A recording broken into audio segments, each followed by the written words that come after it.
are immediately ruled out because I, as well as my friends, are humans, gnomes, and dwarves. If I can't summon strengthened spirits on us, what do I need them for? Then we have water and earth left. I thought of choosing earth, but saw that it comes with a limitation for elves.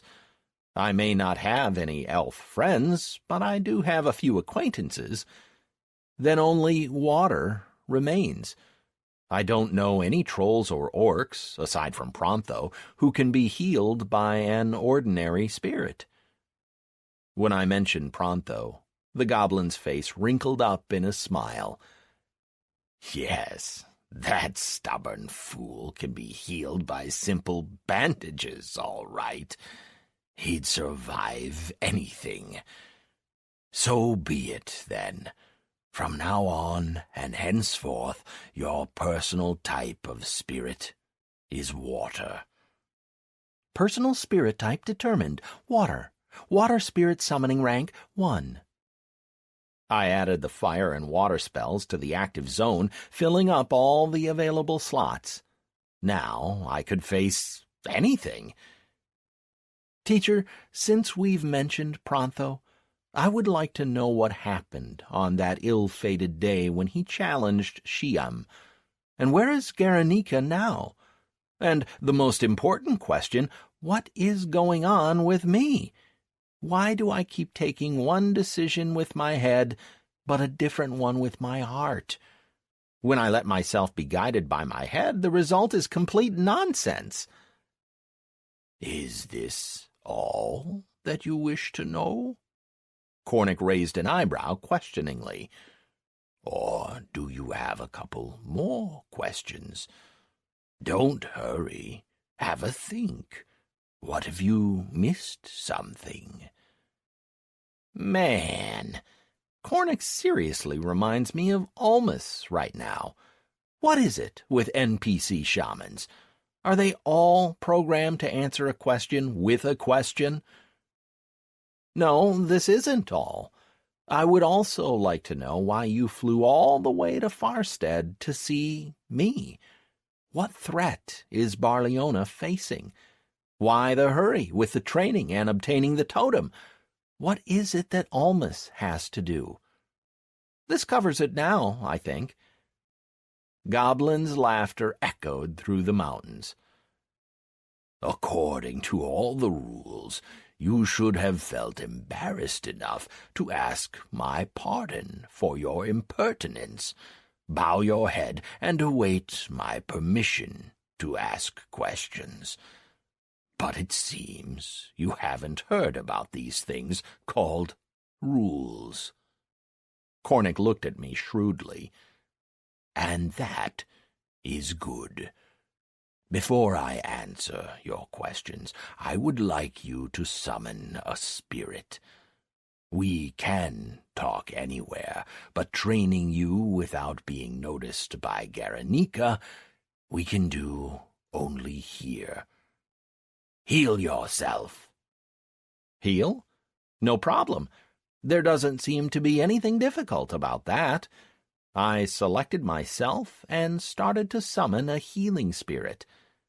How can this be a test? Just some fooling around, that's all.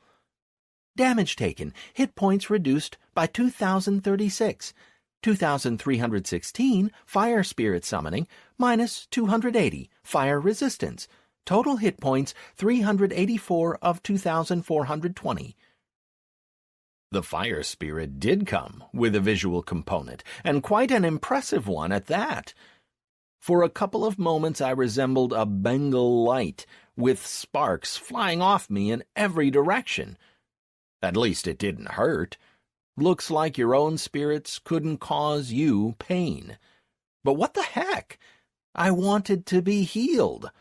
It took considerable willpower to stop myself from summoning another healing spirit. One was quite enough. So festive and pretty, came the sardonic voice of the goblin. But the result is not quite what you should get from a healing spell, is it? I think you should stop torturing yourself and try using a target. A practice dummy of the type used by players to perfect sequences of blows or spells appeared a few meters away from me. Do continue.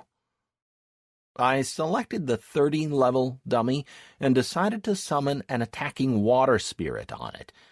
Even if I was wrong, I would simply heal the dummy. I was wrong. Attention! In connection with your death, your level of experience has been reduced by 30%. The AoE spirits deal 3 times less damage than a single target spirit, but this was more than sufficient.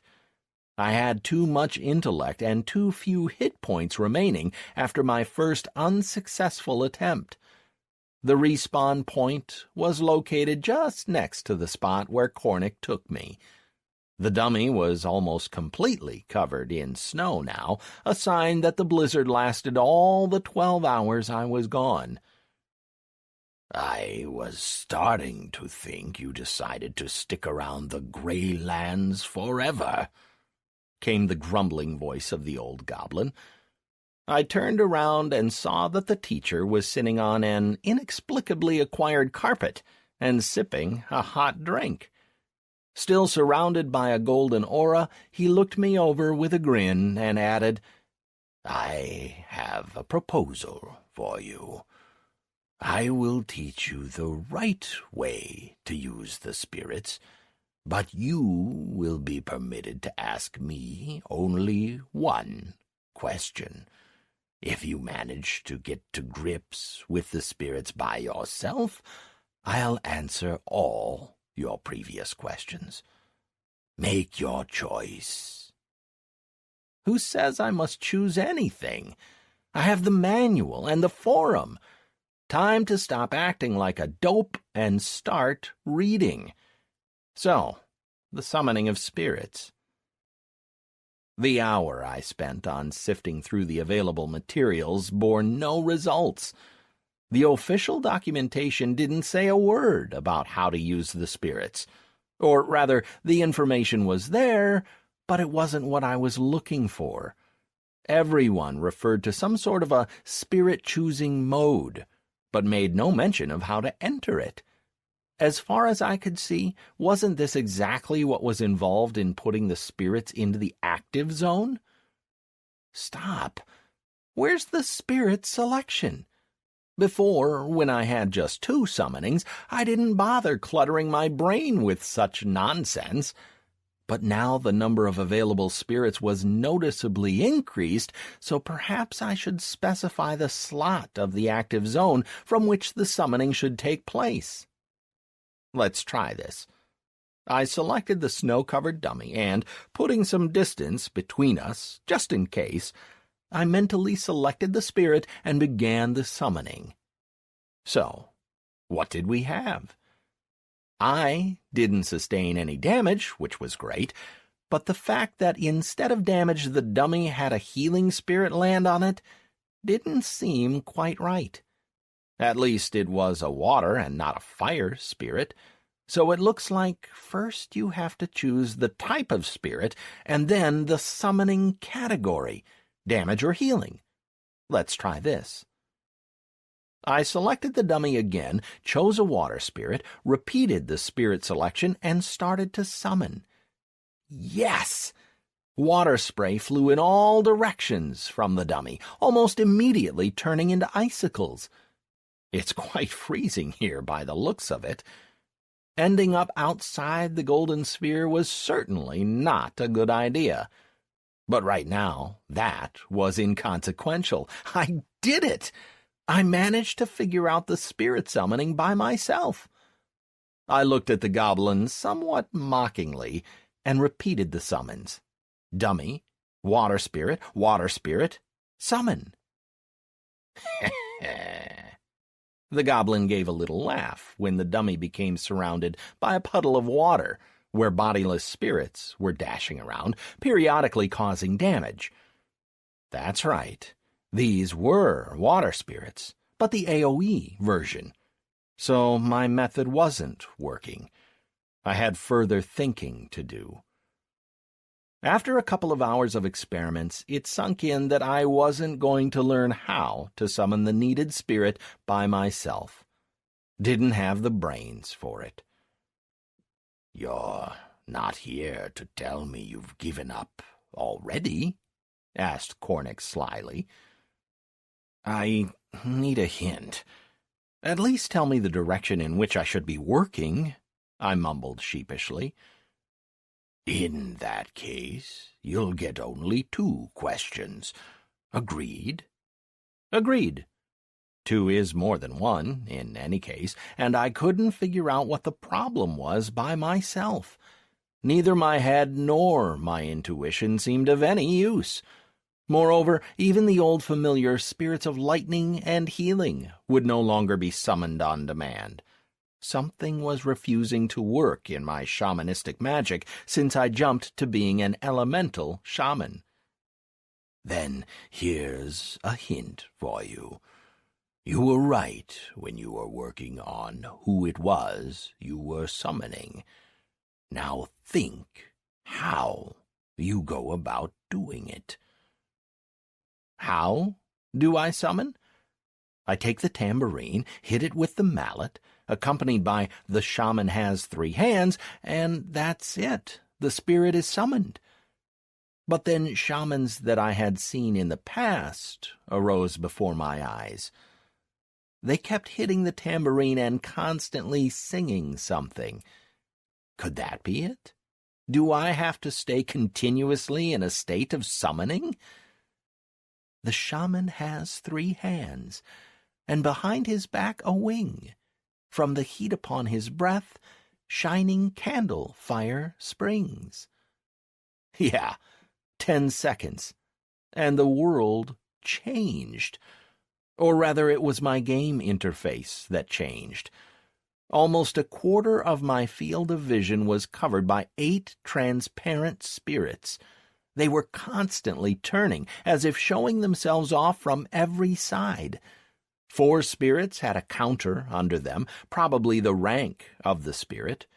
A rather sheepish-looking 1 was shimmering there right now. My water spirits were still weak, very weak. I stopped my summoning to examine the updated interface. 10 seconds went by, and the interface with the spirits vanished. So that's what the mode for working with the spirits is like, eh? I selected a dummy, called up the mode once again, and then focused on one of the water spirits and unleashed it at the target. Bam! The dummy shook and water sprayed in all directions, clearing the snow in its wake. I repeated the spirit summons, and the dummy played the role of a fountain once again. Did I finally get it? I spent around 10 minutes playing around with spirit summoning, healing myself, the dummy, even Cornick, who, disgruntled, mumbled something like, "So big, but no brains at all." When I stopped the Kamlani, I exited the mode for working with spirits. On one hand, this was convenient. I had the needed spirits always before me in plain sight, and their summoning speed increased with this convenient interface. At the same time, it looks like the class is unpopular, exactly due to this aspect of shamanistic abilities. In the time it takes you to enter the right mode and summon a spirit, you can be outmaneuvered 100 times and sent off to respawn at a leisurely pace. "You've earned 2 questions. Think carefully before asking them." Cornick's voice brought me back to reality. My questions are the same. I still want to know what happened on that ill-fated day when Prontho dueled with Shyam, and why I make different decisions with my heart and with my head. And before Cornick could open his mouth, I added, "But I have a massive request for you. I would like to get a full answer, and not something like, 'There was a duel, and you can feel the right way.' I know this anyway. Teacher, if we have so little time, please leave the riddles for later and answer the question directly. After Beatwick, I will come to Anhurst. Drop by for a visit, and we'll play riddles all you like. We really don't have time for that at the moment. Your reputation with the Shaman Council has increased by 10 points. You are 990 points away from the status of friendly. The goblin smirked. I really did intend to give you an answer like that, word for word. I'll have to think of a different answer now. And how about simply giving a proper full answer? But giving you a straight answer just isn't interesting. Not flying to the dragons and finding the scroll by yourself was your own choice. And don't look at me with such surprise. Do you really think Almus and I weren't watching you when you were running between the honorable ladies? I can give you a full answer to one question and a vague answer to the other. Choose which is most important to you. Then tell me about Pronto. I'll sort out my own problems, but I mustn't lose the thread of the events of many years ago. This is more important. You've made your choice. Then listen, apprentice, about what is happening to you. You are a shaman. What makes shamans different is that they can feel certain things within the surrounding world. For example, a shaman always knows if anyone is staring at him or feels if there's a fight or an ambush nearby.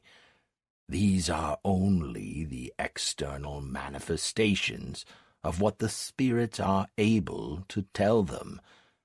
But sometimes unusual shamans appear. These are not only able to feel external phenomena, but internal ones as well. Some call it intuition, others premonition, but the essence of it remains the same. It is the ability to foresee the future. Such sentience exists among mages, warriors, hunters, and shamans. Within each class there can appear a free citizen who doesn't just perceive, but also senses. Why you're able to do this is a question for you. I don't know who you were in your previous life. I hope that you would be able to understand this by yourself. Cornick paused, giving me a chance to think over his words. It turns out that the ability to feel is not specific to shamans, but to certain players. Players with the ability to be prescient. People who use their intuition in the real world. I suddenly recalled the time when I was a free artist in Barleona. I was about 20 when I started studying hacking and information security.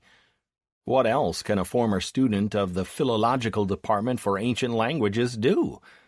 There were no prospects for development, and there wasn't much of a career in being an ancient culture enthusiast. So I chose computer security.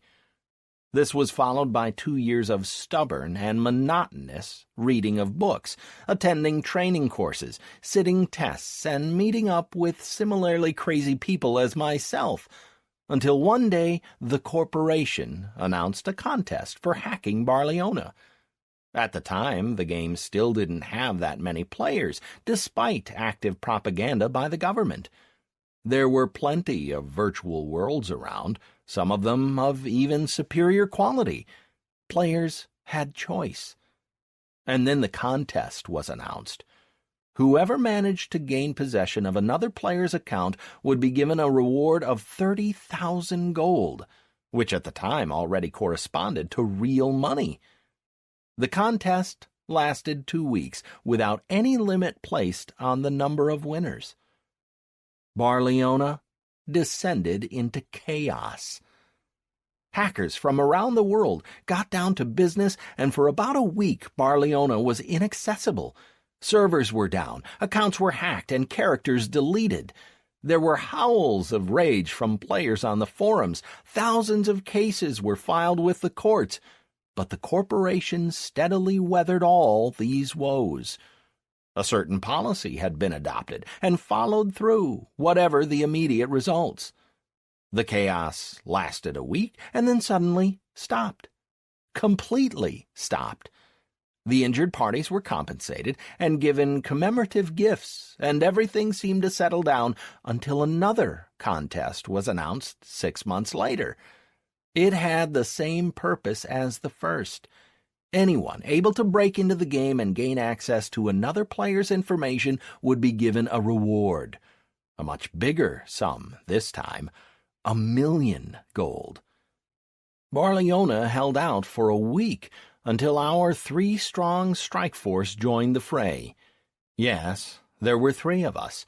Me, my friend, the one who developed the security system used by Marina for her imitator, and our mentor, the one who taught us everything we knew. "A real hacker doesn't just know his stuff better than anyone," he liked to repeat. "A real hacker has intuition. If you can't sense that you need to click in this particular place right now and then go and launch a script in that particular location, you will never be able to call yourself a hacker. You may be an advanced programmer, a security expert, or even a break-in guru, but you will never be a hacker." We spent 3 days trying to break into Barleona. The updated imitator completely blocked all our attempts to get through the defense. 2 days before the end of the contest, we gathered as usual at my friend's place and planned our next move. Everyone was out of ideas, and we were close to giving up. That's when it all happened. I stared vacantly at the stream of data coming from my capsule and, comparing it with an analogous data stream of another player, I began to randomly change the parameters of the intercepting device that we inserted between the capsule and the game server. Even now, 7 years later, I would not be able to explain what it was that I did.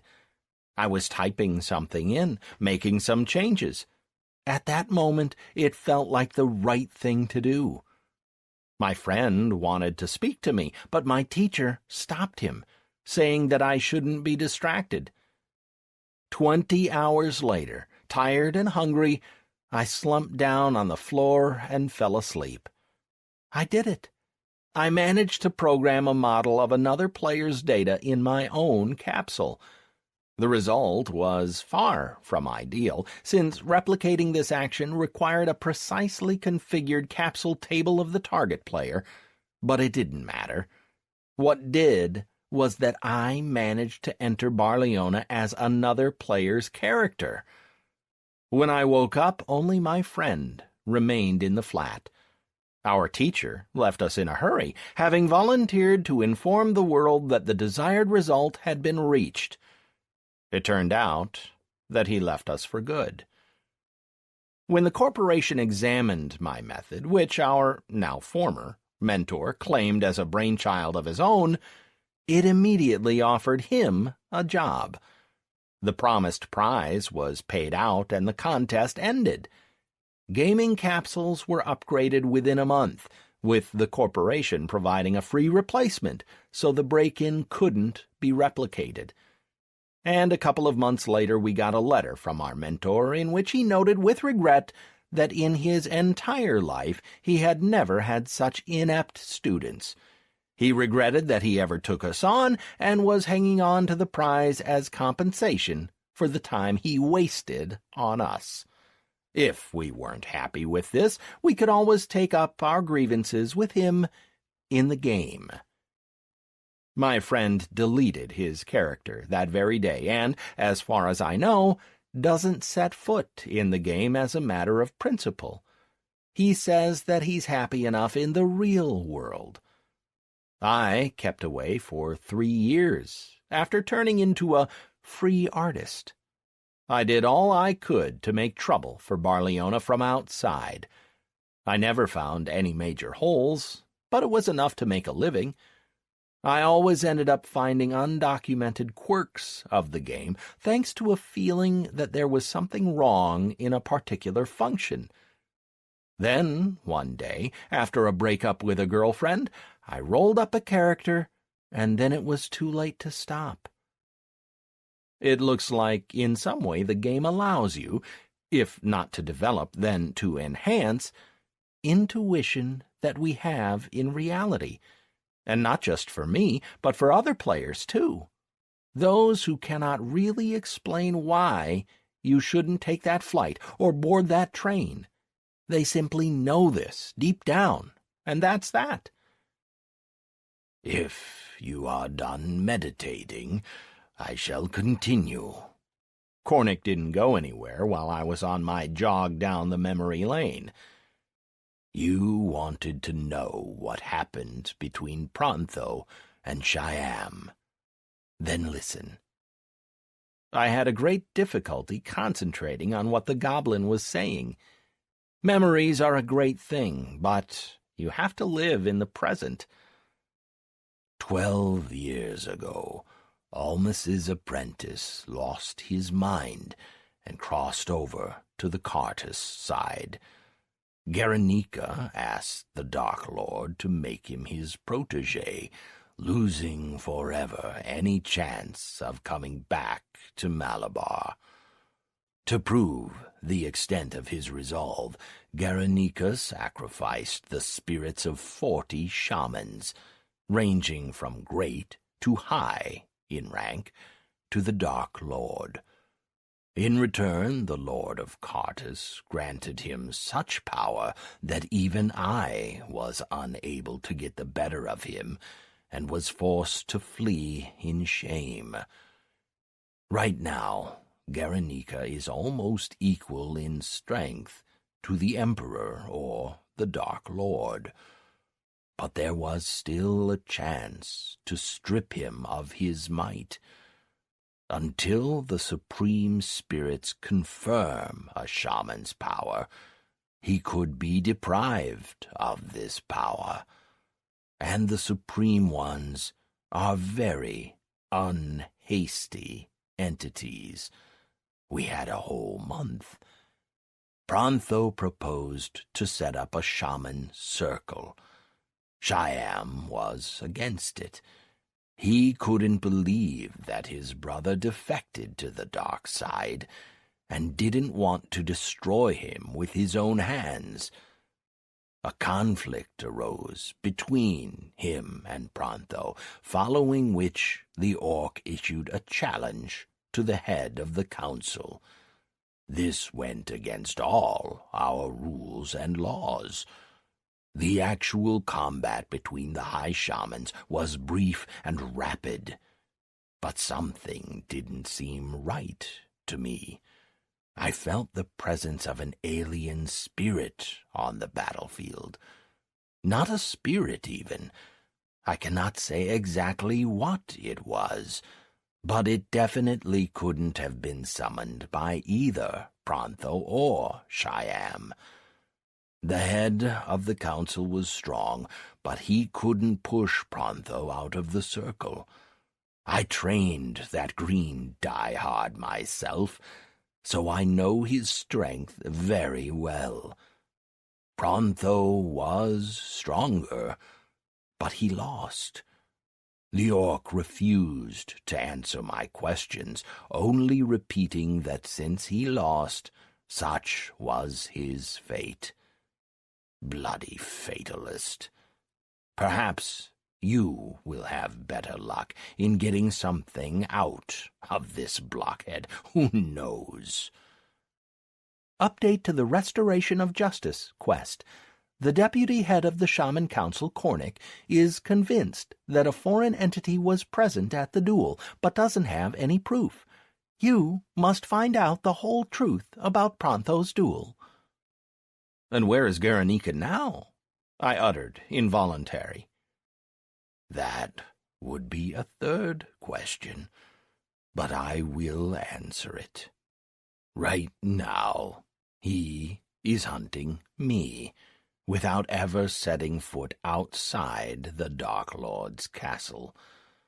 He may have formerly remained a great shaman, but in strength he greatly surpasses a harbinger. And not just a harbinger, even an advisor would not come out victorious from a duel with him. And now, apprentice, it is time for you to go back. You must not do anything foolish. You can go back to your beloved mine after it's all finished." "What is finished?"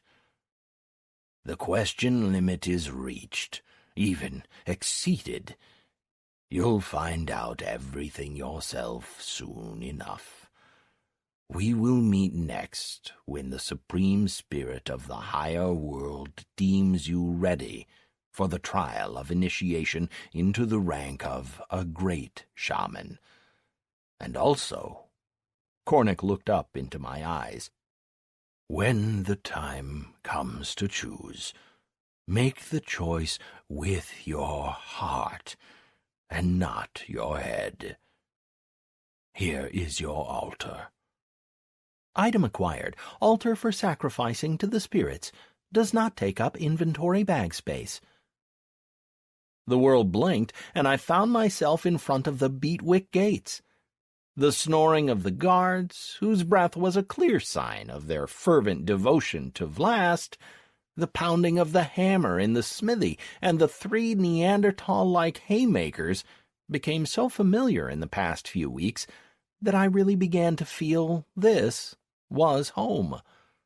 I winked at a kid running past me and headed off to Elizabeth's house. I had no idea what Cornick meant by "make the choice," so I decided not to burden my brains with such things. If he thinks that I'd find everything out soon enough, then so be it. This is the end of the CD. The audiobook continues on the next CD. Chapter 7. The Orc Warriors. The day after Cornick returned me to Beatwick, I went to the mine to be alone and think over the hints the old ladies were meant to have given me. As I was banging away at the tin vein, I recalled our conversation word for word, both with Mabel and with Patricia, beginning with, "Dearie, can you help out a weak and helpless woman?" and ending with, "Won't give you any more assignments." A couple of hours later, I managed to set aside several sentences which allowed me to mark out at least a rough path forward, which seemed to run contrary to the general logic of the conversation. "You're walking around like some Red Riding Hood who just brought pies to Grandma. You've been running between us half the day, almost. Probably done 20 miles by now. You've always had a weak spot for stubborn fools. But you kept delivering them without even looking inside. Some wandering tramps to be loitering by the threshold." The old ladies didn't say anything else out of the ordinary. The socialization twaddle that was rammed into my brain each time I delivered a letter wasn't worth bothering with. It was hard to believe that any directions could be coded into it.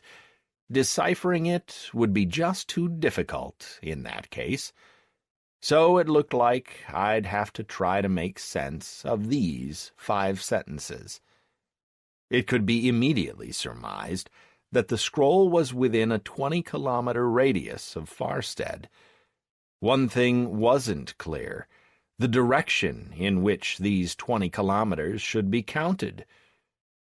Should I just walk around the circumference? There must have been a reason they mentioned stubborn fools. But I shuddered to think how much time it might take to do that. I had to narrow my search. Could this be linked to Red Riding Hood? What did she do? She was bringing pies to her grandmother. Where did the grandmother live? As far as I remember, in a forest, or beyond a forest, where the gray wolf lived. After finishing another vein and throwing the ore into the bag, I opened the map and looked up which side of Farstead had a forest. Damn, there was a forest. A lot of it, practically a 30-degree sector immediately outside the town. The teleportation scroll to Beatwick wouldn't work in that area. I would have to go back to Farstead and get to the village from there, or find what I needed very quickly and return to the town. So, it seems that the scroll is located 20 kilometers from Farstead in a forest. You have to be stubborn to find it, because the forest is big and the scroll is small. Without even looking inside, and some wandering tramps didn't fit the logic of the search so far, but I felt that they would come in useful as well. When I make it to the right place, I'll figure it out. Another vein flickered and disappeared, leaving 5 pieces of tin ore behind. I smiled. Today I increased my mining to level 18. 2 more levels, and I could look for other types of mines. What if there are marble or iron veins around here? All quite useful for leveling up. But that's for tomorrow. Today I had to finish off the remaining 3 veins and get back home. "Man, you're using the wrong spoon!" Clowder shot me a glance and then stared back at his plate. After the incident with Tiny Tim, we didn't talk at all. Clowder did all he could to avoid me. Our paths only crossed during the compulsory dinner, to which Elizabeth started to invite me after I completed the wolf quest. At the dinner, the lad, who was known to the entire village as an irrepressible talker, turned into a mute, only dropping a rare phrase on what an uncouth and uneducated person I was. In some sense, I agreed with him. Elizabeth always served a dinner consisting of at least 3 courses, which were followed by a dessert. She's not a rich woman. Yeah, right. Whatever the truth may be, each person at the table was faced with 3 forks and 2 spoons. At my first dinner, when I first started to eat fish with an ordinary fork with 4 long prongs, everyone stared at me in great surprise. I began to feel uncomfortable. "Man," Clowder told me off for my unacceptable table manners for the first time, "you eat fish with this fork." He pointed to one with 4 shorter prongs. Somewhat surprised, I changed the forks. What's the difference? Both have 4 prongs, only with slightly different lengths. It seems I just don't get certain things. "Avtundil, it is impolite to reproof adults at the table," Elizabeth corrected her son. "But, Mum, he was using the wrong fork. Why was I forced to learn what each of them was for, but no one's correcting him?" He nodded in my direction. "Tiny Tim still squeals a little when he sees Mayan." "Mayan is a guest, and you are my son. That's the end of it. Each time you correct him will land you cleaning the pigsty." "That isn't fair. What if he starts eating with his hands? Can't I say anything then, either?" "Avtundil." "I'll do it. You'll see," he replied stubbornly. "It's better to be with pigs than eat with someone like this." Clowder threw his napkin on the table. "I'm going. The pigsty awaits." "Oh, dear," sighed the landlady when Clowder left. "I'm sorry, Mayan. Clowder is trying to be a grown-up. After all, he's the only man in the family, but he's still small and doesn't understand some things." From that day on, Clowder always corrected me, despite the punishment. I was either sitting wrong, or using the wrong fork, or passing the knife incorrectly, and so on. The daily dinner turned into a struggle with my own nerves, not to lose my temper with the little NPC. He had a strange program in him, very strange. "Clowder, I need your help." Today I decided to break the vicious circle of my uncultured behavior. Elizabeth and her daughter gave me some very surprised looks, and Clowder sat there staring at his plate, same as always. "You are right. It's just unacceptable to be this uncivilized. Thank you for constantly correcting me, but I want to do more. Can you teach me all the subtle wisdom of forks, knives, and the correct way to be at the table? It just so happens that no one taught me this. Will you do it, or shall I ask Mariana?" "Why won't I do it? Mariana doesn't know anything," he fired off. "She, herself, eats the salad with a fish fork instead of a salad one." "We have a deal, then? We'll start tomorrow, first thing in the morning. An hour a day, and I'll learn it all in a week. Once we succeed, the present's on me." "What is it?" Clowder lifted his head and stared at me with interest.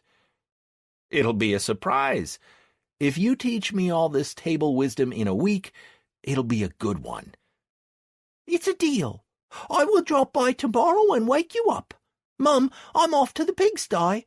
Have to say goodbye to the piggies. I'm not going to be visiting them any more. That place just doesn't smell very nice." A gust seemed to rush through the room, and the lad disappeared. A smart kid. From then on, I had a rather busy time of it. The mornings were given to Clowder. He would run to my summer house, shake me awake, and then dump a small mountain of various cutlery straight in the bed and start teaching me what to do with it all. As I listened to the lad, I grew more and more surprised. Where would an 8-year-old village kid learn all this? After the lesson, I went to the mine. Hellfire, Plinto, and other heroes hired by the heralds have cleaned out the surrounding area pretty well, and I didn't come across any more goblins. Aside from the tin mine, there were also copper, marble, and iron mines in the neighborhood of Beatwick. Although I couldn't tackle iron veins yet, I took the opportunity to level up my skills through marble veins every day. It wasn't all that useful, however, since marble wasn't used in jewelcraft, and I didn't have the sculptor profession. So I ended up saving up the marble for sale. The second part of my day was dedicated to leveling up in jewelcraft. I had a good supply of ingots and malachite, so I made rings and cut stones. It was monotonous and repetitive, but I had to occupy myself with something. "You're quite deft at this stuff," said the smith in his bass voice, after I finished forming another bronze ring. "But I just don't understand why you need so many rings and gems. Are you going to pickle them or something?" "I will sell them to free citizens when I go to Farstead, or to the merchant when he passes by here again. I have no need of the rings myself, but I must get better at my profession." I threw the rings in the bag, left the smithy, and sat on a wooden block by the door. Tonight, Tisha and I will be hunting the night monster, so I had to get some rest. This week turned out to be quite productive. I raised my mining to 25. 11 more levels, and I would be able to go to the iron mine. Mining wouldn't get any higher, because I only managed to increase my jewel craft to 19. Smithing did not go up that much, just to 14, but I got 16 pieces of malachite as I was making the ingots. With my gradually diminishing supplies, this was handy. However, the one thing that leveled up the most during this week was cartography. Each day, the damned ziggurat that operated in the area erased my map and all I had drawn there the previous day. I had to draw it again, but for a cartographer, a repeat drawing was same as a new one. This resulted in level 29 in almost 4 days. In the evening, there was a meeting of the Monster Hunter Strike Force at the headman's house. There was me, Tisha, the headman, and the 2 vagrants from the painting, Tisha's brothers, whom I met in person for the first time. If I'm not mistaken, the monster is rather fond of Mayan. That's no laughing matter, Tisha, said the headman. Mayan, your task is simple. You have to lure the monster out to open ground. The square would be best for that. These 2, he nodded towards his sons, will be waiting for it on the roof. When you get the monster there, dive under the porch straight away. You'll hide out there while Lloyd and Trail will be catching him. The main thing is to spot it. Then we won't let it get away. Now, go. We'll meet exactly at midnight. After I came back home, I cooked some food to give at least a little boost to my stats, came out of the summer house, and sat on a bench. Just a couple more hours remained until nighttime, and my cue to go to the center of the village and make myself very visible on the main square. We figured that the mist beast would come after me itself. I set up a warning message to stop me oversleeping, leaned against the wall, and closed my eyes. With such a busy timetable, there was barely any time left to rest. The quiet squeaking of the front door made me tense up.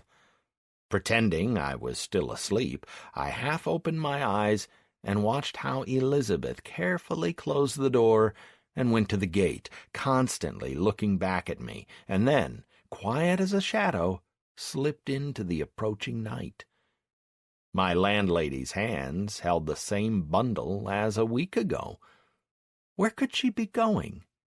There was still plenty of time, 2 whole hours, so I decided to follow this lady for a bit.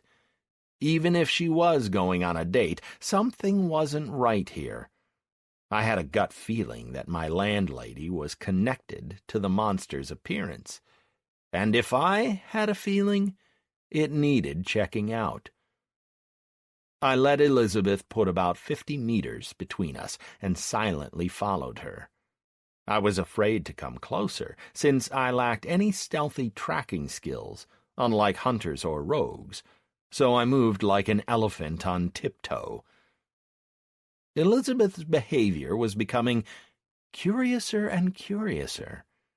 She kept to the side of the street, staying in the shade of the houses. Constantly glancing back, as if afraid of being discovered, the woman moved purposefully towards the village square. Could she be visiting the headman, after all? If that's true, this guy had it all sorted. Just sent off his daughter and sons to hunt the monster, himself staying at home to receive a lady friend. I stopped and watched from afar how Elizabeth came up to the square, looked around, and instead of going to the headman's house, turned into the neighboring street. What the... Moving as fast as I could without making any noise, I sped after my landlady. My suspicions that she was connected with the monster now transformed into certainty. After a couple of minutes, Elizabeth came up to the stockade and stopped. Glancing back just in case, she pressed something, and 2 logs of the fence lifted as if they were threaded through by a pole. Bowing her head, the woman left the village, pressed something again, and the logs returned to their places. That's just nuts. The fence has a secret door, and my landlady is using it. Where could she be going? Although I saw well enough where Elizabeth pressed the lever, I couldn't figure out how to use it. Or rather, there wasn't any lever there. Realizing that if I tarried much longer I would lose sight of her, I disregarded stealth and jumped over the stockade. I grabbed the top ledge, lifted myself, and dropped on the other side. It was just as well that they decided not to sharpen the top of the stockade in Beatwick. These were just simple logs. Otherwise, I would have been in for an unpleasant experience. I dropped to the ground like a sack, minus 25 hit points, but this was currently irrelevant, and just had time to see the blurry silhouette of my target heading in the direction of the temple. Damn! Could she be visiting the priest instead of the headman? Vlast didn't seem to be too hung up on chastity. And here's me, suspecting the poor woman of all kinds of vile things.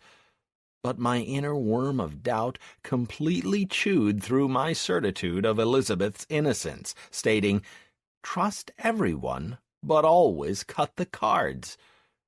When I see her go into the temple, I can relax and go back to Beatwick. The woman went around the temple and headed to the cemetery. I carefully approached the cemetery fence and looked inside. Elizabeth settled down on a small patch in the center of the cemetery, which was free of graves, took out some candles from her bundle, placed them in a particular configuration, then lit them and sat at the center of the figure that they made. In a couple of moments I heard her voice, which was mumbling some sort of an incantation in anything but the common tongue. And what are we doing here? I looked at my internal clock. It was an hour to midnight. Soon I'll have to run to the square to lure out the monster, and I'm still here spying on Elizabeth.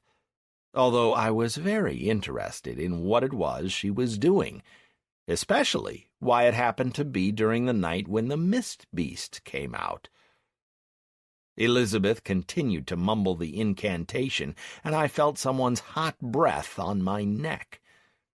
Slowly, trying not to make any sudden moves, I turned to face my predicament. I was greeted by 2 red eyes and the mist that covered the beast head to toe. "I'm happy to see you, too." I wrinkled my brow when the thing snorted right in my face. The furnace-hot breath of the beast, which was mixed with some unpleasant sharp smell, made me veer away. "How's it going? Let's negotiate. I have a proposal. There must be something that you want, and I'm prepared to help you get that something."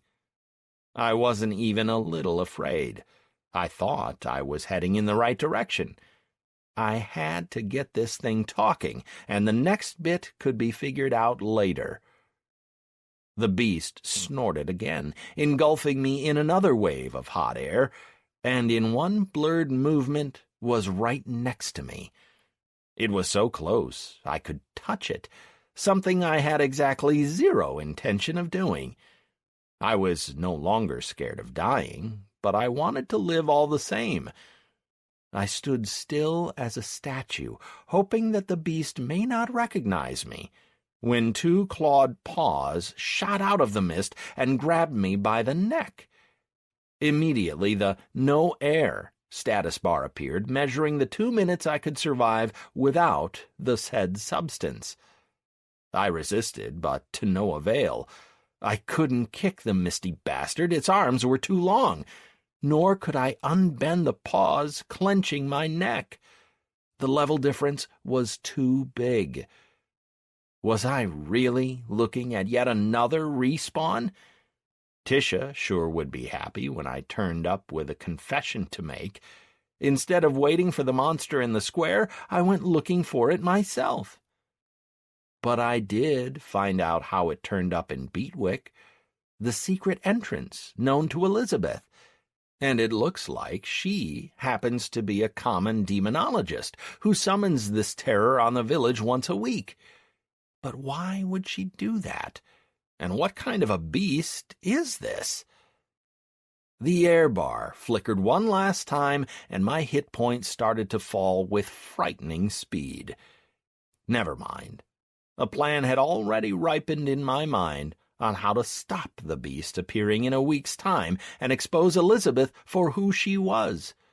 Before, if she was the vagrant, I would have given some thought about what would happen to her children. But if she's the one summoning this horror on the village, there isn't much else to be done. She had to be handed over to the authorities. Attention! In connection with your death, your level of experience has been reduced by 30%. I see you're becoming a familiar face around here, my son. The priest of last was standing by the temple when I respawned there. Did you decide to mend your ways and hand in the vagrants? Yes, I know everything about the headman and his family. Even if they have come over to the side of light, any priest would immediately recognize them in their human guise. The vagrant is innocent. There's something else at work here. And what is it? The priest looked at me with interest. We'll know in a week's time. I thought up a way to catch this little monster, but I need your help. Can you make me a scroll with the movable prison spell? I don't know how to make scrolls. I don't have the cartographer skill. What does cartographer have to do with it? I was very surprised by the priest's words. Is there something I don't know about my profession? Yes, you see, one of the cartographer's specializations is scroll scribe. Only they are able to transfer their spells or recipes onto scrolls. Wow! I'll have 2 of those. I just happen to have some original recipes that I produced. If I can manage to transfer them onto scrolls and put them up at the auction, I could earn good money. There are plenty of collectors of various recipes in Barleona. All right. I'll think of something myself. Thank you for the advice. Don't mention it. What do you have in mind? I have a certain suspicion. I'll check it out in a week's time. I will await your news. The priest turned around and stared into the distance. I heaved a deep sigh, anticipating my conversation with the headman and Tisha, and headed off to Beedwick. I made a decision not to tell anyone about Elizabeth until next week. "Man, where were you?" Tisha flew out of the house and ran up to me. "We waited and waited for you last night, but you never came. Just vanished without a trace. What happened? We had an agreement." Just a moment, Tisha. Calm down. I heard the headman's quiet voice behind me. I turned around and saw him giving last-minute instructions to his sons, who were already on their horses and about to head out to the next village. Man is a free citizen, and they are not so easy to destroy. When their life is reduced almost to 0, they travel to the Grey Lands. Then 12 hours go by, and they return to the nearest graveyard. A very interesting trait that only free citizens possess. If I remember correctly, the cemetery is exactly the place you've just come from, right? I gave a resigned nod. So, the beast got you before you could lead it to the square, eh? I started and was almost ready to give the headman a big hug. He asked the question himself and was ready with the answer. An answer that happened to get me off the hook. I love NPCs like that. Yes, I wasn't fast enough. We should start right on the square next time. The thing is just too fast. Then, in a week's time, we'll meet right on the square. This time, we'll get it for sure. It's really into you, for some reason. I exchanged a couple of phrases with Tisha and went home. Although now I could hardly call this abode a home. Elizabeth was ordering the workmen about as if nothing happened, sending some to chop the wood and others to fetch the water. "I see you like taking nighttime walks," she remarked, turning to me. "You should go to the gates and scare off the children that keep scratching them. We end up having to fix them every week." "I will, for sure. Is the kids' next trip to the gates scheduled in a week's time?" I was watching the woman's reaction very carefully. "I'll just go and have a look at who it is that's scratching those gates. Then I'll drag them off to the headman for sure." Did I imagine it, or did Elizabeth tense up? That's fine. It's good to keep you on your toes. I have a week to think of a way to deal with you, dear landlady. Or rather, I already know what to do. All I need is to hop over to Farstead and back. I wouldn't even be too stingy with my gold for something like that. I took out my last portal scroll. Time had come to get to grips with my totem. Farstead met me with a drenching rain. It didn't get in the way. The droplets flowed down a transparent sphere around each player, but it didn't do much for visibility or NPC spirits. The majority of shops were closed when it rained, the prices in the tavern doubled, and the town itself acquired the status of a conditional safe zone. During the rain, it was permitted to kill other players in the town if you managed to avoid getting seen by the guards and waited out the 8 hours in some hiding place afterwards. This is why bigger towns had a so-called safe zone. It was a zone where it never rained, where players knew they had nothing to be afraid of. But the prices in this zone were several times higher than in the normal zone a few streets down. As I understood it, Eric and Company holed up in such a zone, so their money was disappearing at an alarming rate. Never mind, they should last a couple of months or so.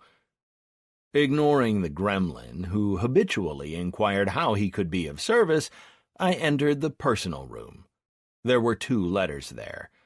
The letter from Hellfire was not unexpected, but the other, from a player under the nick of Nouris, was a surprise. I had no idea who this was or what he wanted from me. Well, we'll see, I guess. I opened the letter from the head of Phoenix first.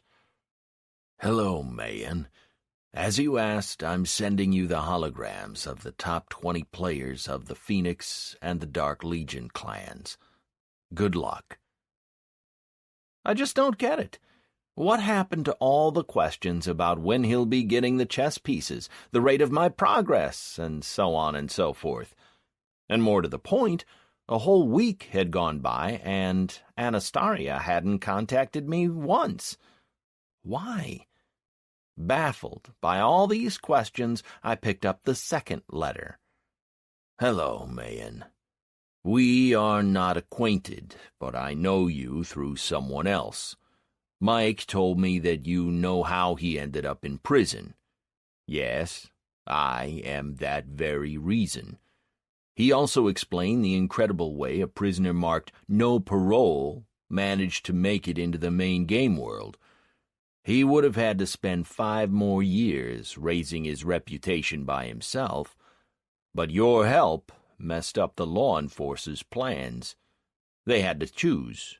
Either break the rules or let Mike go. By the way, if you haven't guessed it, I'm talking about Cart. He said that you'll understand what this means. Now then, As soon as he left the mine, I paid his bail and got him out of the game. Thankfully, the sum wasn't that big. Now he's in rehab. 10 years in the game is no joke. Now, about you. Mike has already told me all about you, begging for money to get you out as well. You can't bail someone from a mine, only after the prisoner himself makes it into the main game world.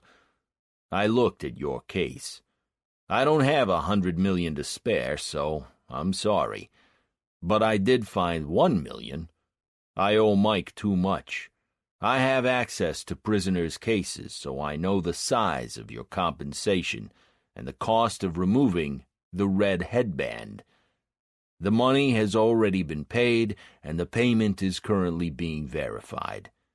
I think your headband should disappear in about a week. P.S. Mike will not be coming back to the game.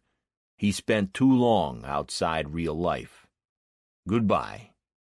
I believe I repaid his debt in full. My hands were shaking from the emotions that overwhelmed me. The red headband will soon disappear. This means that I could no longer be killed without any fear of punishment, and I would get the standard level of attractiveness with NPCs. 20 points. Cart. Thank you so much for not forgetting me. When I get out, I will try to find you through Nuris. I once again took out the chess pieces to try and solve this damned riddle. It wasn't giving me any peace, but I made no headway at all in solving it. It was all too abstract. 1, 2, 3, 5, 8, 13, 21, ... Value entry field. 7 digits after the dot equals... The first formula was the Pythagoras theorem. The second, the formula of volume, or Euclidean space, and the third, the Fibonacci sequence. What connected them all? Nothing. I tried inserting different values, but there was no result. Where shall I use the 7 digits after the dot? Why can't I think of anything? Where the heck is my intuition, damn it? I spent several hours staring at the text input field, entering different possible answers from time to time, then shoved everything back into the bag and headed off to the High Mage.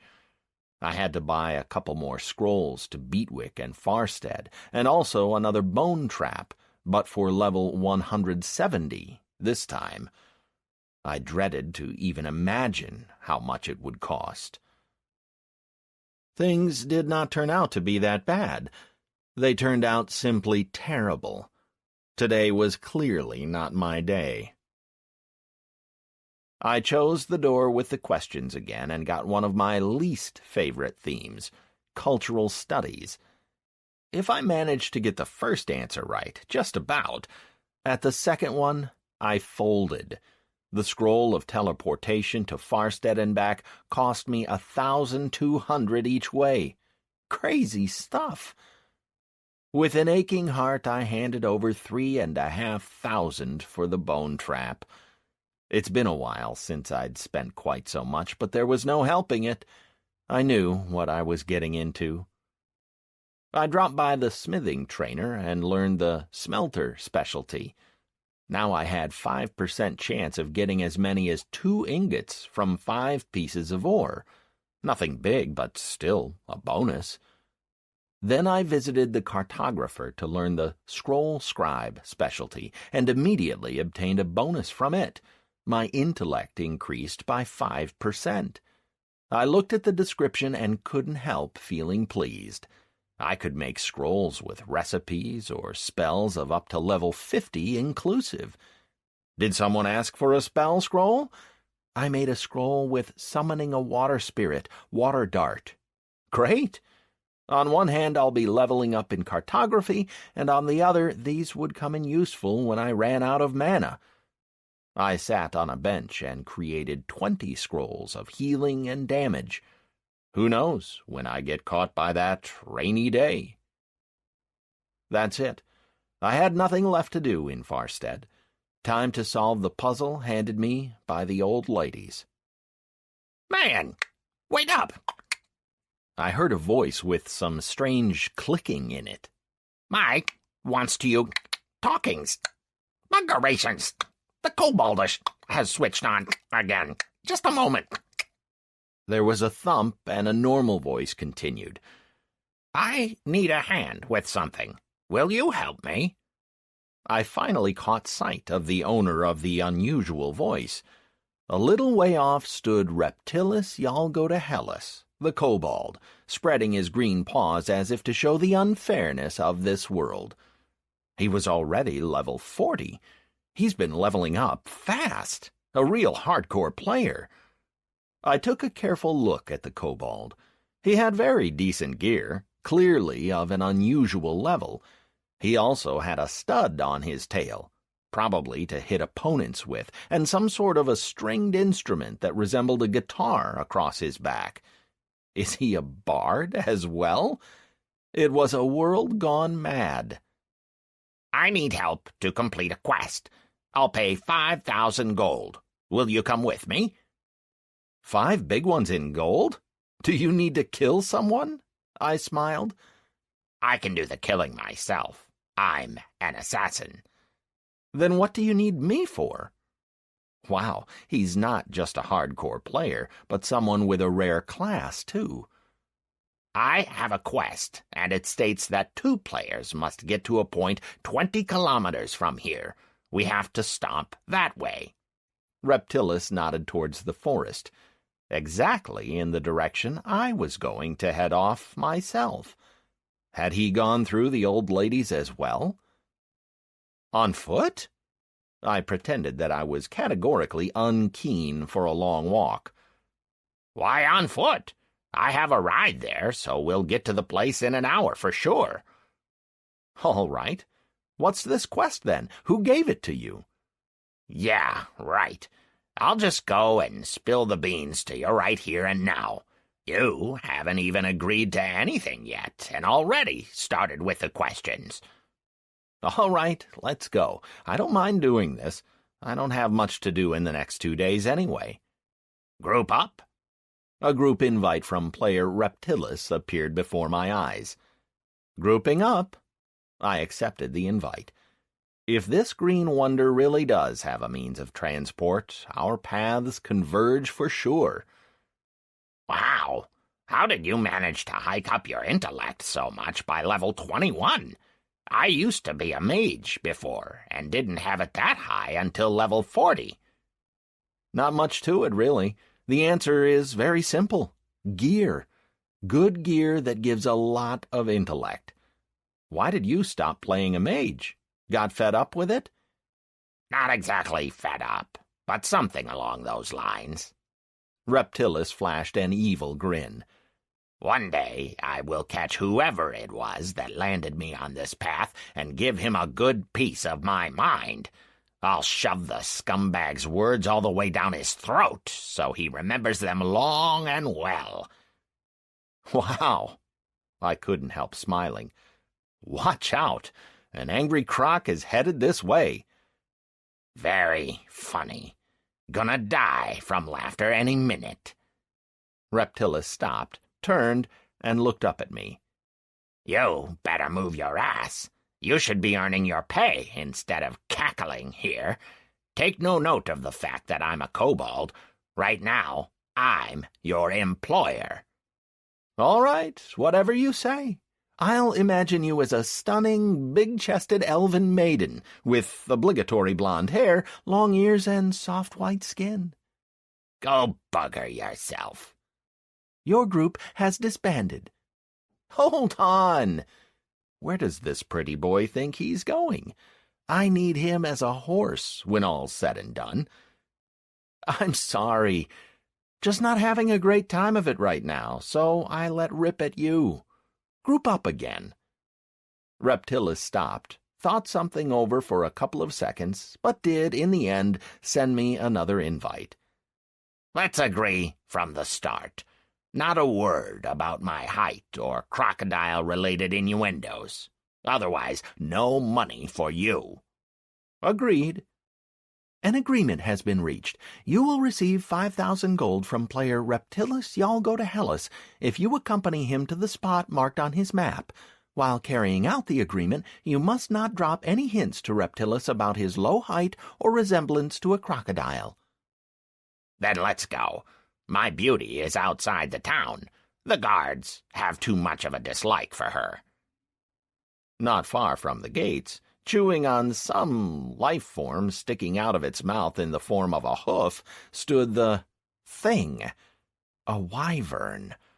I knew these mounts very well, and have myself hunted for their eggs for selling at the auction later. "Here she is," said the kobold, satisfied, having noted my reaction. "She's still young, but she'll deliver 2 people where they need to go." "That's some interesting horse you've got there." I recovered and climbed on the wyvern's back. Reptilis got into a special saddle near the neck, while all I could do was perch on the back and pray that I wouldn't fall off on the way. "Just a bit. Ready? Then let's go." Contrary to my fears, the wyvern's movement was steady and sure-footed, as if it understood that it was carrying as precious a cargo as myself. "Reptilis, why are you playing a kobold? If you don't want to talk about it, sure thing, but we have over an hour of travel ahead, and it would be nice to chat. I haven't talked to ordinary players for over 4 months now." "Then first tell me how you ended up in prison. I'd like to know who I'm traveling with as well." "Ah, it's all very simple in my case. Have you heard of such a person as the Terror of the Waste Collectors? That's me." "You're the one who fouled up the lake?" smiled Reptilis. At least I thought he smiled, since I couldn't see from behind. "Well, just a bit, as you say." "They say you really gave it to that imitator, but I just don't get why do this all of a sudden. What the heck did you need it for?" "I made a dumb bet with a girl, stupidly fell for her dare, and then someone made a mistake. Either it was me when I was typing in the address or her when she sent it to me. We agreed to work on a test system to see if I could break it. I broke it all right, but in the process sent the real imitator for an extended holiday. They stuck me in the can for 8 years for that. But I raised my reputation with the guards and left the mine. That's it from me. What about you?" "My story's simpler. I was the leader of one of the mercenary clans, and in one raid we were in charge of guarding a new dungeon to allow Phoenix to go through it first. But they rather exquisitely played us for fools, and my clan fell apart. People were pinched by various clans, and I decided to prove to everyone, and above all myself, what I'm capable of as a player." "But what does some scumbag have to do with any of this?" "That was the Phoenix representative that played us. He was the one taunting me that I was nothing as a player, while he played naked for 3 years and reached level 150 plus. So I decided to reach the maximum level. The highest level kobold right now is at 225, so I have some way to go. That's fine, though. At first it was hard, but now I'm even glad to be playing a kobold. No one expects dirty tricks from a little croc." "I should point out that you just called yourself that," I smiled. "So what's your quest? And why in such total backwater all of a sudden? After all, there are mainly starting players around here, low levels, simple dungeons, and beginner resources, while you, judging by the wyvern, have invested a fair amount of money into the game." "Oh, here it gets even more interesting. What I haven't managed to attain in the real world, I am getting to achieve in the game. Have you heard of a player called Anastasia?" It was just as well that Reptilis was sitting with his back to me, so he didn't see how the name made me start. Could it really be all fixed up? Yeah, I have, I think. They say she's the most beautiful and incredible girl, a goddess. Damn, I was beginning to drool again. So, you've heard, eh? And, judging by your reaction, even seen. Why do you say that? Well, you don't need to tell me if you don't want to. That's your business. It's just she's under a very interesting curse. Phoenix, of which she's a member, once completed some unique quest connected with killing sirens who were being reborn. Now then, the head of the sirens cursed Anastaria, casting on her a unique debuff. From then onwards, Anastaria has been emitting a poison which is invisible and unidentifiable by any amulets. Those entering into the zone of action of this poison fall head and heels in love with the Lady Paladin. As a reward, the Emperor taught Anastaria to use this poison, controlling its intensity, so now she can emit it at will. That's the long and short of it.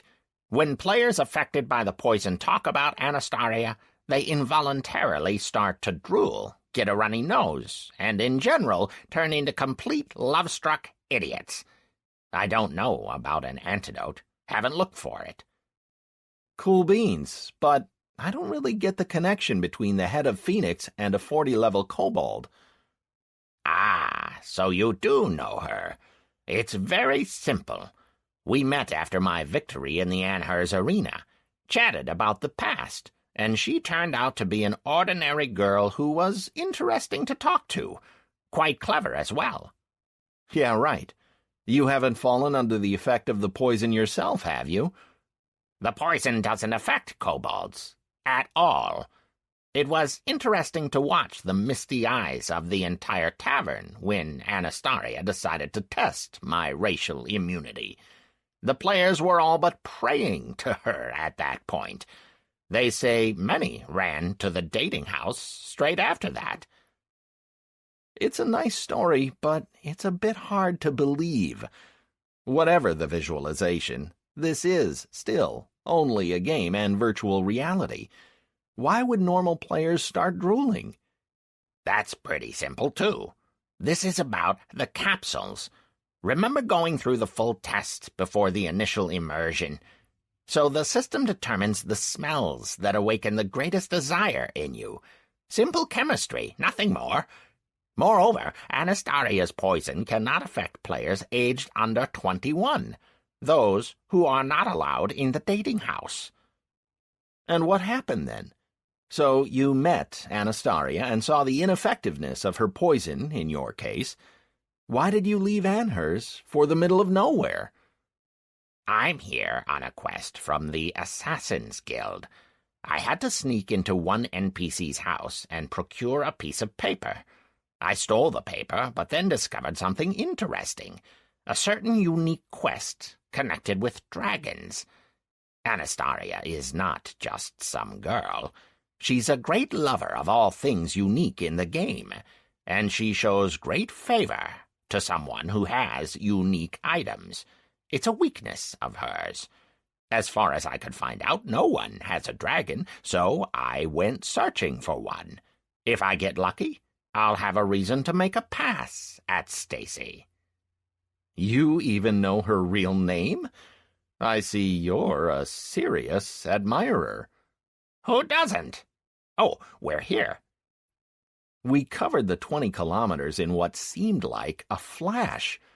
I looked at my return timer. Yes, it really has already been an hour. The time flew by very quickly as we talked. We stopped on a small clearing, about 50 meters in diameter with a house in the middle. Not a house, even, a hut. My heart began to race, and I was sure this is where I had to go. I could feel it with every fiber of my soul. It looks like Reptilis and I had a quest for the same item, the scroll. Was there only one of it, or would we get a copy each? Wait! I stopped the kobold, who was about to enter the house. There's more here than meets the eye. Try to think of how the phrases, but you kept delivering them without even looking inside, and wandering tramps to be loitering by the threshold could be applied to the current situation. Strange. I thought Beauty did a good job running through all those trees. When did you manage to hit your head? If we go through the door now, we'll fail the quest. I also have a quest connected with getting the scroll. What scroll? A dragonkin lives here who will tell us where to find dragons. Reptilis shrugged and continued. Say what you like, but I'm going in. I have no desire to hang around here doing nothing. Last question. Give me the exact wording of your quest. I was trying to bring the kobold to his senses. We mustn't enter the house or there would be a big boom. How could I explain it to the crocodile? In the area marked on the map, seek out the dragonkin who would tell you how to find the way to the dragons. A compulsory condition for completing the quest, take another player with you. What the player was needed for, I had to go offline to find out. The dragonkin would demand... He would demand for one of you to be sent to the Greylands and the other to receive the information. Reptilis was interrupted by the dragonkin coming out of the door on 4 paws. They're pretty scary looking, I noted.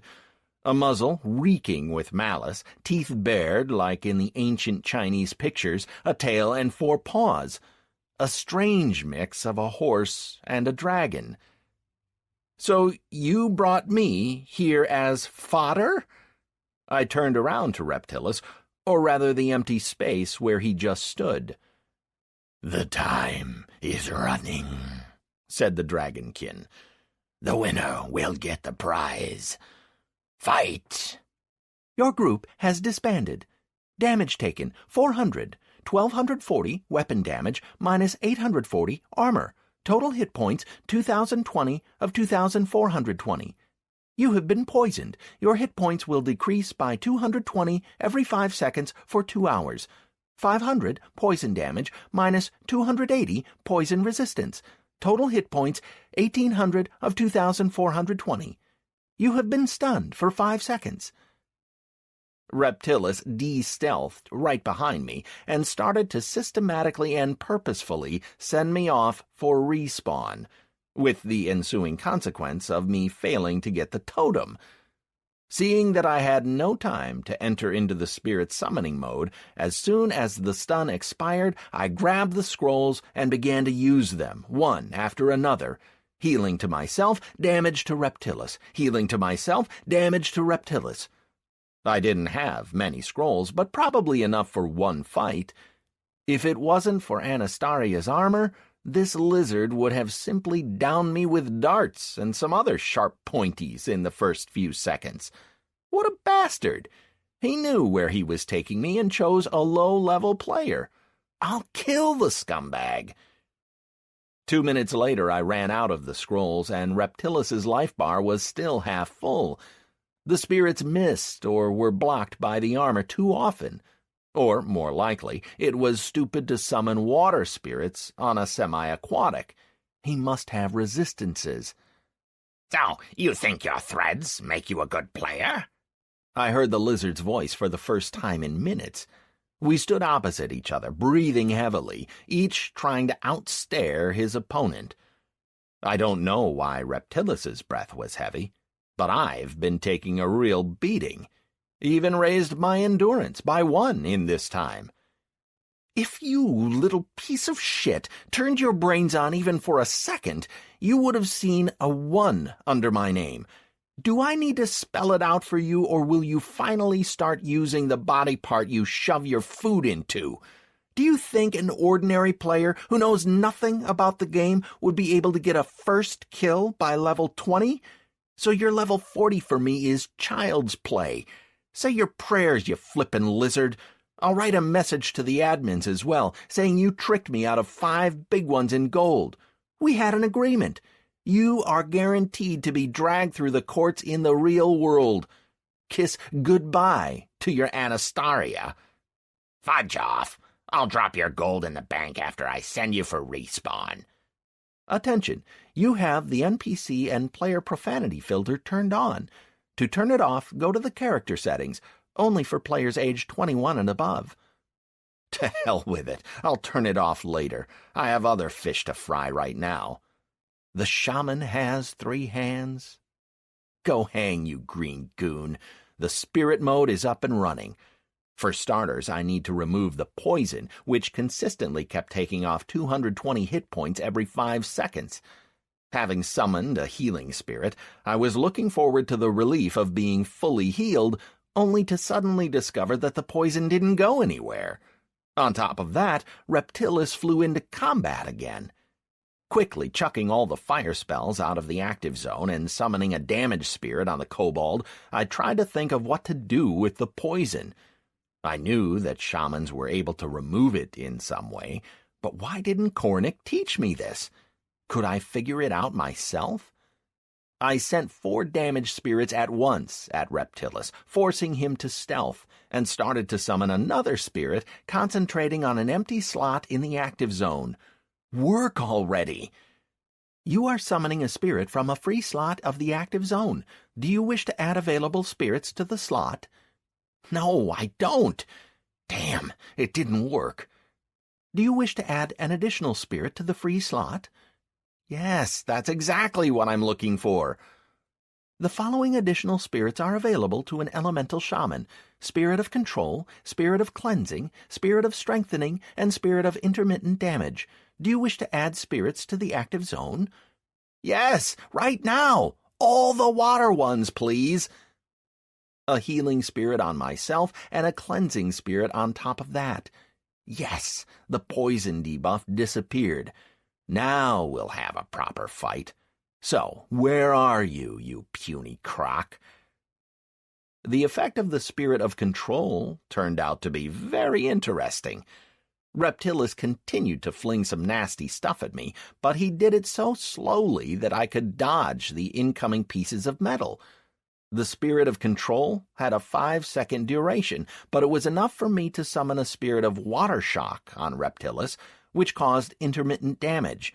Small though that was, it allowed me to put about 10 meters between us and launch a couple more damage spirits at the kobold. Fire ones, this time. Slowly but surely, the reptile's hit points began to melt away. Reptilis used restoration potions a couple of times, almost completely healing himself, but my mana reserves were almost endless. Whoever said that shamans were a weak class in PvP?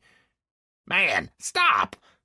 A couple of minutes into the fight, Reptilis had only 10% of his hit points left. What's that? Decided to talk, have we, once you realized that you can't win by force? And where were you before, handsome? Not a chance. This is too good an opportunity to kill someone without being sent to the mines.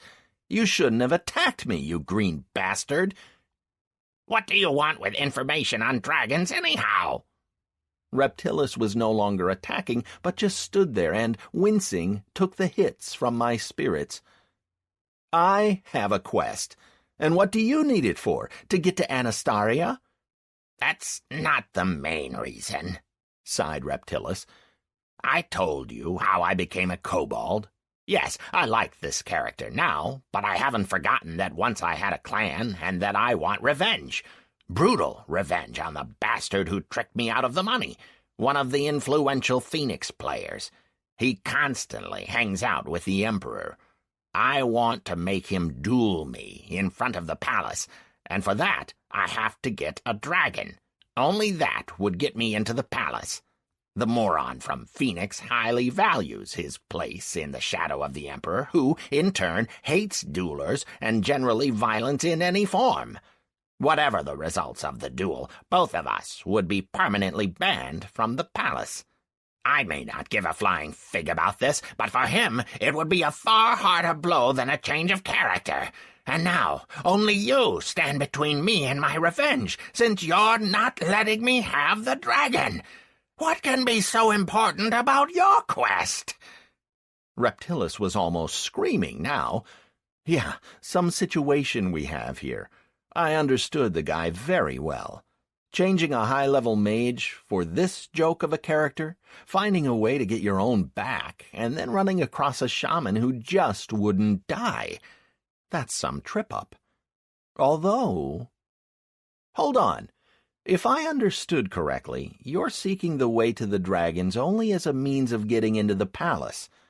Would only a dragon do? No, any unique item would work, but where would I get it? Reptilis was gradually regaining his composure. Do you have 50,000 gold? What? Look. I took out the dress and opened up its properties for viewing. Do you think the Emperor might like a thing like this? 50,000 gold and the dress is yours. What do you say? I don't have that much money right now. Reptilis grew thoughtful. I can give you 30 now, and we'll send the 20 as agreed to the bank in a week's time. It's a deal. But you do understand that I will still have to kill you now. I need to get to the dragons. Really need it. And it's also no good leaving unfinished business. If I started to bring you down, I have to finish you off good and proper. Go for it. Reptilis smiled, having fully regained his composure and apparently already making plans for the future. If you sell me the dress, I'm fine with it. By the way, a duel is a shabby move. I can propose an alternative. I quickly described what kind of revenge could work at the Emperor's reception. This way is much more interesting and saves you getting banned from the palace. That's some twisted mind you've got there, grinned Reptilis, drawing up another agreement and making our deal official. The damned 30% evaporated to the corporation, and 21,000 gold landed in my pocket. A curious fact. I didn't feel a hint of greed when letting go of the dress. Even my inner toad took its loss calmly. I could have sold it for 300,000 or 400,000 in anhers, but I felt I was doing the right thing. What will happen to the wyvern? I nodded towards the horsey. It'll be fine. It will stand there for a couple of minutes and disappear. I have the reins. All right, you can finish me off now. I owe you 25,000 more. I won't forget. And thanks for the advice. Those Phoenix douchebags really got to me with their snarks. It's just a total shit. Pie! Ding! What did you say? I asked, holding my breath. Now, don't pretend you're just out of kindergarten and never heard swearing before. Who cares about swearing? Can you please repeat your last sentence, word for word? I said, those Phoenix douchebags really got me with their snarks. In full. It's just a total shit. Pie! I went to the settings and removed the profanity filter. Later on, it would be quite interesting to see what words the developers bestowed on the NPCs in Barleona. But that didn't really concern me right now. All right, I'll be seeing you. Perhaps we'll meet again. 10 damaged spirits flew at Reptilis, and a message appeared before me. Achievement earned. Killer level 1. 19 player kills until the next level. Achievement reward. Damage dealt to other players increased by 1%. You can look at the list of achievements in the character settings. I waved away the questionable achievement and took out the chess pieces. The dragonkin wasn't going anywhere, and I just had to check if my guess was right. Could everything really be that simple? For the second time that day, I looked at the properties of the orc warriors. 1, 1, 2, 3, 5, 8, 13, 21, ... Pythagoras' theorem, Euclidean space, the Fibonacci sequence. Formulas which completely lack any connecting logic. But if I was right... Pythagoras, Euclid, Fibonacci. Pythagoras, P-Y, Euclid, E, Fibonacci, F-I. Pi, Phi. It is true that few would be familiar with these three constants, but I was one of those nerdy people who try to explore a studied subject as thoroughly as possible. After deciding to be a programmer, I ended up memorizing the main mathematical constants to their first 10 decimal places: 3.1415926,536, 2.71828188285, 1.61803398887. I opened my inbuilt calculator, worked out the number I needed, 13.8175802, and entered it into the text box. Well, did I get it, or was it more of the same old? The world froze. The dragonkin, who was still standing in the door, fell on all four of his knees and bowed his head. A whirlwind appeared a couple of meters away from me, from which 8 2-meter-high orcs walked out one after another, with yatagans. I've spent so much time examining the figurines that I could easily put a name to each of the orcs. Gritchen, Grover, Vankor. All the 8 great warrior orcs stood before me and waited for something. I selected the closest orc and looked at its properties. He was level 350. I swallowed as I imagined these warriors putting themselves at my service, and respectfully bowed my head to them, honoring their great deeds. Suddenly, the orcs began to speak, one after another. That day the sky was covered with darkness, and massive hailstones rained down. When the great creator of things realized that his hour had come, only he could not die, and so to his rest he departed. Then he sealed the doors to himself forever, disturbed by no one to be. Within a cave he hid all he knew, possessed, and created. Only the one who finds the way to him shall be blessed. Through the tandem of gods, Hero Commandant found the way. Raised of a servant, emperor he became midst the echoes of the shining mountains. Holy cow! What does this mean? What shining mountains? Do they mean Elma? The mountain range stretching from the deepest south of the continent right to the extreme north? In the morning, its peaks sparkle like flashlights. It's so damn mind-blowingly enormous. The dwarves no more, added Grover. After this, the orcs went back into the whirlwind, and sound returned to the world. Hey, what about a quest, or an achievement? I felt cheated. Was Phoenix really prepared to make me a master just for these lines? I automatically looked at the properties of the figurines. They only contained the lines about their feats now. There was no additional text, let alone any text input field. Just your regular unique chess pieces, what they should have been from the start. The main thing was making sure that Anastasia didn't find out that I was in possession of several lines pointing towards some point on the map of Barleona. A point that contains the virtual creator of this world. Chapter 8. The Totem. Key. I'm a man of steady nerves, but when the dragonkin's malicious muzzle repeated the same phrase for the 40th time, you developed an irresistible itch to put your boot in it. As soon as the portal with the orc warriors disappeared, the dragonkin got up from his knees and, as if nothing happened, placed himself in the doorway of the hut. I need the scroll that will take me to the dragons. I approached the four-legged NPC. Key. The dragonkin rumbled for the first time. What key? Key. I found the clearing and met all the conditions.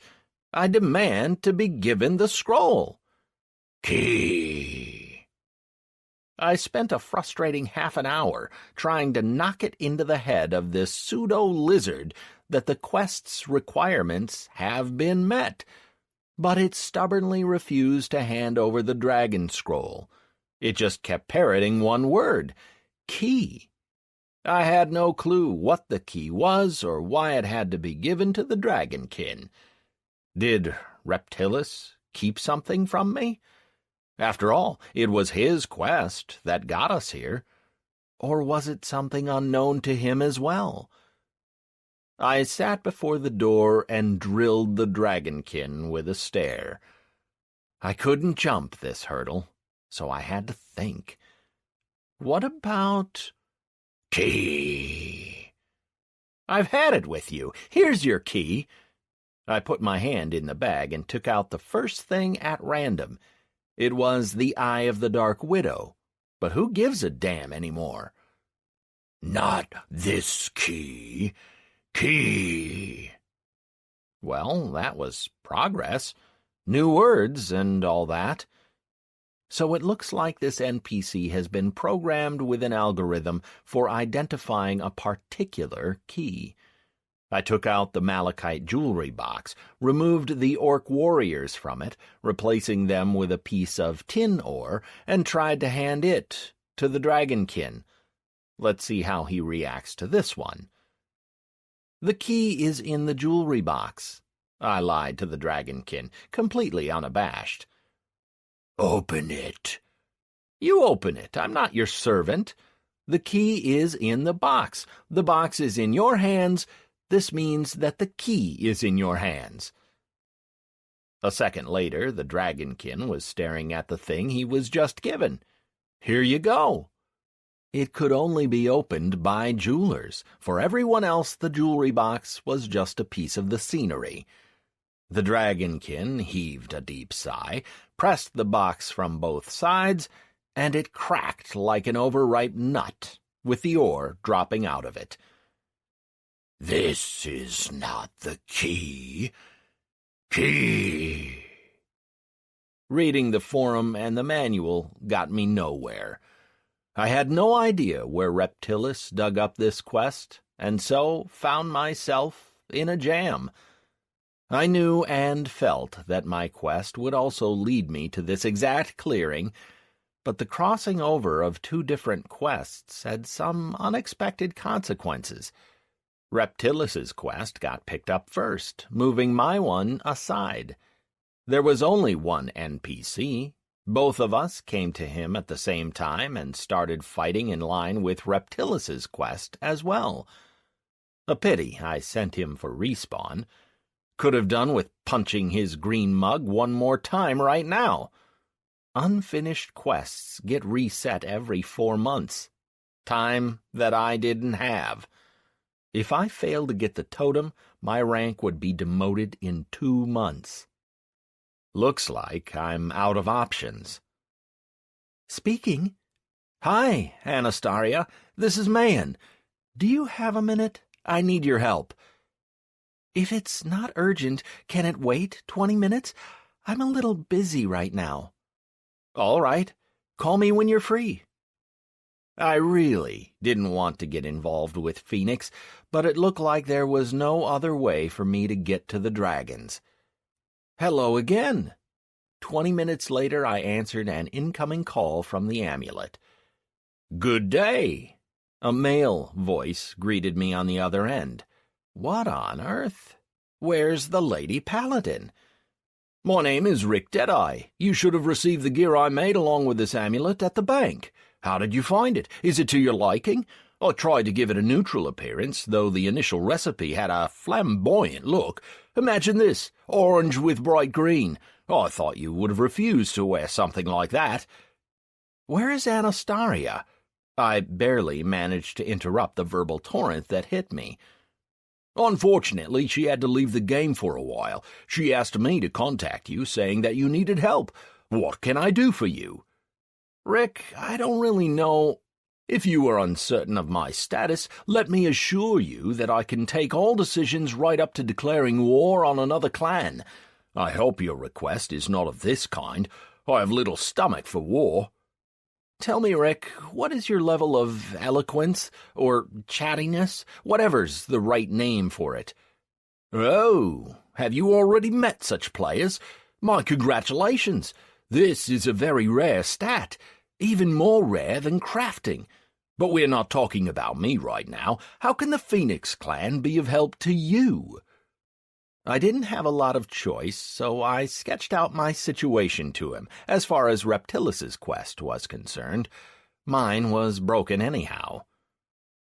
The Dragonkin is standing in the doors of the house and demanding you give him a key. Is that right? Yes. And he has no intention of handing you the information about the dragons, does he? How? I asked, dumbfounded. How did he know? Didn't Reptilus say that this was a unique quest? No need to get so worked up. These dragonkin are scattered throughout Malabar in memory of dragons that had existed long ago. The key is in the scepter of the NPC from which you managed to steal this scroll with the quest. Yes, I did say steal. That's the only way to get this quest.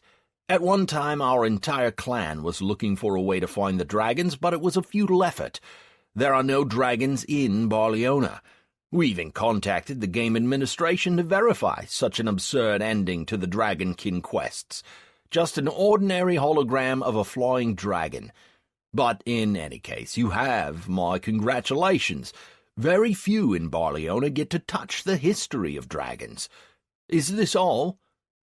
Yes, thank you for your help. Then I'm off. Goodbye. Well, I'll be. Some pickle Reptilus landed me in, that under-kicked crock. 4 months of waiting for the quest to reset. Goodbye, elemental shaman. Why is everything so crappy? Key. The last words I must have said aloud, because the Dragonkin was at it again. I have no key. You can relax and go home now. Show's over. The Dragonkin, like some obedient pony, turned around and entered the house. What to do? Go back? My spirits were so low that I wanted to howl. Why didn't I listen to Cornic and fly with him for the totem? Decided I was smarter than everyone else, did I? After imagining the goblin's mocking eyes when I went back to him with my head hanging low, my spirits seemed to hit rock bottom. Knowing that there was nothing left for me to do except return to Beatwick, I decided to make Anastaria's present. I had to make the chess set anyway, so why not do it right here? I had all the tools with me, as well as the holograms, and I didn't have to take any notice of the Dragonkin. Perhaps I'll raise my spirits, at least a little, this way.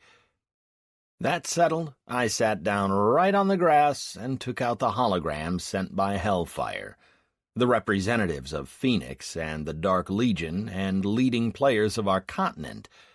When the last image was copied to memory, I switched to the design mode. I was feeling so damn awful.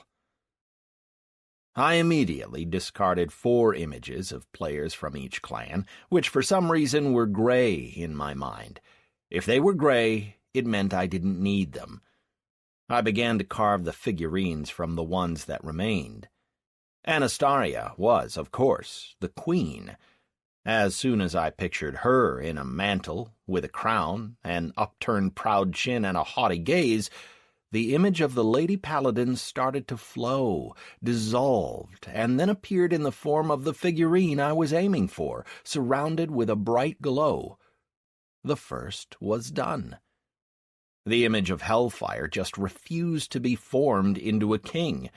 The crown just didn't suit him, and I put him aside and moved on to other figurines. Knights, bishops, all the 8 pawns and 1 rook came together right away. Only 2 images and 2 pieces remained, a king and a rook. Strange. For some reason I thought that Hellfire should be the king, but an unassuming and inconspicuous gnome was wryly looking at me from the picture, as if asking, "Try me." All right. If he's asking, we'll have to go with it. I looked at the player's name. Ekeler the Invisible. The name didn't mean anything to me, but there were no other options left, so I had to try him. If he fits, I hope Hellfire won't kill me. He fit. As soon as I imagined Ekeler with a crown and a cape, his image began to flow and took the shape of the king I was looking for. Strange. Why him? Why not Hellfire, who, without further ado, turned into a rook? I'll put it down to artistic license. Things weren't exactly straightforward with number 2s, either. Plinto simply wouldn't become the king, try as I might. Going by previous experience, I tried to make him a rook, but that didn't fit him as well. That's just crazy. Knight, bishop, queen were all wrong. Only the pawns remained. Even in the design mode, where the consciousness was completely separated from the body, I swallowed. If Plinto finds out that I made him into a pawn, number 2s will put me on their blacklist with everything that entailed. I hope that Anastasia will have a chuckle at the hint and won't inform that unbalanced person of the fact. The place of the king was taken by another player whose name was also not particularly known, and the queen turned out to be the player that I saw with Plinto. I wasn't sure I knew what I was doing anymore. When all the 16 figurines took their places, I exited the design mode, took lapis and malachite out of the bag, but right before re-immersing myself, saw the dragonkin right next to me. What could he want now? Cutting the stones didn't present much of a problem. They had the same shape, so after forming one stone in my mind, I reproduced it in 8 pieces of lapis and 8 pieces of malachite. Just before combining the projections of the figurines with the stones, I decided to add a few slight improvements. I tried to give all the Phoenix figurines proud and brave demeanor, but in the majority of cases the figurines acquired an air of arrogance, as if the rest of the world owed them. Only Rick, who spoke with me today, retained a human face. I made number 2s look more fierce and angry. If they are to be green, let them resemble orcs. The result was quite interesting. Only the king and the queen failed to undergo this metamorphosis. The features of the other figurines became distorted with such fury that it looked as if they were the ones who owed Phoenix and had to pay it back this very second, but were all tapped out. So be it, then. Another instance of artistic license. After tweaking their appearance, I combined the figurine projections with the stones and opened my eyes. Done. When I get to Farstead, I'll send the figurines to Hellfire. If he asked for them so insistently, I had to grant his wish. Happy birthday, Anastasia. You'll have to find a chessboard for them yourself. Damn, I couldn't help feeling pleased after making something with my hands. And then I was completely overwhelmed by a sudden rush of pleasure. Item created, cursed chess pieces of balance. Description: this has no precedent in Malabar's history. The first ever binding of an object to a particular player.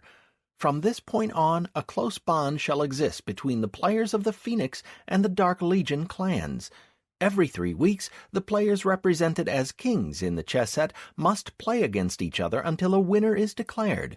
If one of the kings is offline, he is to be replaced by the queen, bishop, knight, rook, or pawn. Duration of the game, 2 hours. If no winner is declared in the course of the game, it shall be considered void. The item is uniquely identified with its creator, Mayan. Depending on the results of the game played with the cursed chess pieces, all the players represented on the board shall receive 3 weak buffs in case of a win, plus 10% to all the main stats. 3-week debuffs in case of a loss, minus 10% to all the main stats. 3-week debuffs if the game was voided, minus 20% to all the main stats. Item class unique, cannot be destroyed. The binding to the players is now complete. All the bound players have been informed about the creation of the cursed chess pieces of balance. Attention, this item cannot be repeated. There is no recipe. You created a unique item. Your reputation with all previously encountered factions has increased by 200. Skill increase, +1 to crafting, total 4. +3 to jewel craft, total 22. You have received the title, The Cursed Artificer. I swallowed after reading the message. I'm screwed. If before I had some chance of avoiding punishment for depicting Hellfire as a rook and Plinto as a pawn, having created a chess set like that, I doomed the clans to eternal strife. They'll never forgive me this, even if I was a member of one of these clans. Who asked me to craft anything in such a mood? And what's that? Item acquired. The key to dragons. Description. Ancient as the world itself, dragons always honored beauty and uniqueness. After leaving this world, the dragons instructed the guards that only those worthy should be granted passage to them. You have met their condition for obtaining the key to the dragons by creating a unique item in front of the guard. Congratulations. There was a flash, and a small iron key appeared in my hand. Key, rumbled the dragonkin, who stood next to me, pointing to my hand. Here you go. I handed over the piece of ironware. Item acquired. Scroll of teleportation to dragons. On use, transports you to the place where dragons live. After receiving the key and handing over the scroll, the dragonkin gave a pleased snort and trudged off to the house, completely forgetting I was there. That was that. Now I'll activate the scroll and receive the totem. I can't wait any longer. The clap of the opening portal made me start. I turned to the sound and saw a smiling man dressed all in white. It was a herald. Good day, Mayan. I hope I will not detain you too long. Let's get straight to business. Let me congratulate you on creating such an interesting artifact. You have become the 4th free citizen of Barleona and the first on our continent to create a binding item. The Emperor sent me to you to exchange the created figurines and bring them to the palace. The chess match will be overseen by him personally. The participants will be compulsorily transported for the game. Exchange? For what? I picked up my ears. The Emperor's goodwill is worth a lot in Barleona. These are the words not of a boy, but a man. I was very much afraid that you would have to be persuaded by being told of the dangers of keeping the chess pieces in your possession. What is the Emperor offering? First, unimpeded access to the external gardens of his palace. Second, his personal ring. And, of course, his personal regard for such an interesting master. I did well in managing to stay on my feet, although the hamster fell on his back and was not showing any signs of life. And it wasn't even the access to the palace garden or the ring that got me so excited. These things were also hard to get, but not entirely impossible. I was more blown away by the personal regard of the Emperor. This could mean only one thing: reputation. Keeping in mind that I have the wonderful ability to increase my reputation by 5 units daily, in a couple of years my character could level up his reputation with the Emperor, and this means free entry to the palace. That was the silver lining of me creating these chess pieces. I agree. Here you go. I handed over the figurines to the herald. Your reputation with the Shaman Council has increased by 100 points. You are 900 points away from the status of friendly. The reputation with the Malabar Emperor cannot be increased on account of the First Kill achievement. Item acquired, the Ring of the Emperor. Description: the person presenting this ring is acting on my instructions and for the good of Malabar. Number of uses, 1. Thank you, and until we meet again. According to the rules, you, as the creator of the chess pieces, are obliged to be present at the first game, which is set to take place in 3 days' time. Your presence will be hidden, so as not to break the concentration of the clan kings. Goodbye. One of us will drop by to get you 3 days from now. The herald opened a portal and disappeared, and I was left staring stupidly at the indulgence in my hands. He's really more of a Richelieu than an emperor. Now, whatever I did, even if I killed someone, I would not be sent back to the mines. I have a one-time get-out-of-jail card. Great. I'll have to use it wisely. "Hello," I responded to the sudden throbbing of the communication amulet. "Man, is this some kind of a sick joke? What are you doing, you dumbass?" I would have never thought that such a beautiful girl could scream like that. "And good day to you too, Anastasia. Aren't you supposed to be offline?" "What offline? What have you created? What the hell are these cursed chess pieces? Have you completely lost it in that Beatwick backwater?" "Anastasia, let me explain. You have 2 hours to get the chess pieces to me. I have to figure them out. If I don't get the chess pieces, I will officially declare you the enemy of the Phoenix clan. Understood?" "I don't have the figurines. The herald took them, at the request of the Emperor." "The Emperor?" "Yeah. A herald ported in, rewarded me with the permission to enter the external palace garden and 100 reputation with the Emperor, took the chess pieces off me and left. And you can stop screaming at me. Hellfire asked for the pieces as a present for you. Happy birthday. Upcoming birthday, anyhow." "How dare you?" "Stacy, in all honesty, I've had enough of this. Let's speak frankly. What do you want? When I was asking for your help, you didn't even deign to speak to me and handed me over to Rick.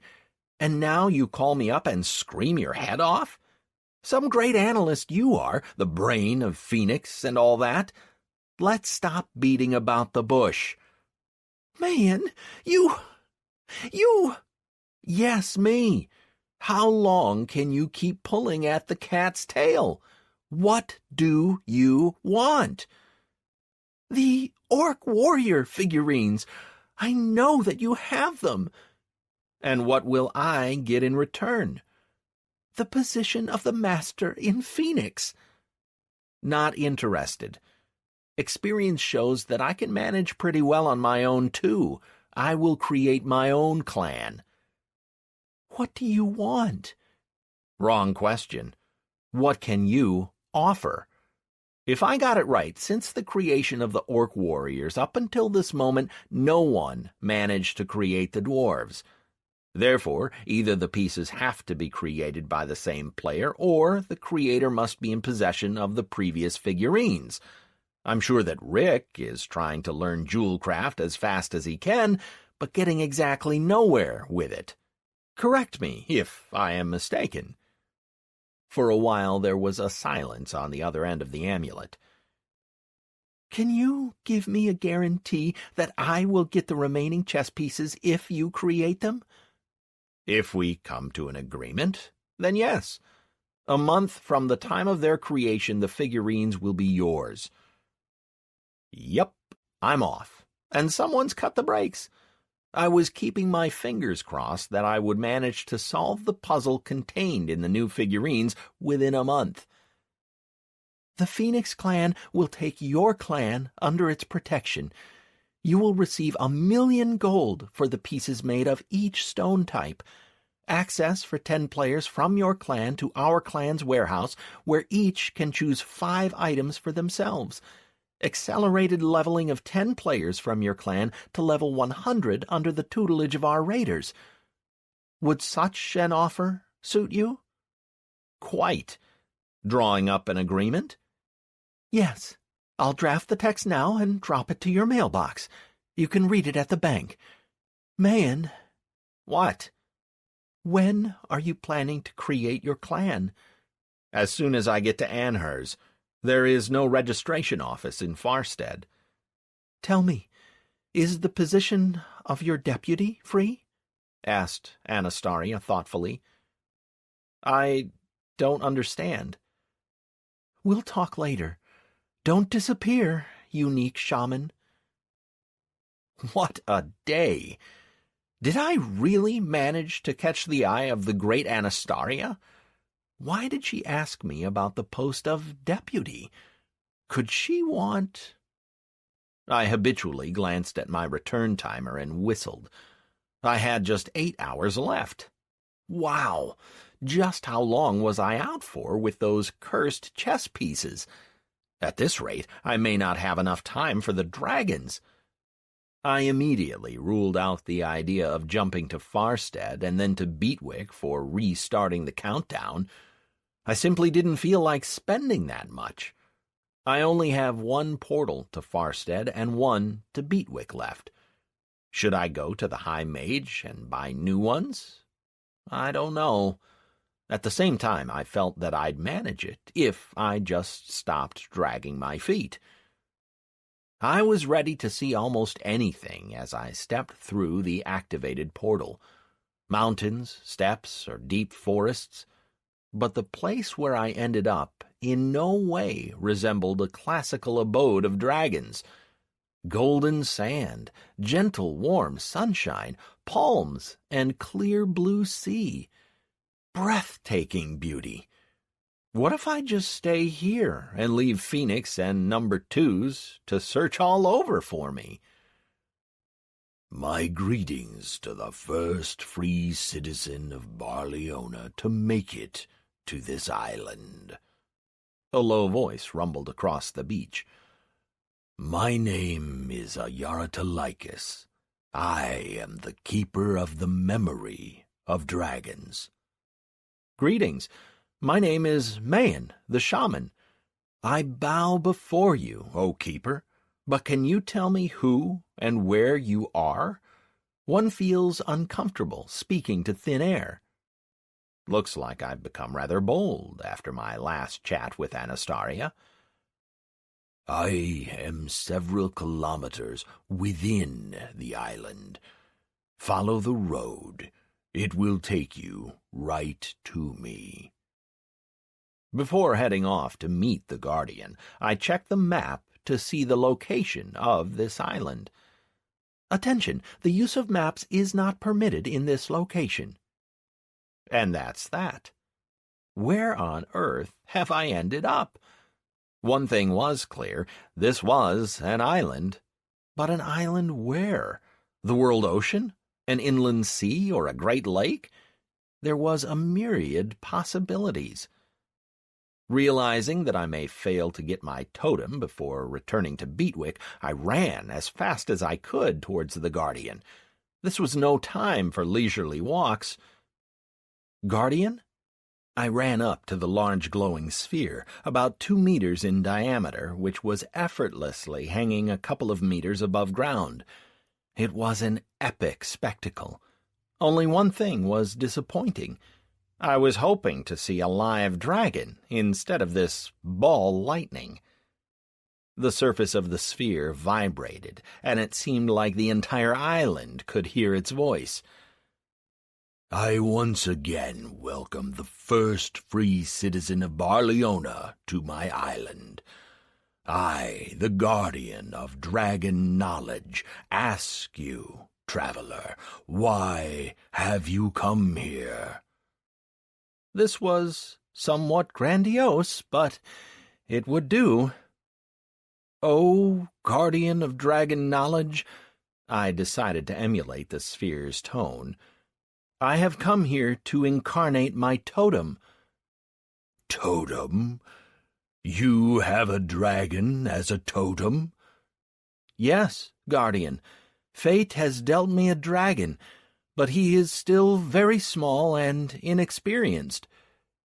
No need to explain. I shall open a portal to the world of dragons for you. World? Yes, dragons had departed from this world forever. They dwell beyond Barleona, watching us from outside. I thank you for your aid, Guardian. Then go. No sense in wasting time. There's never enough of it. There was a clap, and a portal opened next to the sphere. As I walked towards it, I couldn't help wondering about a certain detail. Cornick suggested we go to the dragons directly. Was he able to jump between worlds, then? I have to ask him when I get the chance. The portal surrounded me with a shimmering glow, and once this dissipated, I realized that I've never seen mountains before in my life. What I used to call mountains were mere hills. I was looking at real mountains now, with a capital letter, so to speak. There were sheer cliffs rising high into the sky, the neighboring snow-covered peaks lost in the clouds, and piercing wind. The scenery impressed. Would you believe it? He made it. Cornick was sitting next to the spot where the portal left me, sporting an unpacked picnic basket and a protective dome. "Teacher," I bowed, "you said that the next time we would see each other is when I had to take the exam for a great shaman. Is it already time?" "No, not at all," laughed Cornick. "I just made a bet with Aranoxotolicus that you would be able to make it here within a month. Just imagine, that green reptile decided that my apprentice would need 2 years to get here on his own." "So what did you win? And teacher, please cover me with the dome as well. It's rather cold here." "A dome? Do it yourself. Or do you think I will be running after you to change diapers every time? You have to start learning things on your own. And I won a barrel of excellent wine. Only dragons know how to make wine. All the other stuff's a shoddy imitation. When you become the great shaman, come by. I'll let you try some." "Teacher, you didn't tell me how to make a dome. How do I know which of the spirits can do it?" "No one had to show you how to summon a slowing or a purifying spirit either, but you learned it just fine.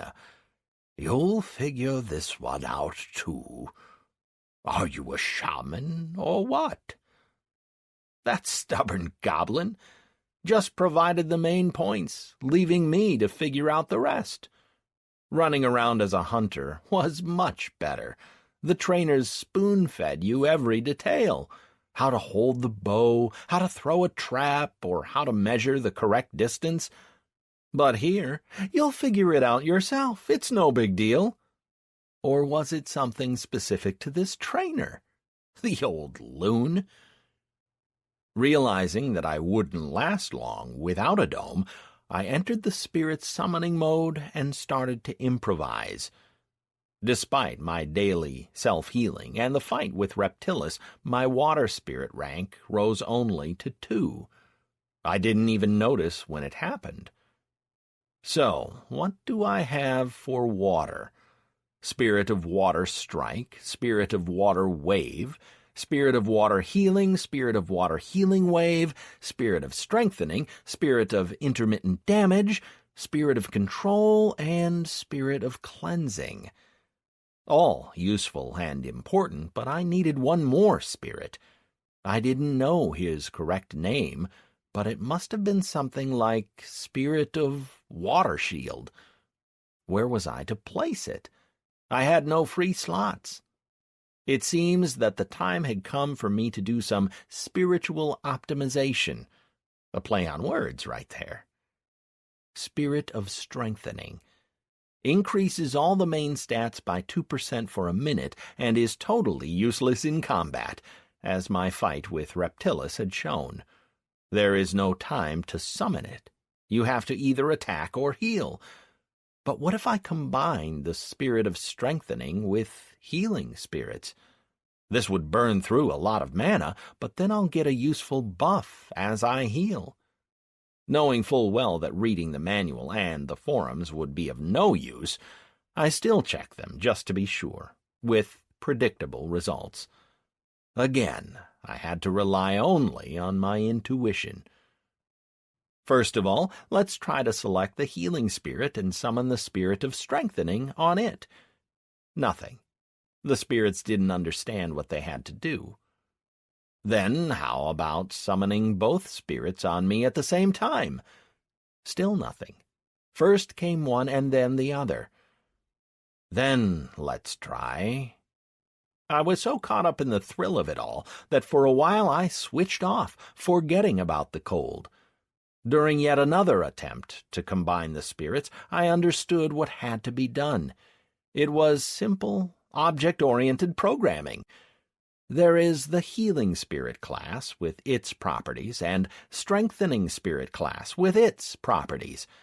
The task was to create a new combined class, inheriting the main features of the preceding classes. But where to get a design kit to combine the two? Should I ask Hornick? That green mug would have a right laugh, saying that his apprentice is a complete doofus and teaching him is a waste of time. Why do shamans need a totem? Is it just for playing with or for riding? Well, Mr. Manual, don't let me down now, at least. Totem, a natural object used as the shaman's emblem. Totems help shamans to understand themselves. They act as a means of connection to the inner world and reflect the essences which make up the personality of the temporal, physical, shamanistic I. Totems help to understand why shamans are the way they are. They point out the strong and weak sides of the character, strengthen its merits, and lessen its shortcomings. Totem properties cannot be changed, can be used as a mount after incarnation, or as a spirit design device. Totems are sentient and must be developed. Every 50 levels, the totem acquires an additional ability, dependent on the totem type. If a totem does not suit the shaman, it can be removed. Right. Everything became clear and simple, especially after reading the first paragraph. That's some dog's breakfast they've cooked up here. Why? To show how cool it is to be a shaman? Brr. But I got the main bit. A totem is a spirit design device. If that's true, then... Hi, I need your help. Will you come? Are we going to play? No, we won't play. I have to get to grips with the spirits. All right, I come. A projection of a transparent little dragon appeared next to me. Was I seeing things, or had he grown a little? I thought he was smaller. Hello! How can I help? I don't know myself yet. You see, there are two spirits, one for strengthening and the other for healing. I have to combine them to make a new spirit, but don't know how. Do you know how to do this? Make a new spirit from two? Of course I know. Be right back. The little dragon disappeared for a few seconds, and then came back holding a crystal of some kind in his paws. As soon as Draco appeared, a heavy thundering voice sounded. The totem soul. The shaman must keep it as the apple of his eye. If the totem soul is destroyed, the totem will disappear forever, and the shaman will lose his strength. Draco, still holding the crystal, shook his head and continued in his childish voice. Call the spirit you need here, and then another, and then you get new spirit. Let's try. I'm curious. A totem soul? It's the first time I ever heard about this. The manual and the forums make no mention of it at all. Damn, why is the internal help so truncated? If I could only get into the main net. That's where all the information about Barleona can be found. But here... I heaved a bitter sigh, brought up the spirit summoning mode, selected the crystal in Draco's paws, and summoned a strengthening and a healing spirit on it in turn. As soon as the spirit settled in the crystal, a window with the description of the new spirit appeared before me. The water spirit of healing strengthening. Next to the description, there were 2 active bars with sliders, healing and strengthening. After playing around with it, I felt somewhat disappointed. It turned out that the spirits of healing and strengthening, summoned separately, give off 100% of their force, while a combined spirit is not equal in strength to the 2 spirits making it up.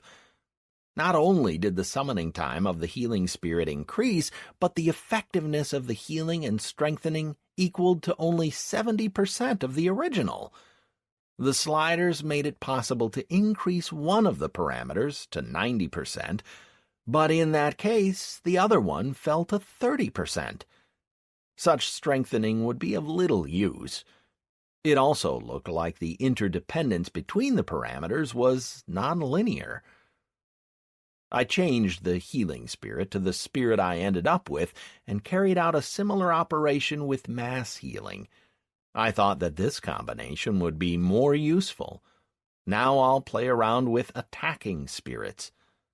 I selected the crystal and summoned to it the spirits of Water Strike, Intermittent Damage, and Control, a triple kidney shot at the opponent.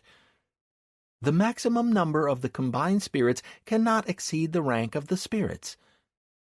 Damn, looks like it was too early to celebrate. But, to be fair, it made sense. You had to level up the rank of the spirits in order to play with combining them. I put together the Water Strike with Intermittent Damage, optimizing the active zone. 2 free slots appeared where the Spirit of Water Shield could be summoned, which, in turn, could be combined with healing and drop a shield around the healed target, blocking some type of damage. Phew! Now, let's roll. I concentrated on the empty slot and started to summon a spirit. The rank of Elemental Shaman has access to the following additional spirits. The Spirit of the Shield. Do you wish to add the spirit to the active zone? Finally! After acquiring the new water spirit, I combined it with healing and once again shifted it to the active zone. I won't be freezing now. I summoned the spirit of healing shield and gave a smiling Cornic a pleased look. Although, no, he wasn't smiling, but laughing with impunity. I don't get it. What's so funny? A minute later, it became clear what made my teacher laugh so much. The water shield had a certain property. It was made of water. And it was cold in these mountains, very cold. When I found myself inside an ice sphere, my shoulders slumped. Cornic is such a bastard. He knows that my focus is water, but didn't stop me. Although I'm not much better. I got so carried away that I didn't think of how water would react to cold. The shield should really be made of air, like Cornic's. But I don't specialize in air. Blast! After waiting a short while for the shield to dissipate, another question for Cornic. Why did his shield last a long time, while mine only lasted a minute? I started to free myself from my icy prison with my mallet, like some chick breaking out of an egg. Why wasn't the dome breaking? You are doing it wrong. I completely forgot about Draco. He continued to circle me, observing what was happening with great interest. What's the right way, then? You shouldn't hit just anywhere. Find a spot and hit there. Will you help me? Yup, found it. Hit right here. Draco nosed a place in the ice capsule. If that's it, here goes. Move away a little, eh? There's going to be a big boom now. I took as big a swing as the confined space of the ice sarcophagus allowed me and hit the spot that Draco pointed out. Then came the fireworks. The ice barrier flew apart in all directions, as if it had been exploded. The icy wind was back, but the golden glow that surrounded me and Draco stood in its path. Where was this strange music coming from? Wow! It worked! Great! Playing crows! When I stepped back from the bright light, I looked at little Draco circling nearby, although there was no more little Draco. A young 2-meter dragon was cruising through the air around me. "Isn't this great?" he said happily. "I can pronounce letter R. It's brilliant." I faked a smile and patted the dragon on the back. I don't get it. Did I just incarnate him? How on earth? Searching for your totem, quest completed. Quest, the path of the shaman, step 2, completed. And that's it? Could all my tribulations with the scroll have been simply aimed at successfully getting out of the ice capsule with my dragon? What happened to the unique bonuses? Where is the gaining of unsurpassed might? Where are all these things, I ask? And where are the dragons, if it came to it? I greet you, my son. While Draco continued to growl at anything and everything as he learned to speak properly, an enormous green dragon landed on the ground next to me. I should probably mention that I only now noticed that my dragon was black as night. I'd got used to him being transparent, so it didn't register right away. "I greet you, Father." I bowed before the dragon. I wasn't really getting the deal with the father-son stuff, but played along just in case. My name is Erinoxytolicus, that green reptile that Cornic mentioned. You may call me Renox.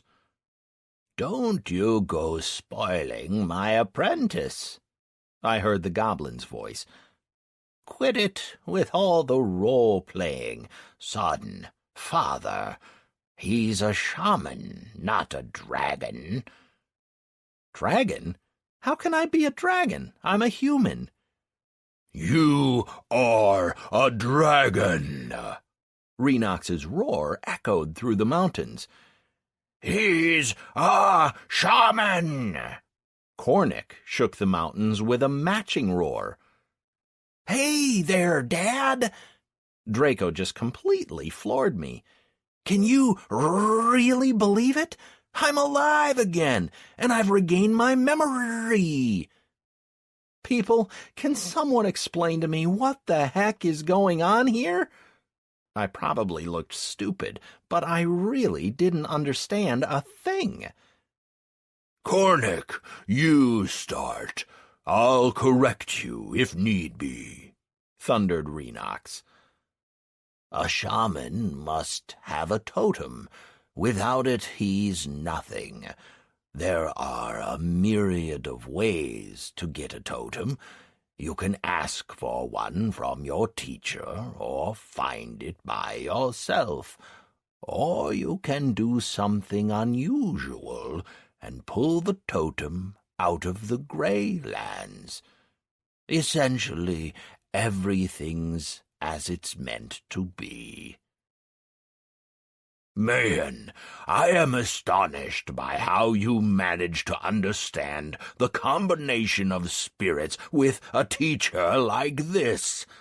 Cornic, please lay aside your principles at least once and explain everything properly.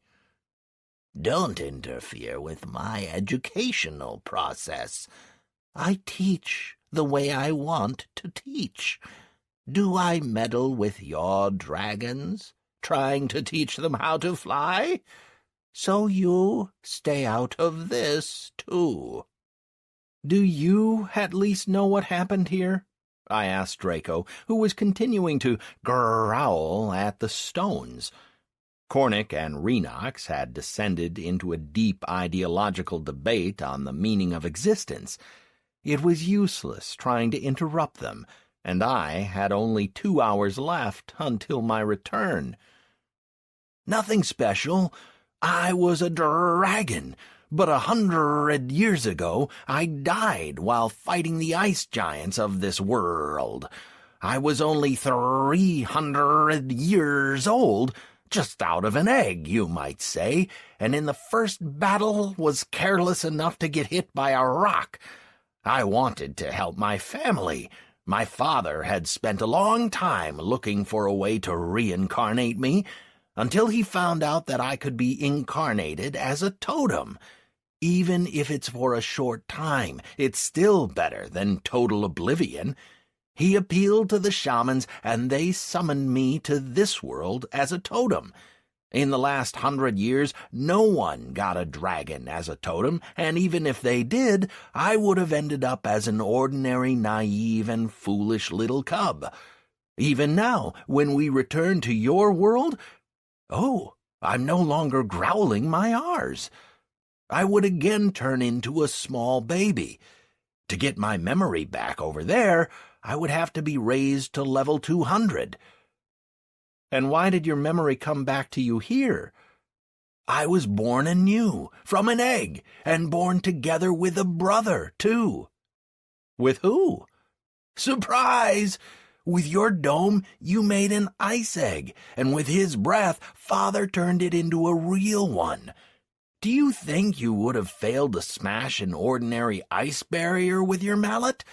So from a dragon egg there hatched 2 dragons, one who was reborn, and the other is you, brother. This one's at it, too. It turned out that Cornic and Renox had been standing nearby and listening to Draco's tale, having stopped their debate. Stop muddling his brain, or it'll boil over soon. Don't listen to them. They won't teach you anything good. Life is much more complicated than just being a dragon. Looks like you'll have to be told what really happened here.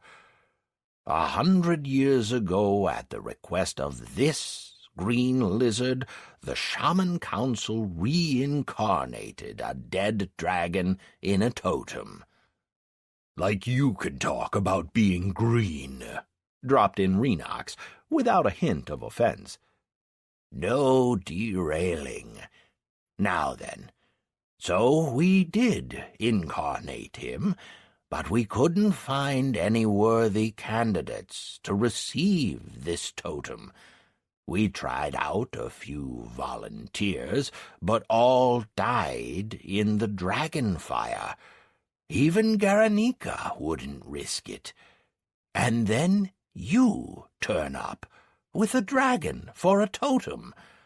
When Prontho found out, he barely restrained himself from abandoning his mine to spread the word among the shamans. He did restrain himself. His sense of duty was stronger, but he sent me a message, and I started to watch you. Right, I'm veering from the business at hand now. Dragons. Even if you simply incarnated the dragon, he would have remained a non-sentient. Well, when I say non-sentient, in time he would have grown smarter and learned to carry out your commands, but it would have still been a long way from a real dragon. That would have happened if you took the standard path and accepted my help. But you chose the way of the shaman, and in the end, we have what we have. In this world your totem regains his memory and can speak with his family, but no more than 50% of the time, because the rest of the time he must spend with you. It is also possible to return his memory to the dragon in our world, but for that you need to bring him to level 200. When you go back, he will only be level 1, and you would only be able to summon him for 2 hours a day. For now, this is all he can do. As his level increases, so will the time he can spend in your world. So that's how it is. And about that bit where I became a dragon? You hadn't become anything. You were a shaman, and that's what you have remained. So what if, on your return to our world, you'll be a total wreck for a couple of days and develop immunity to poisons? All of them. And a couple of other things, which you'll have to deal with yourself. You still have much growing to do until that time comes. It's nothing to concern yourself with right now. Strange. If I've acquired these abilities, why hasn't the system informed me about them? And how do dragons level up? I ask because I'd like to know how to return your memory. I looked at Draco. Summon me often and set me to hunt various critters. But if I get sent to the Greylands, I'll lose 10 levels. Remember this. Yep. This is just like a common hunter's pet, but one that allows you to work with spirits. Not bad. Is there anything else I need to know? I'm beginning to run out of time now. I will have to be getting back. The rest you'll learn as you go along, said Renox, and then turned to a pleased-looking Cornic and rumbled, You won the second time, too. Where did you find an apprentice like this? The second time? I looked questioningly at Cornic. Renox promised a reward worthy of an emperor to whoever gained his totem, and said that anyone who made it possible for him to speak with his son, even briefly, would be altogether enriched. We made a bet that you won't even bring up the reward. Got another barrel of wine off him. You have my thanks, shaman. Only a harbinger is able to take something material out of our world. But there are things of greater value than gold. Information. Look at these 2 maps. They mark the places with ancient treasure vaults of the dragons. We have no need of them now, but they could be of use to you. You can take someone with you to the first of these, but to the second you must go alone. And, most importantly, I see that you have begun to restore the Commandant chess set. I liked that man. He was a great ruler. Just remember this. Whatever logic or hints may tell you, always choose the right way. Game World maps updated. Your maps have been updated with the marks of 2 dragon treasure vaults. The marks have been numbered. The right way? What right way? That is all. It is time for you to go back. Can I ask a question? How did you and Swiftbell become friends? High Shaman Swiftbell helped Renox to look for a candidate who could get the dragon as his totem. A wasted 20 years. Cornick replied for the dragon. But the old ladies, his sisters, said that, For them, he will always remain a merchant, a trader, and an adventurer. Not everyone needs to know the truth. Hold on, another question. Cornick, I'm beginning to understand you. You give him an inch, and he'll take a mile, remarked the elder dragon. At our last meeting, you said that I should be preparing for something, that there was very little time. What did you mean? I ignored the dragon's words. If I'm being impudent, I may as well go all the way. Cornick looked thoughtful, and then, carefully choosing his words, said, Great change is coming to Barleona, but the Emperor is refusing to see it. He's totally blind. Change? What change? Enough questions. You will find out for yourself soon enough, if you continue to do what you have been doing. You have to become a great shaman. Keep learning. Quest accepted. The Path of the Shaman, Step 3. Completion of the trial to become a great shaman. Description: complete the trial to become a great shaman. Next trial in 3 months' time. Quest type: class-based. The question about what it was I should continue to do was about to leave my lips, when I suddenly found myself right in my bed in Elizabeth's summer house. You have acquired a passive ability, Dragon Blood, immunity to all poisons. Attention, a new stat has become available to your character, Spirituality. Spirituality affects the ability to work with spirits and put together different spirit combinations, and allows you to summon spirits of other classes. As you level up in this stat, the penalty for combining spirits is reduced. Do you accept? Attention, you will not be able to remove an accepted stat. I think I'll go for it. I should have filled up the last empty slot long ago. Even if this isn't a straightforward damage-based stat, I rather enjoyed combining the spirits. Some good stuff came out of that. A new stat has been unlocked for the character, Spirituality, current level 1. I looked around, about to wonder why Cornick took me back to my bed after leaving me by the village gates last time, when I became submerged in pain. At first it was an insignificant tingling throughout the body. Then I acquired a modification debuff, and the pain began to grow. I held out as long as my willpower permitted, but then broke and started to scream and howl. The pain was terrible. When modification changed to transformation, I was already barely conscious. Just lay, curled up in bed, emitting an occasional howl. What happened?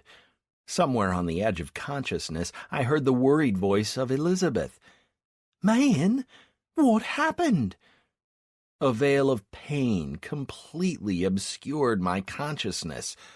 My hearing probably went, because the surrounding world was submerged in muffled silence. It seemed like an eternity had gone by before the red haze before my eyes flickered and I came to myself. It was as if someone had pressed a button and turned off the pain. My first thought was, it's so good to be an ordinary player. There's no pain, and you can leave the game any time. Mistress! Mistress! He woke up! I found myself in a well-lit room. How do you feel? I managed to focus my gaze on Elizabeth. I'll live.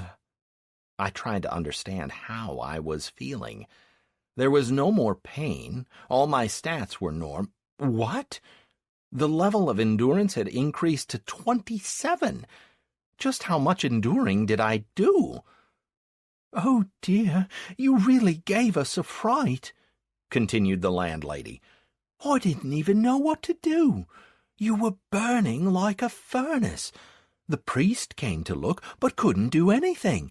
You spent 2 days in a fever, rolling around in the bed. And today, it's like you've been reborn. Would you like some tea?" I didn't get it. Why was she being so nice? I looked at Elizabeth's properties and was a little surprised to see that my level of attractiveness with her was at 34. Another 50 and she'll start flirting with me. Why, all of a sudden? "Man, are you alive already? Tomorrow we'll start learning to work with spoons and forks. I only taught you the very basics. There are still so many details to learn. It's right scary. I'll drop by tomorrow morning, and don't forget that you promised me a present." Clowder quickly ran into the room before immediately zapping off again. I just seriously don't understand anything. I had little desire or inclination to lounge around in bed. After getting ready to go, just before leaving the room, I glanced in the mirror. My red headband. It was gone. How could I have forgotten? Now it was clear why everyone was so nice to me all of a sudden. I had regained the standard 20 points of attractiveness. There came a clap of an opening portal, and a herald entered the room. "My lord!" Elizabeth, who was still standing by the door, bowed in a graceful curtsy. It was so elegant that it could not be spoiled either by her simple dress or her hair gathered in a tight bun. Who was she? "Man, I have come for you. In 5 minutes, the chess match between the Phoenix and the Dark Legion clans will begin. As the creator of the chess pieces, you have been invited as an observer. Come." Elizabeth stared at me wide-eyed, and in her properties attractiveness rose by 20 points in one go. Now it was 54. Women, whether real or NPC, the more important the company a man keeps, the higher his attractiveness. I was ready to go, so I stepped through the herald's portal straight away. I would finally see the Emperor's palace with my own eyes. Chapter 9. The Shaman's Mistake. The Emperor's palace dazzled. It was sumptuous, as full of decorations as a Christmas tree, and glittering in all the colors of the rainbow. Neatly trimmed hedges, paths of golden sand, grass that made you think you've never seen green before in your life. The developers had made a real effort with this location. The palace of the Malabar Emperor was considered the height of the creative endeavor of designers and artists. Every 3 months, contests were held on how to improve its already perfect look.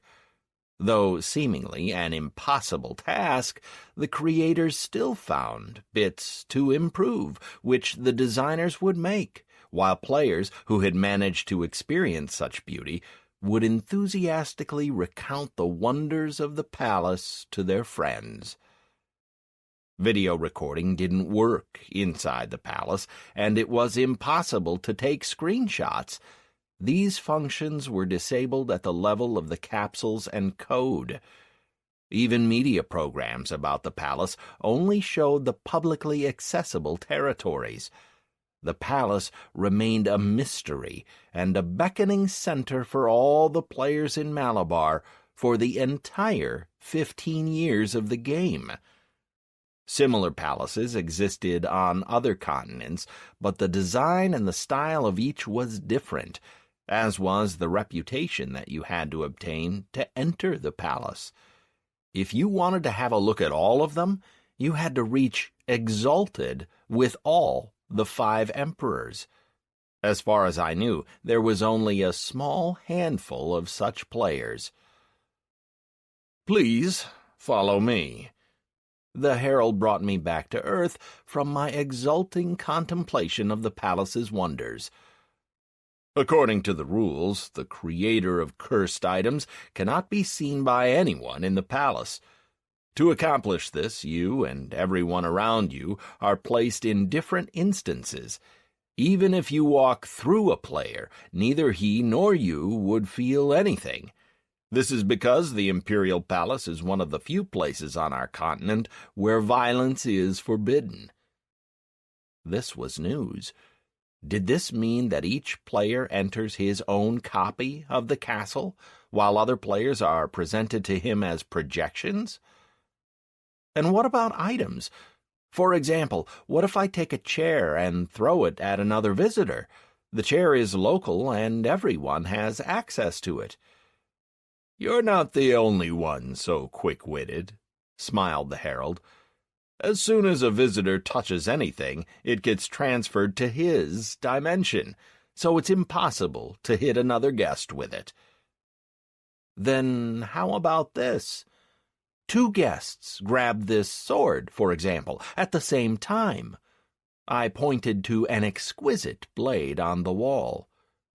Will there be 2 copies of it, or will it go to one particular person?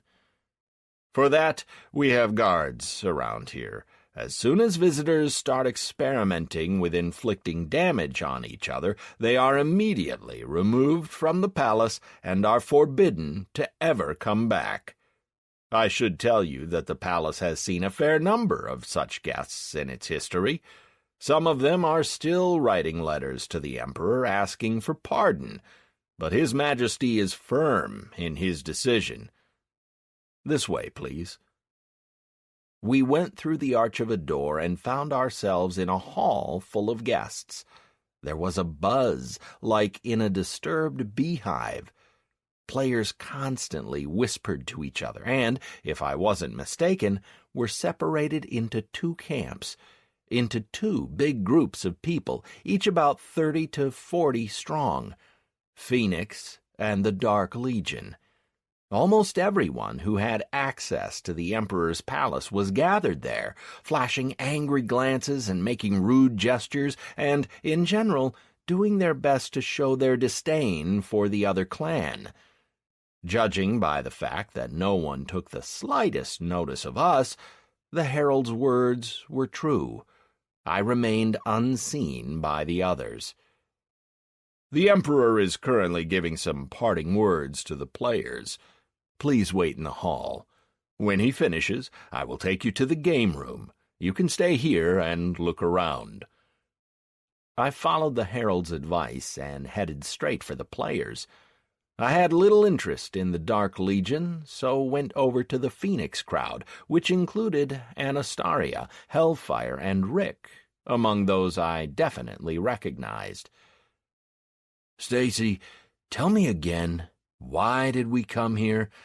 It's not like I have nothing better to do." When I came right up to a small group consisting of people that I had depicted as chess pieces, I began to make out their conversation. "Calm down, Hell. If Killer told everyone to show up, he meant everyone. You'd better check out Plinto blowing his top over there. Stupid pawn. When I catch Mayan and tear out his reproductive organ for making these chess pieces, I'll remember to thank him for this particular portrayal. I even felt like clapping when I saw this." "Yeah, you sure hit the mark with that. But why of earth am I a rook? I get it with Plinto. No one ever really took him seriously, despite the levels. But me? I feel quite offended." "Don't take any notice.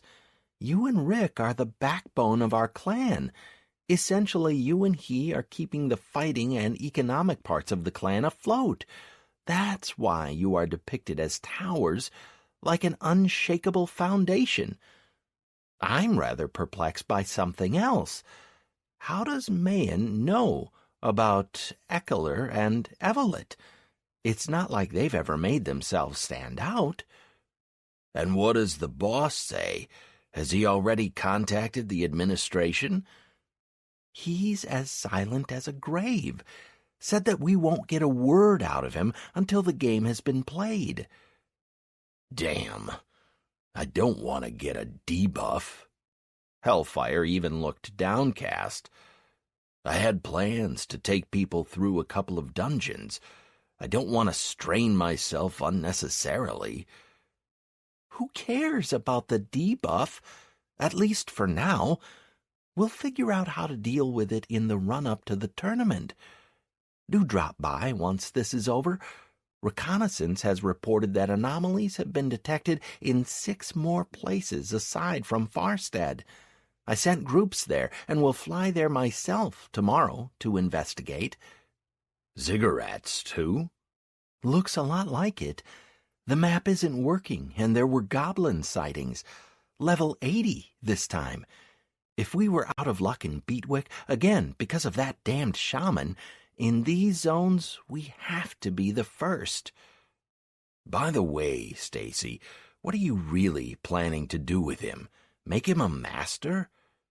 No, he won't go for it. I will buy him. I'll take the orc warriors off him now and the other chess pieces later. And what if he refuses? Like hell he will. We've come to an arrangement. I'll wait until we're allowed to fly to Farstead and hand over the agreement to him myself. Just a little of the poison, and even the craziest agreement would look like the best deal to him. Maybe it's best not to play with fire? They aren't worth it. You only have 3 more cautions left. Why take such a risk? I think there is a more effective method. The red headband will help us out, and the pain factor hasn't gone anywhere. Let's talk later. I already worked through all the possibilities. The chess pieces will be mine. And that's that. Mayan, let's go. I didn't see how the herald appeared next to me. The Emperor has finished with his parting words. The game will start as soon as you enter the room. Please, come this way. Damn, there was a lot of interesting stuff I was hearing in the talk between Anastaria and Hellfire, and now I was being dragged away from them. One thing was clear, Phoenix won't be getting the figurines, no matter what agreement they try to send me. If Anastaria needs them, I could find a use for them too. The small office where I found myself was completely packed with different shelves full of books, scrolls, and other paperwork. There was dim candlelight, 2 armchairs, a table with a chessboard carved into it, my chess pieces, and a jug of wine. There were also 2 players sitting opposite each other, Eckler and Evelett, each giving a hateful look to his opponent. Several players came up to their kings, wishing them luck. Then came the bang of the closing door, and both players breathed out, leaning back in their armchairs in relief. "You're looking well there, brother," said Eckler, looking pleased. "You're not looking too bad yourself, old boy," Evelett replied to him in the same tone. I was ready for anything, swearing, screaming, or threats. But I would have never dreamt that the de facto heads of 2 clans that hate each other would end up being brothers.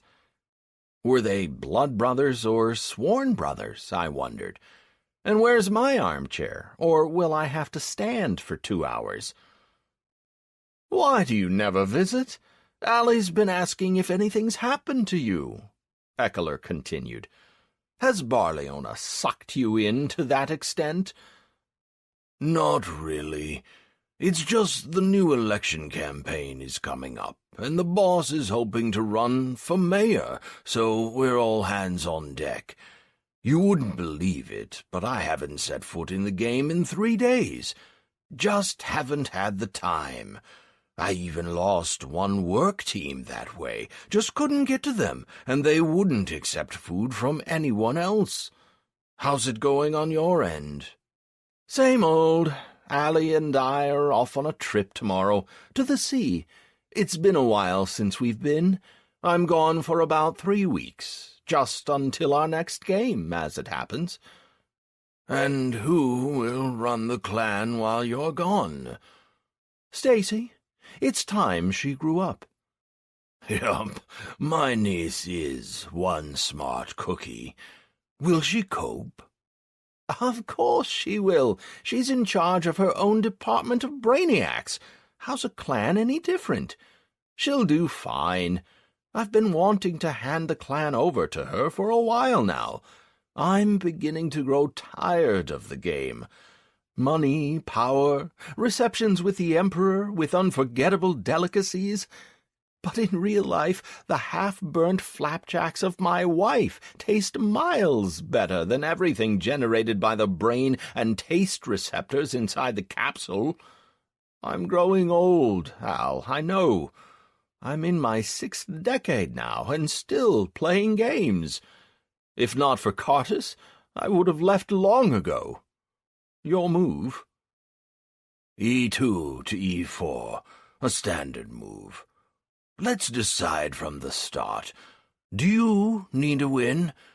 Plinto has been tearfully begging me to kick your ass. He's preparing to go on some raid and really doesn't want to get that 10% debuff. "No, don't need it. It's about time my lot are taken down a notch. They've soared so high they've begun to see ordinary people as losers. But who were they, exactly, before they joined the clan? No one remembers any more. I think I'll let you have the games right up to the tournament." You want to win that, eh? "Who doesn't? I have no rivals. My apologies, but yours are just a pack of disorganized morons." That's fine. No point taking offense. We knew from the start what we were doing when we created the clans. "True. The only real competition could come from the Azure Dragons clan, headed by Undigit, but he lacks an able organizer. So yes, I intend to win. By the way, I'm about to capture your Plinto. How did the Creator ever get the idea of making him into a pawn?" Yes, it's rather amusing. And just look at your figurine. As stuck up as a goose, nose turned up so high you can see a mile inside. The pieces were made by a good master, and came out very well. What do you know about Mayan? By the way, did you find out why the heck these chess pieces even appeared in the game? "Yes, I managed to have a chat with the admins. Such items are being introduced on all the continents right now. The reason is simple: to increase competition between the leading clans and give the rest an opportunity to catch up. As for the creator of the chess pieces, he has my sincere thanks. For example, in Grindos, they created a wooden domino set of non-standard size with meter-high tablets. Can you imagine the joy of shifting those tiles around? They may puff and pant, but shift them around all the same. We're the ones who have it easy, sitting here, sipping the wine and having a chat. Now then, the creator of the chess set couldn't have helped it. The admins were looking for a player capable of creating such a thing. When Mayan started to create the chess pieces, at Hellfire's request, as it happens, the corporation made its choice. He had no chance to create anything else. The chess pieces were forcefully introduced into the game, so it's not his fault. Will you take him in? No, and I forbade everyone else from doing so. I want to see what he makes of himself. I don't like the current trends. In the past 2 years, we've accepted 5 players with crafting, and half of them gave up playing, while the other half never gained more than 1 level in this stat. Let him do his stuff outside Phoenix.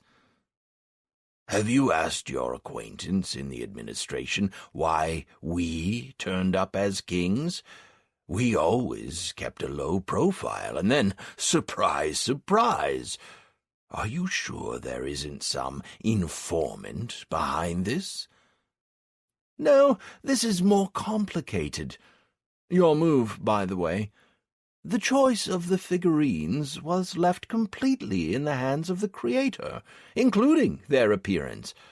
How does he know the real state of things? That's the real question. What are you doing? You'll have a checkmate in 3 moves. Oh, that's right. Some player you are, damn it. Here, take the queen. Being so well informed about who is who in our clans is another reason why I want to see how Mayan will evolve on his own. I will watch him from afar and not interfere. Is this all you know about him? Do you know that Mayan and the creator of the Commandant chess pieces are the same person? Is Phoenix's intelligence functioning so badly? Of course I know, but without a full set they are useless. Only when they are all brought together with the board will they open the passage to the creator. 1 or 2 pieces by themselves are of little use. So he should make the rest. You can't force someone to craft something like that. I already gave Hellfire a slap on the wrist for asking Mayan to make the dwarf figurines as a present for Anastaria's birthday. You can't force someone to create. All right. Then I will instruct mine not to touch Mayan either. Let him create in peace.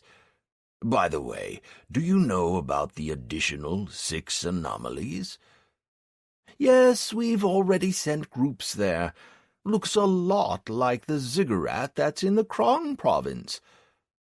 I still can't understand what it is that the corporation is cooking up, putting Carter's forces in the vicinity of Malabar, with the support of Magisters, too. Something big is in the pipeline. But what?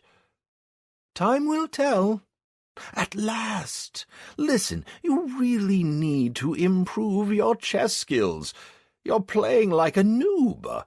If Father was still alive, he'd be very disappointed. Don't grumble. You won, and that's good enough. Oh, the buff has turned up. You know, it'll be fun playing with this thing on. Mayan, please come this way. The herald appeared right next to me. The first game has been played and the rules have been met. The other games will take place without your presence. I hope you've had a pleasant time. Herald, can I stay for 5 more minutes? I begged. Again, something told me I had to stick around, if only for a couple of minutes. If you stay in the palace for 3 more minutes, you will be denied access to the external palace garden. The herald's reply was firm. After 3 minutes, the access to the palace will be lost to you permanently. Even the first kill would not permit you to return here. Make your choice. I will stay here for another 3 minutes. As soon as the time runs out, please do take me back. But I need those 3 minutes. The countdown has begun. You have 3 minutes. After that, you either step onto this portal, the herald pointed towards the whirlwind that appeared, or wave goodbye to the palace forever. I understand. Thank you. I turned back to the clan kings. They sat there, slowly drinking their wine in silence.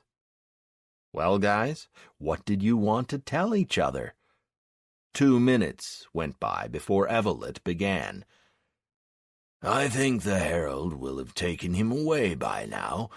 He has no business being in the palace with his reputation. I agree. So, back to the business at hand. Tomorrow I'm sending Hellfire to Sarist. He has to be taken out of the game for at least 12 hours. The boy's been gaming himself out of line lately. Can you arrange an ambush for him, please? Done. What about Mayan? For now, nothing. We can't go to Krong. The conditions of the quest prevent us. And what about the 6 new points? A lot of time can go by before you develop them and understand what's what. Let Anastaria try, but I don't believe we'll see much success there. I would have to fly to Farstead myself.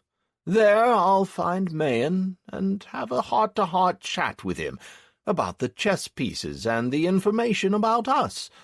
No one informed him. He found out himself somehow. By the why, don't you want to take him in? The damn condition for the Commandant chess set. You read the scroll yourself. Mayan, your time is up. Make your choice, the portal or banishment. Once again the herald appeared next to me, cutting off the sound of the brothers' conversation. The portal, I managed to force out of myself, but it was so difficult to utter those words. The shimmering cloud immediately enveloped me, landing me in Elizabeth's room. What had those two been talking about? Right after my return to Beatwick, I shut myself inside the summer house, completely cut off from the world. The conversation of the two brothers completely threw me. Were they even brothers? Now I wasn't all that sure that what I heard was true, and my intuition was silent. I had even more questions now than before this chess match. An analysis of that meeting was in order. Facts. 1. 2 players, who are the actual leaders of Phoenix and the Dark Legion clans, know each other well and carry out certain of each other's requests. 2. The clan leaders knew that the creator of the cursed chess set would be present at their first game and put on a performance for his benefit. 3. As soon as the month that I have remaining to complete my quest runs out, a swarm of high-level players will head for the Krong province. At the same time, a certain number of these players will be very aggressive towards me. 4. There exists a scroll with information about the Commandant chess set. 5. Conclusions? The chess set will stay with me until I see that scroll. What should be placed in doubt? 1. That the players are brothers. Reason? For some unknown purpose, these two players have shown me that far from being enemies, they are actually very close relatives. Why did they do this? To show that I can forget about joining either clan, since they'll get to me in either one? I don't get it. 2. The arranged nature of the games. Reason, the first game was a show put on for my benefit. It is highly likely that even the scoreboard would remain open during the games. Knowing full well that I would be present at the match and still revealing that Phoenix will be having very bad luck for 4 months in a row, smacks a lot of disinformation. 3. Both clan leaders know that I created the Orc Warriors. Reason? A bluff aimed at getting me to finally admit it and hand the figurines over to them. Yeah, an interesting situation. And yet I'm completely out of ideas. What to do? Damned if I know. Only one thing is clear. I urgently have to focus on the important activity of boosting my skills and levels. I have to raise myself up to at least level 40, then I can speak to the clans on a better footing. I have a whole month to level up as much as possible, time I mustn't waste. I will create the present I promised Clouder right now, and then go out into the field tomorrow. Draco also needs to be leveled up. Speaking of which... Hi. Come now, we need to talk. Coming! As Draco said when we were in his world, here he was still small, just over half a meter. Not a problem. I'll get busy with leveling him up from tomorrow. The timer for summoning the totem immediately popped into view, counting down 2 hours. It was a level 1 totem, 20 hit points. Strength and intellect depended on the player, but it couldn't exceed the pet's level by 20 points. No matter. That'll do, Draco, for now. Listen, I keep forgetting to ask. What is your name? Draco stopped and stared at me with big, naive eyes. Damn, why am I asking him? He's a child. He'll take any name you give him. But what if a grown-up Draco didn't like it? That would be a pity. I see. I asked the wrong question. From today until you reach level 200, you will be called Draco. We'll figure out what else to call you when you grow up. Draco, said the totem thoughtfully. Draco. I like it. I'm Draco. After clicking OK to the question of whether I agree to this name for my totem, I came out to the courtyard with the flying kiddo in tow. If I remember correctly, there were many low-level beetles and flies around here on which I can unleash my pet to hunt and level up. A dragon? Our lessons were interrupted by an astonished whisper from Elizabeth, who was staring wide-eyed at Draco, turning another bug into a little pile of ash. With 20 levels in intellect, the little dragon could spout fire very well, destroying one beetle or butterfly a couple of levels higher than him in one breath. 30 minutes of battling the insects in Elizabeth's courtyard raised Draco to level 3. I wondered if he had a system for point allocation, like with the hunter pets, or did all his stats go up proportionally at the same time? The manual had nothing to say about that, and I didn't even bother looking at the forum. It was quite useless. Where did you get him? Elizabeth regained her composure and respectfully watched Draco flying about. This is my totem. I habitually looked up Elizabeth's properties and was dumbfounded. Attractiveness, 70 points. Another 10, and my landlady will start making advances towards me. She is, of course, an attractive NPC, but the depicted character came with a clearly specified age. She's a bit too old for me. Damn, what am I on about? I'll have to be catching her in 4 days' time. But dragons don't exist. Aftendil, stop! Shouted the landlady, when a gust of ginger hair flew past her and crashed into Draco. My blood froze. If my totem gives Clouder the same treatment he gave Almas... Mom! Mom! Look, it's a dragon! Look at the tail he's got! Oi! No, you don't! You'll never catch me! Accompanied by the enthusiastic barking of Tiny Tim, there were now 2 kids running around the courtyard, a human and a dragon. The difference in their races was immediately overlooked. The children screamed, shrieked, and chased each other, having completely forgotten about us.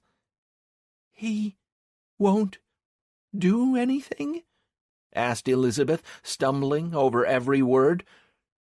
He shouldn't. He's well behaved. I was about to call Draco back, but was stopped by a message that popped up. Totem level increased by 1. Current level, 6. A couple of minutes of running around the yard and you get a level? Why, all of a sudden? I suppressed the desire to get my totem back and simply watched the kids chasing each other around. Then came hide and seek, it, and dodgeball, which Elizabeth and I were dragged into. By the end of the second hour since Draco appeared, all of this raised him to level 17. Why? I had no rational explanation for this, so I was simply glad it happened. "Was this my present?" asked an out-of-breath Clouder when Draco waved his talon at him and disappeared. That's it. Now he's inaccessible for 24 hours. "Can you call him again? I really promise to eat all the porridge. I'll run and do it now. Please." "I will call him again tomorrow for sure. You can run around all you like then. Now he's tired and has gone to sleep. That's dragons for you. When they get tired, they go straight to bed. And that wasn't the present. I'll give you the present tomorrow. So run along and eat your porridge. You promised." "Can I eat the porridge tomorrow?" Clouder looked pitifully at his mother. "No, you can't. Either the porridge and the dragon, or nothing. That's final." "Oh, life really can be so cruel and unjust. Such utterly disagreeable constraint on your behalf, Mother," sighed Clouder and trudged off to the house. Where did he pick up words like that? "Don't listen to him. He's read all those words in a book and still doesn't really know their meaning," said Elizabeth, fixing her hair, when Clouder disappeared in the house. "Is it true about the dragon? Will he come tomorrow, too?" "Of course. I keep my promises. I haven't forgotten that I promised to look into who's been scratching the gates, either." Elizabeth noticeably started. Her eyes grew shifty, and, glancing from side to side, she asked, "Perhaps you shouldn't? Who cares about some kids fooling around? Maybe you should leave off your nocturnal village walks. Not much point." "I would never go back on my word. And now, excuse me, I need to go and make a present for your son. Promises have to be kept." The landlady took a breath and was about to stop me, but restrained herself. I could clearly see that she wanted to say something, but decided not to drag the information out of this demonologist. All was clear to me already. She was going through the inner struggle between attractiveness and her main mission. For now, the mission is winning. If she comes and confesses all before the week is out, I'll have a think about what's to be done with her. I sat on the bed, took out the marble I gathered at the mine and my jeweler's kit, and entered the design mode. The idea for the present was simple. Since Clouder loves his Tiny Tim so much, I'll try to carve a dog figurine for him out of marble. What if it came out well? It'll do me good and will make the lad happy.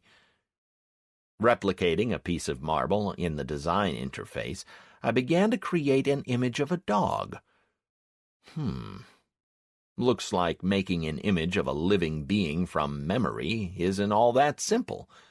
When I was making the cursed chess pieces, I had the holograms of the players, and it was much easier. For a long time, Tiny Tim didn't want to come out right. Either the head was wrong or his legs too short. I had no time restriction on being in Beatwick, so I wasn't too worried about how long it might take me to create the dog. Time and again I created and removed the image of Tiny Tim from my memory until a certain attempt came out perfect.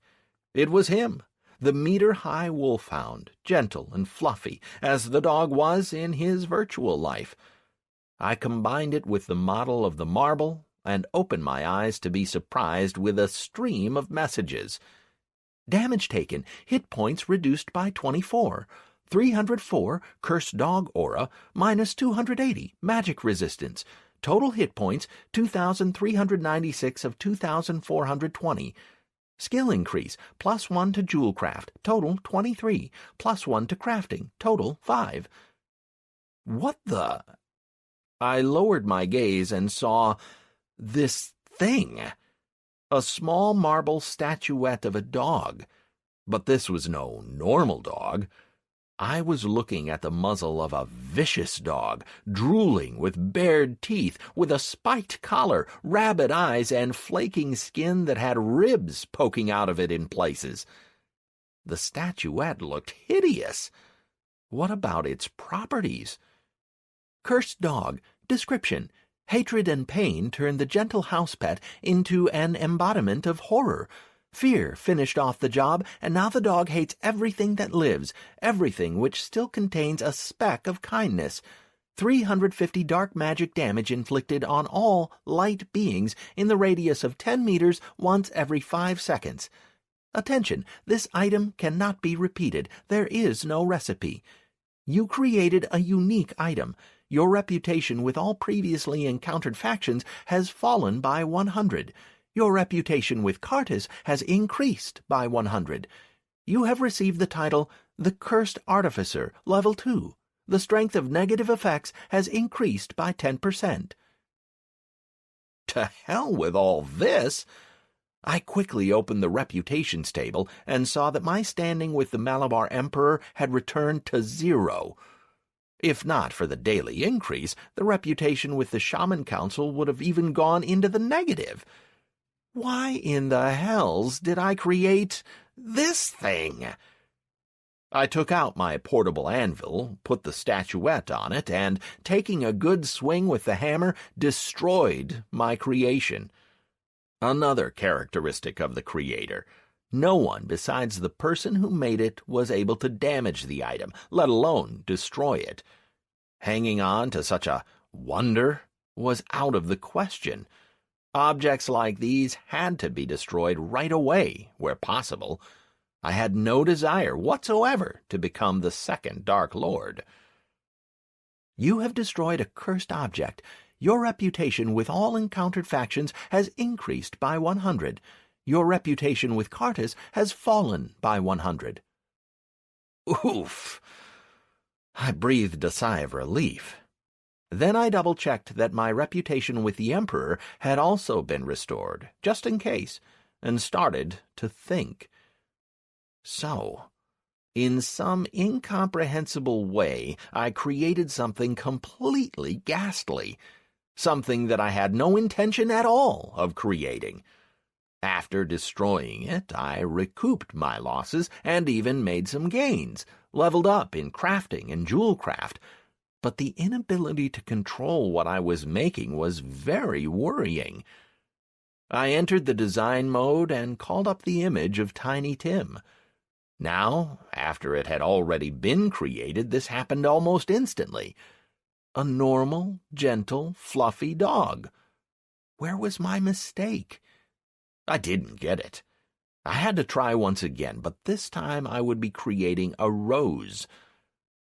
Exiting the design mode and taking out another piece of marble, I began to create a rose. With a recipe it was quick. 1, 2, and done. What did we have? Cursed rose. Description: hatred and anger created this flower. After restoring my reputation via the same method, I sat on the bed. At least with using a known recipe, I didn't gain another rank in Cursed Artificer. Although my jewelcraft didn't go up either, but that didn't matter. I needed to understand what happened to me. Why could I only make cursed things? Was this because of my title? There was only a small chance of it coming into play during item creation. It wasn't a simple process, however. But now I'm churning out cursed items one after the other. What the heck? But what about... I took out the malachite I got in Dolma and began to create for the third time. Something told me that the issue wasn't with me, but with the material I was using to make things. Right. What should I make? a Rose or Tiny Tim. No point wasting materials. The dog it is. Either way, I'll get to the bottom of this. The Happy Hound. Description: love and friendship surround this wolfhound.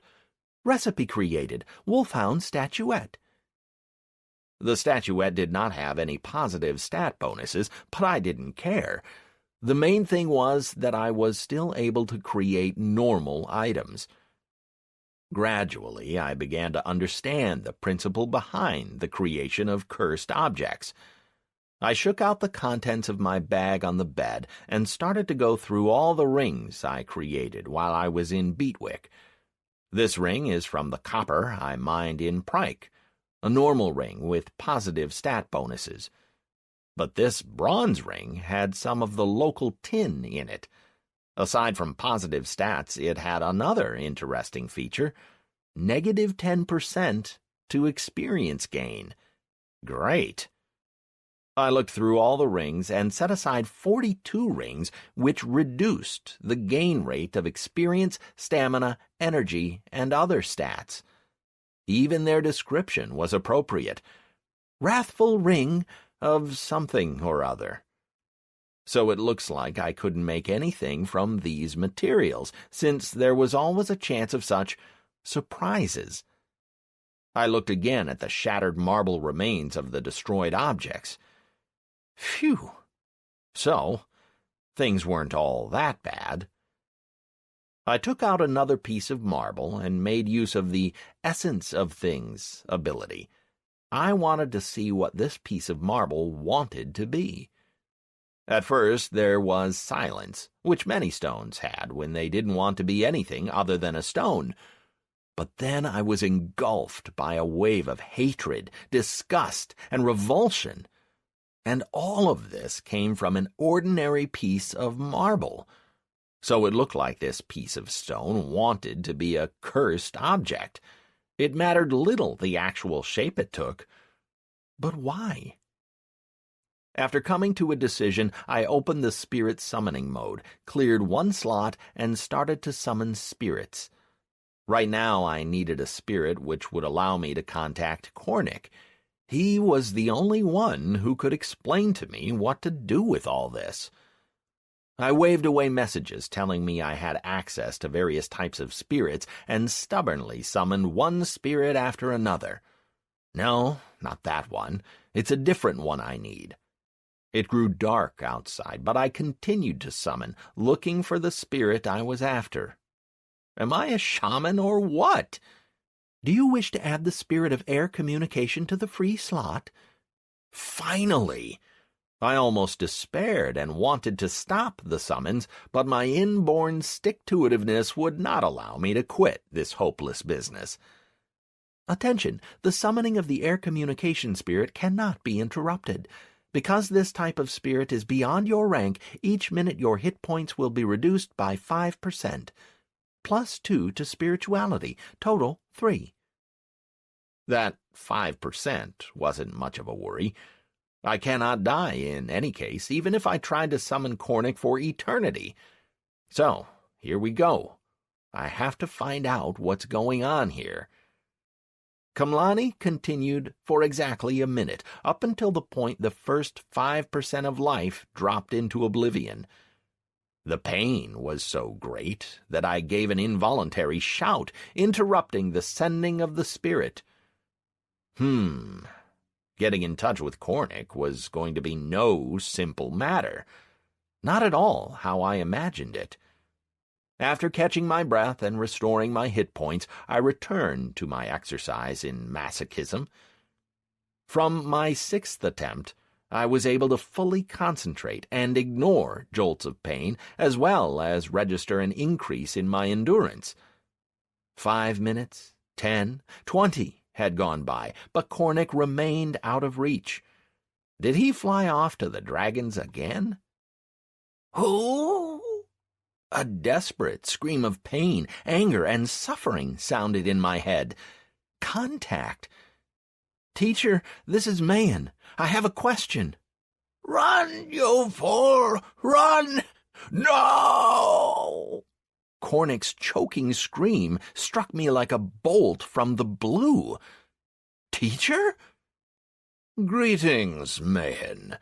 I really have heard so much about you." A suave male voice barged into my conversation with the teacher. "Let me introduce myself. My name is Garanika. Right now, Cornic is my guest, so he's not really free to speak, and I will do my best to make sure he is unable to do so for the upcoming eternity." "Cornic is with you?" I asked, stunned, continuing to concentrate on the summoning as another pang of pain hit me. "Of course he is. I always finish what I start. Remember this. I sense pain. What a pleasant feeling. Suffering, hatred, fear. Soon we shall meet, and I will show you all the beauty of Cartus. But right now, you deserve to be punished. No one dares to break into my fortress in such a stupid manner. Goodbye, Mayen. I believe that after feeling this slight discomfort, you will see that it is better to join up with me." Garanika said something, and I was surrounded by another wave of pain. For crying out loud! My endurance had already reached level 132, and I was supposed to be feeling 26% less pain. But what I was going through now was quite unimaginable. I immediately remembered the little turtle chewing on me. This pain was on par with that, and for some reason my eyes were really burning, too. At last, I mercifully sank into darkness as I lost consciousness. "Man, wake up!" Elizabeth's voice was like a ray of light in endless pitch black. I didn't feel the pain anymore, so I lifted myself on my elbows and looked around. I don't get it. Why are my landlady's words the only ray of light?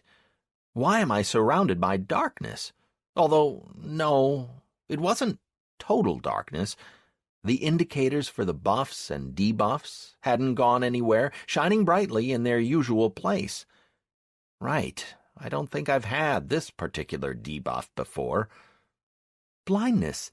Debuff duration 3 days. 3 days in darkness? Great. Could this debuff be taken off somehow? "Man, your eyes!" I heard Elizabeth's surprised voice. What about them? "You don't have any." My landlady was trying hard not to let her voice slide into screaming, but there were notes of panic breaking through. I felt the empty eye sockets with my hands. Crazy stuff. There's no removing a debuff like that. I'll have to spend the entire 3 days in darkness. Don't worry. I'll be back to normal in 3 days' time. Can you tell me what happened? "We were getting ready for bed and then heard your scream. It was so full of pain and agony that we ran straight to you. Then the scream stopped, as if you were smothered by it. I entered the house and saw you on the floor. I called you, and you woke up. Ah, your face is all covered in blood." I just about managed to calm my landlady down, wash my face, and go to bed. 3 days in darkness is just too much. I was hoping to spend them productively, but now it looks like I'll be stuck in the room the entire time. Damn! If I ever catch Garanika, I'll give him a piece of my mind. With that thought, I drifted off. The next morning I could think clearly again, and tried to analyze recent events. Cornic was Garanika's prisoner. My teacher was out of the picture. A pity. He was one funky goblin, despite all his foibles. Garanika knows about me and has promised that we will meet again. I'm really not liking this. I'm not a great fan of the idea of meeting up with a mentally unstable NPC who could resort to using force at any moment. Why on earth has he turned up? It's not like I don't have enough problems of my own to be thinking about this creep as well. The other bad news was that the spirit I summoned took off a lot of hit points, and that Garanika used it to blind me. Even if this was temporary, it was far from pleasant. To put it plainly, my attempt to find out why the resources gathered in Beatwick produce cursed items led to my being blinded. A total fail. After spending half the day in bed, I realized that if I continued like this, I would go mad. The darkness, with burning pictograms, and the hushed silence of the courtyard, where everyone was trying to be quiet so as not to disturb the sick, were not exactly cheering. I had to keep myself busy somehow, or I would start to howl out of frustration. I tried to summon spirits and contact Almus to tell him about Cornic, but that came to nothing. I simply couldn't see the panel with the spirits. Could my eyes work in the design mode, at least? Let's check it out. Praise be to all the game developers, the design mode came with its own vision. That meant I had a way to keep myself busy. I grabbed a piece of something at random, really hoping it was either malachite or lapis lazuli. As I created the object, I was glad to see that it was lapis. It was sent to me by Hellfire, so I could easily make something out of it, without worrying I'd turn out another piece of evil junk. Only one question remained. What could I make? The dwarves? Why not? Someone will have to make them anyhow. Might as well be me. I decided to use Eric as my prototype. I could have used Hellfire, too, especially since his image had already been created, but I didn't like the guy. And if I didn't like him, the probability that I would come out with something horrible was quite high. I needed the dwarf warriors. Eric, the dwarf who didn't betray me in my hour of need, didn't fall for Phoenix's bribes, gathered everyone together and is stubbornly waiting for me to get to Anhurst. Honest, loyal, and level-headed. A real dwarf. He popped up in the design mode of his own accord. Now I could modify him. A sword, a shield, a helm. Arg, that's not it. The great dwarf warriors didn't look like that. Why didn't I ask Hellfire for their appearances and the descriptions of their feats? It just wasn't working with standard weapons. I needed help. Man, I brought you some food. You should eat. Elizabeth brought me back to the blackness outside by touching my shoulder. I quickly glanced at the debuff timer. It's been 10 hours. Time sure ran fast in the design mode. Yes, thank you. Elizabeth, can I ask you something? You can call me Beth. No need to be so formal. Do ask, of course. I almost choked, getting a muffled laugh from my landlady. Beth had decided we should be on familiar terms. This could only mean one thing. The level of attractiveness has reached the coveted 80 points. I'd better watch out, or she'll start making advances. Do you know the stories of the dwarf warriors from the Carmandant chess set? Of course. Do you want to know them all, or one in particular? Anyone would do.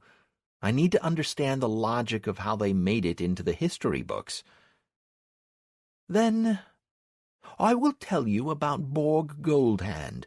His story is the most exemplary. I got comfortable and turned into one big ear. Listening to bedtime, or whatever time of day this was, stories is always interesting. Only one thing bothered me. As soon as I get my sight back, I'll have to catch Beth and stop her from summoning her demon. A pity, just when we started to get on so well. All of this happened very long ago, my landlady began the tale, when the dwarves lived in the cramped caves of the Rurat Mountain.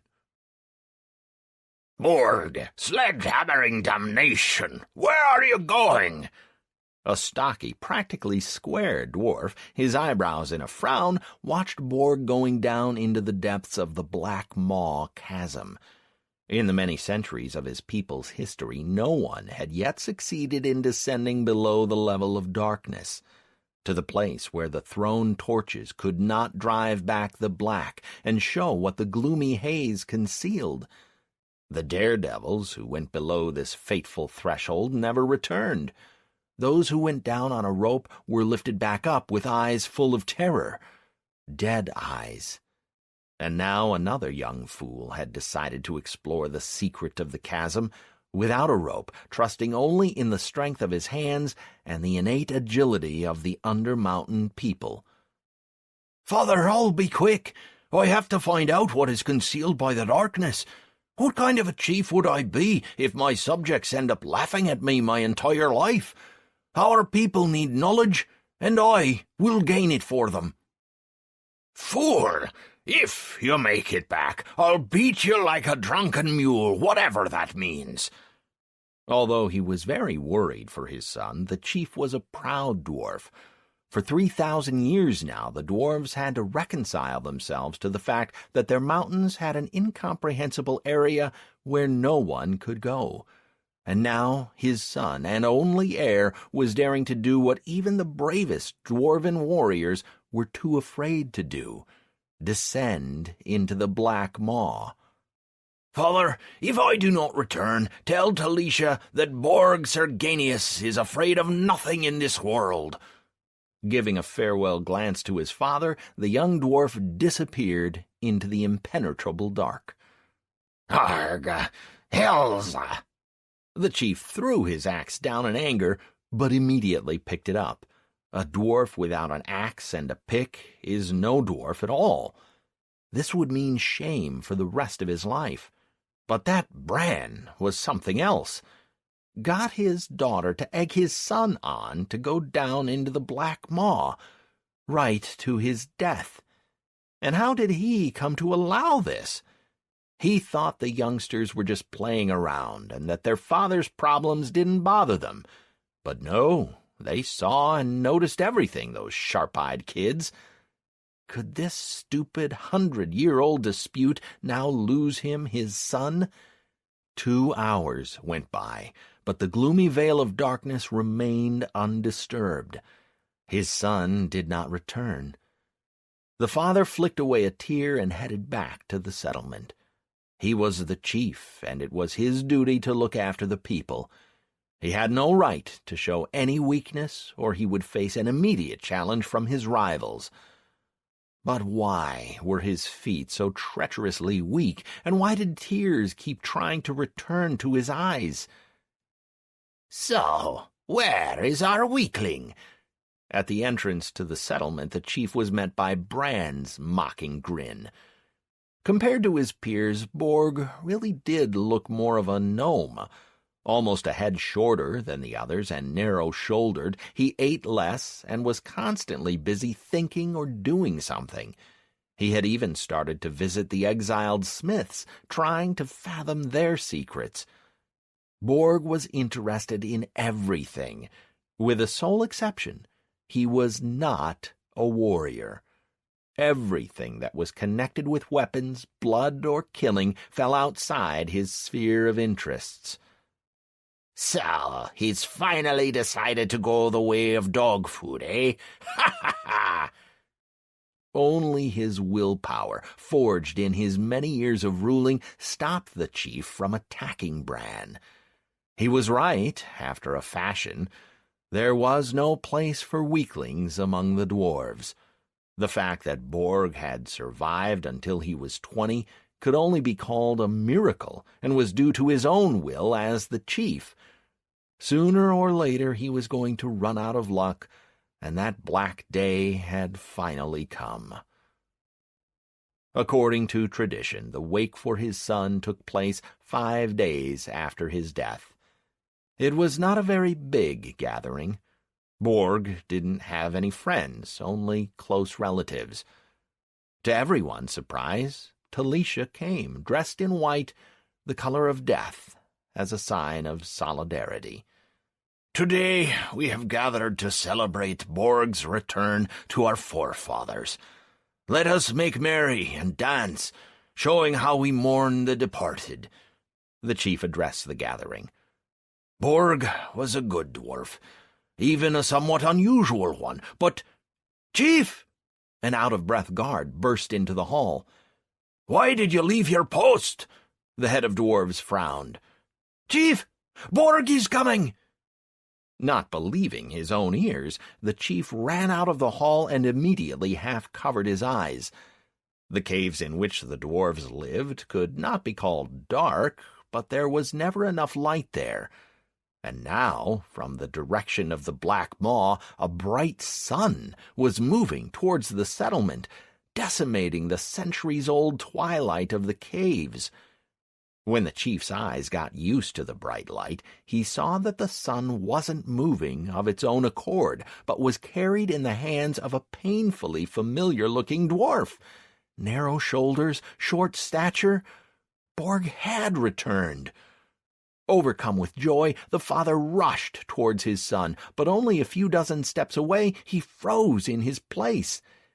It was his son, but at the same time it was a stranger. The dwarf's once naive eyes now shone with great wisdom. Despite the unsteady step of the tired-looking figure, it was clear that a lord was now walking through the stone caverns. The black hair of a youth had turned into silver locks of an old man, and the bright sun in his hands turned out to be an ordinary hammer. Father! Borg's thunder-like voice echoed through the cave. I found out what lay hidden in the darkness. We should not be afraid of it. Son! The leader didn't know if he should rejoice or not. So great was the change. Was it his son that returned? Father, I have changed. We have to change if we want to survive. At the bottom of the chasm there lives— I don't know what to call it. There lives a something very ancient and wise. It has been watching us for a long time. When a dwarf descends to it, it shows him what would happen to our people if we continue down the path of war and violence. Father, we will die out. We have to change. Those that dwell under the mountains have to become master craftsmen, and I will do everything in my power to make this happen. Ah, the weakling's back. Bran appeared next to the rejoicing crowd of Borg's relatives. Father, don't! shouted Talisha, but the old dwarf ignored her. Douse your torch, you pipsqueak, or I'll shove it down your throat. You're disturbing my sleep. How dare you! The chief was incensed, but Borg interrupted him. Leave him, father. Those like him are dragging the dwarves back into the jaws of anger and violence. We can be warriors, but we have to be craftsmen first. He cannot understand this. He is too weak. What? roared Bran. You called me a weakling? You? In the name of our ancestors, I challenge you to a duel, right now. You won't come back to life a second time. Not waiting for the youth to reply, Bran grabbed his axe and hacked at him from above. Or rather, he wanted to hack at him, because at the last instant the shining hammer flew up, blocking the hit, and then came down on the attacker's head, flattening it. A silence filled the caves. The elvish armor which Bran had bought for a great heap of gold coins, and which was considered the strongest armor in Barleona, was flattened with one quick hit from a weak dwarf. Before a dwarf can become a warrior, he first needs to become a master. Borg's voice thundered through the caverns. I became a master when I forged this hammer. The wise being helped me, and from now on darkness holds no danger for those who want to embark upon the path of the masters. But any who desire strength alone, it is best for them not to descend there. They would not return. From this day on, I, Borg Serganius, will lead the dwarves on the path of master craftsmanship. Borg kept his promise. Just 100 years later, dwarves had turned into unsurpassed masters in smithing, having far overtaken the elves in this art. All the ancient great masters of the Undermountain people are represented in the Cormandant set. Each of them created at least one shining object, all of which, together with Borg's hammer, form the legendary Radiant set. 8 shining items. A dwarf wearing it could become a paladin, irrespective of his class. It was a beautiful story. During Elizabeth's tale, I felt that I was standing next to the chief when Borg descended into the chasm, mourned the dead with the others in the dwarvish manner, and squinted at the bright light of the hammer. But straight away I had questions. Who was in the chasm? Who was hiding behind the darkness? And where is that set of gear now? I have no answer to that. After the numbers of dwarves grew and they abandoned the Rorat Mountain, there was an earthquake. The city under the mountain, almost empty by that time, was completely destroyed, together with the Black Maw. Whoever it was concealing remains a secret of the ancient masters of the Undermountain people, a secret that no one has yet discovered. That was also the time when the radiant gear of the dwarves was lost. It was kept in the central building of the settlement, and when the roof began to cave in, there was no time to take it out. The king under the mountain, a vassal of our emperor, periodically sends free citizens to search for it, but this has so far been fruitless. I don't know if this would disappoint you or not, but the king only sends dwarves for this. This is not a path that can be taken by members of other races. Hang in there, Eric. When you get to level 100, you have some difficult searching ahead of you. Thank you, Beth. You were of great help. Now I understand everything. The next morning had a productive start. First of all, I called over Clowder and gave him his present, which made him explode with joy. Then summoned Draco and sent them both to play in the courtyard. Let the lad level up my dragon. It's useful for me and a joy for him. At level 17, my totem could stay out for 3 hours, and by the time that had run out, I planned to have my totem returned to me with at least 25 levels in him. After this noisy crew ran off to the yard, I entered the design mode. I now knew what the dwarf warriors should look like, although it wasn't right to call the great masters warriors. But if that's the way Cormandant saw them, he must have had his reasons. Eric's image appeared in the darkness of the design mode. I removed his pick, but after some thought brought it back, fixing it on his back and adding a double-handed axe next to it. You can't have a dwarf without one. Now, to create Borg from this, I had to make Eric more narrow and short, and thin out his beard a little. An apron, that's another thing that's missing. And his face is a little covered in soot, and the gloves on his hands, and burn marks on his boots, and... There were many other ands. When I finished correcting Eric, he looked nothing like the dwarf that I knew. I made 8 copies of the figure and was about to exit the design mode when something stopped me. The figurines looked alike, but it would have been wrong to make 8 Borgs. The system may not accept the result, and I would fail to make the dwarf warriors. I need to give them some distinct features, something that would make each master recognizable. But what? The answer came of itself. The radiant set. Each of the dwarves created an object from that set, so if this one is given the hammer, and this one the braces, and this one the shield. When I finished giving out the items without even knowing if they actually existed or were the fruit of my fevered imagination, I was completely satisfied with the result. Even if the dwarves had similar looks, the different shining objects made them unique. I decided not to worry about how I would represent this light in stone for now. We'll cross that bridge when we come to it. Man, why aren't you calling Draco? It's been 2 days already. Clowder's disappointed voice brought me back to reality. I opened my eyes and looked around. What did he mean, not calling for 2 days already? The lad, head hanging low, was standing a couple of steps away from me. "Do you mean?" I was about to ask, but stopped just in time. I saw Clowder, which could mean only one thing. The blindness debuff had expired.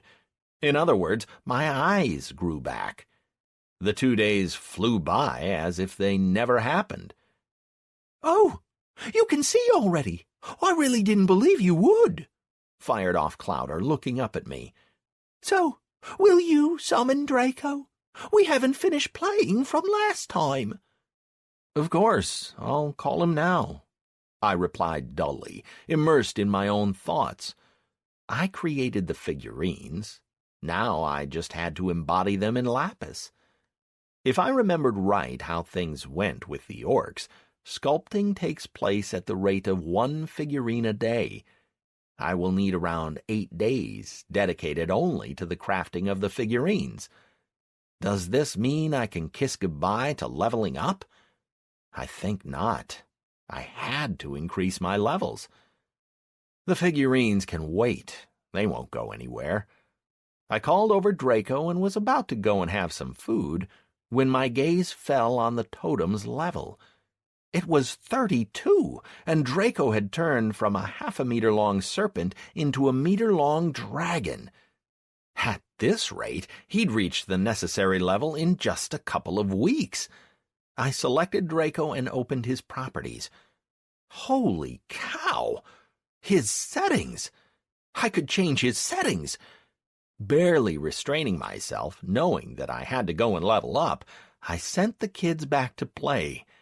Still, my hands were sure itching to look around the properties and settings and see what could be changed, corrected, or selected. 3 hours of walking around the woods brought me little joy. There were no wolves or goblins. The region seemed to lack any creatures altogether. It's like they all died out. I spent the rest of the day working a marble vein, bringing my mining up to level 33 and increasing strength and stamina by 1. A little more, just a little, and I could offer to mine Slate's iron vein for him. I thought the smith would agree. What difference is it to him who gathers his materials? Towards the end of the day, I paid a visit to Tisha and made arrangements for the evening. We had plans for a rambling excursion to hunt down the mist monster. I decided not to tell them about Beth. First, I'll catch her and have a chat with her, and only then decide what to do next. I decided not to put the trap up near the house. If I caught my landlady right by the front door, she could say that she was just going for a walk, and I, that good-for-nothing, was hindering her in that. Instead, I went straight to the cemetery and set everything up right in front of the entrance. Now, any creature of level 150 inclusive is as good as caught. When darkness descended on Beetwick, there came the sound of steps. Lighting her way with a candle, Beth carefully made her way to the cemetery. So then, why her? Why does she need to summon this horror on the village? Is it revenge against the headman? That's simply daft. Perhaps it's... Oh! Like a fly caught in the web, Beth was being encased in the bone trap. Suddenly, the night was shaken by her scream. "Man, don't! Stop! You don't know what you're doing! Release!" The bone trap had reached her head, and Beth's shout was cut off. I waited for a couple of minutes, making sure that the prison was holding my landlady securely, and went back to Beetwick. The time had come to tell Tisha that there won't be any beast tonight. After a dozen steps, I stopped. Or rather, I was stopped by two red eyes and mist covering the monster from every side. What the? Didn't I catch Beth before she summoned you? Where did you come from? The hot breath of the beast could be felt even a meter away. After standing for a few seconds next to me, a moment later it shifted to the cocoon containing Beth. Having circled it, the monster lifted its misty head, and the hairs on my back stood up. The beast was laughing, a malevolent, satisfied laugh. It was sentient. It was no demon. It was something else. "Yes!" A triumphant, squeaky voice with metallic notes in it shook the night. It can speak, too. What the heck is this? 2 years.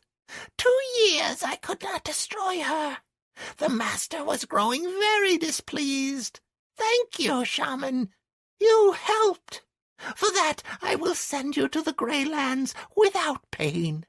Master will rejoice. I had no time to respond. When the beast jumped to me, there came the flash of its claws, and a moment later the world was gone. There was one small comfort. The beast told no lie.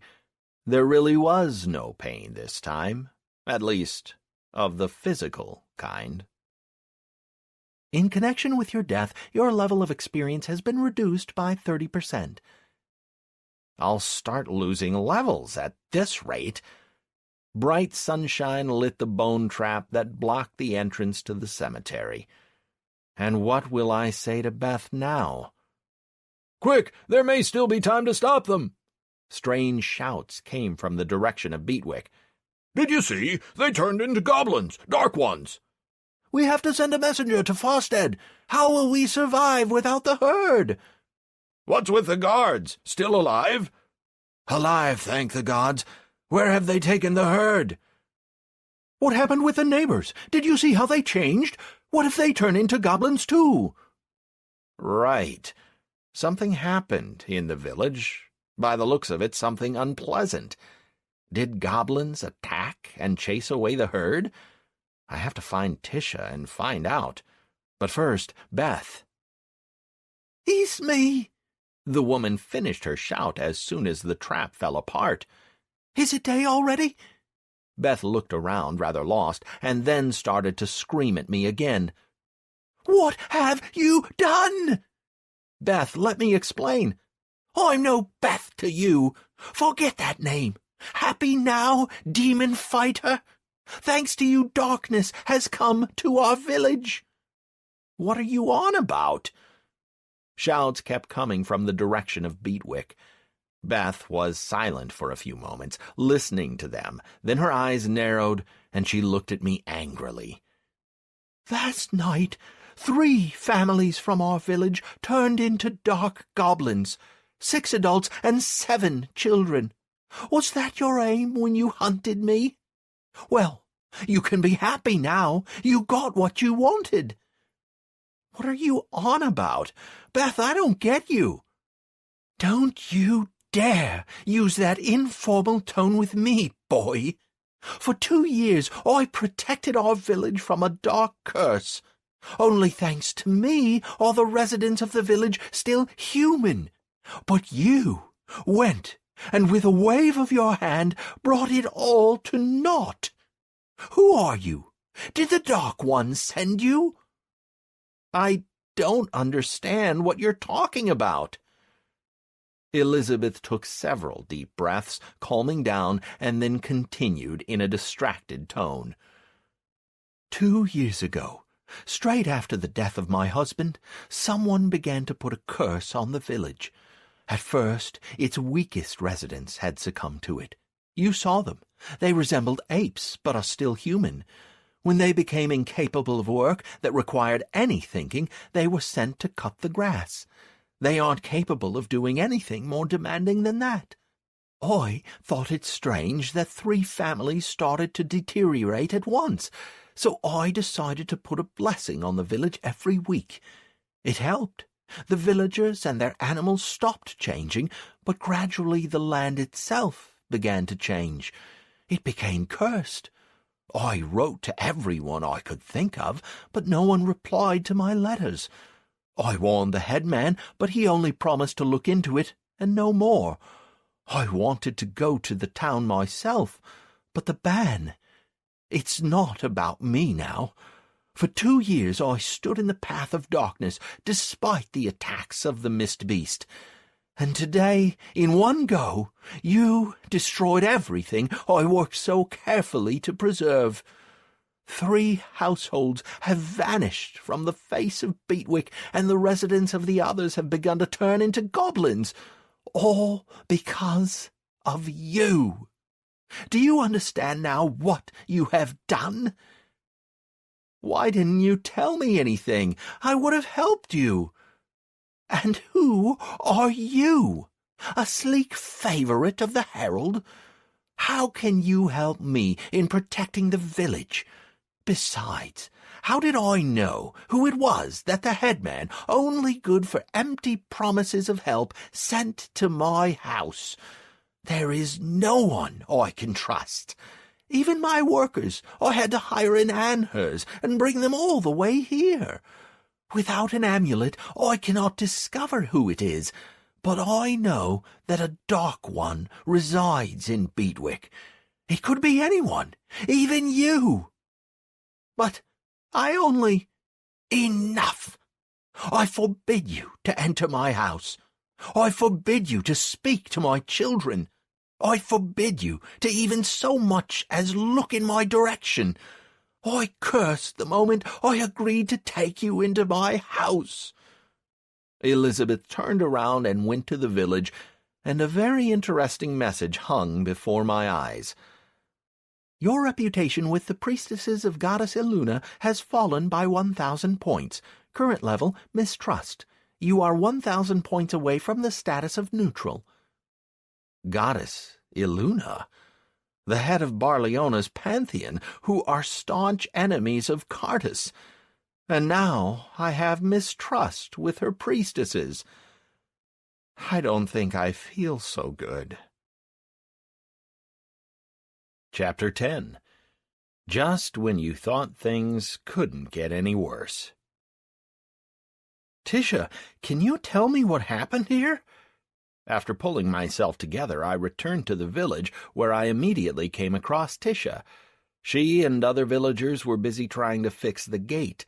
At the moment, it was completely ripped out and lying in a ditch. "Man, I'm sorry. I really don't have time now," she quickly said as she rushed around. "Hold the pole. Begin attaching it now. 1, 2. Seeing that I wasn't going to get anywhere with the headman's daughter right now, I went over and helped to fix the fallen gate. Judging by the damage, it had been broken open from the inside. When the gate had been returned to its place and a couple of carpenters were starting to get it back into shape, I tried to speak to Tisha again. What happened here? "Whew, that wore me out." After wiping her brow and fixing her hair, the girl continued. "No one knows what happened. This morning, members of 4 households suddenly turned into goblins. They let the entire herd out of the enclosure and drove it towards the exit. The stupid animals went in a straight line and took out the gates in their path. But the gates we can fix. The main problem is that we have no cows now. The entire 100-strong herd, which we so carefully protected from predators, was spirited away by 6 adult goblins in 5 minutes. It's enough to make you lose heart. How? How could they transform like that? It's impossible. Nothing is impossible in this world. The headman joined the conversation before I noticed him. Man, I cannot send anyone after it. We are peaceful villagers, not warriors. Help us to get the herd back. The village won't survive without it. Quest available. Returning the herd. Description: Beedwick villagers that turned into goblins have driven away a herd of cows. Catch up with them and bring back the cows. Quest type: Scenario. Reward: variable depending on the degree of success. Penalty for failing or refusing the quest: variable depending on degree of failure. I'll help you. I will run after and return the stolen herd right away. My jaw nearly hit the floor when I saw the conditions of the quest. Now you could be sure that the corporation had launched some sort of a scenario in Beedwick. But why here, right on the outskirts of the Empire? There are practically no players here. And it even came with a variable reward or penalty. It looks like a special imitator will be tracking the progress of this quest and will make a decision depending on my actions. What a lively neighborhood I'd ended up in. Can I have a horse? I would catch up with him faster this way. Unfortunately, no.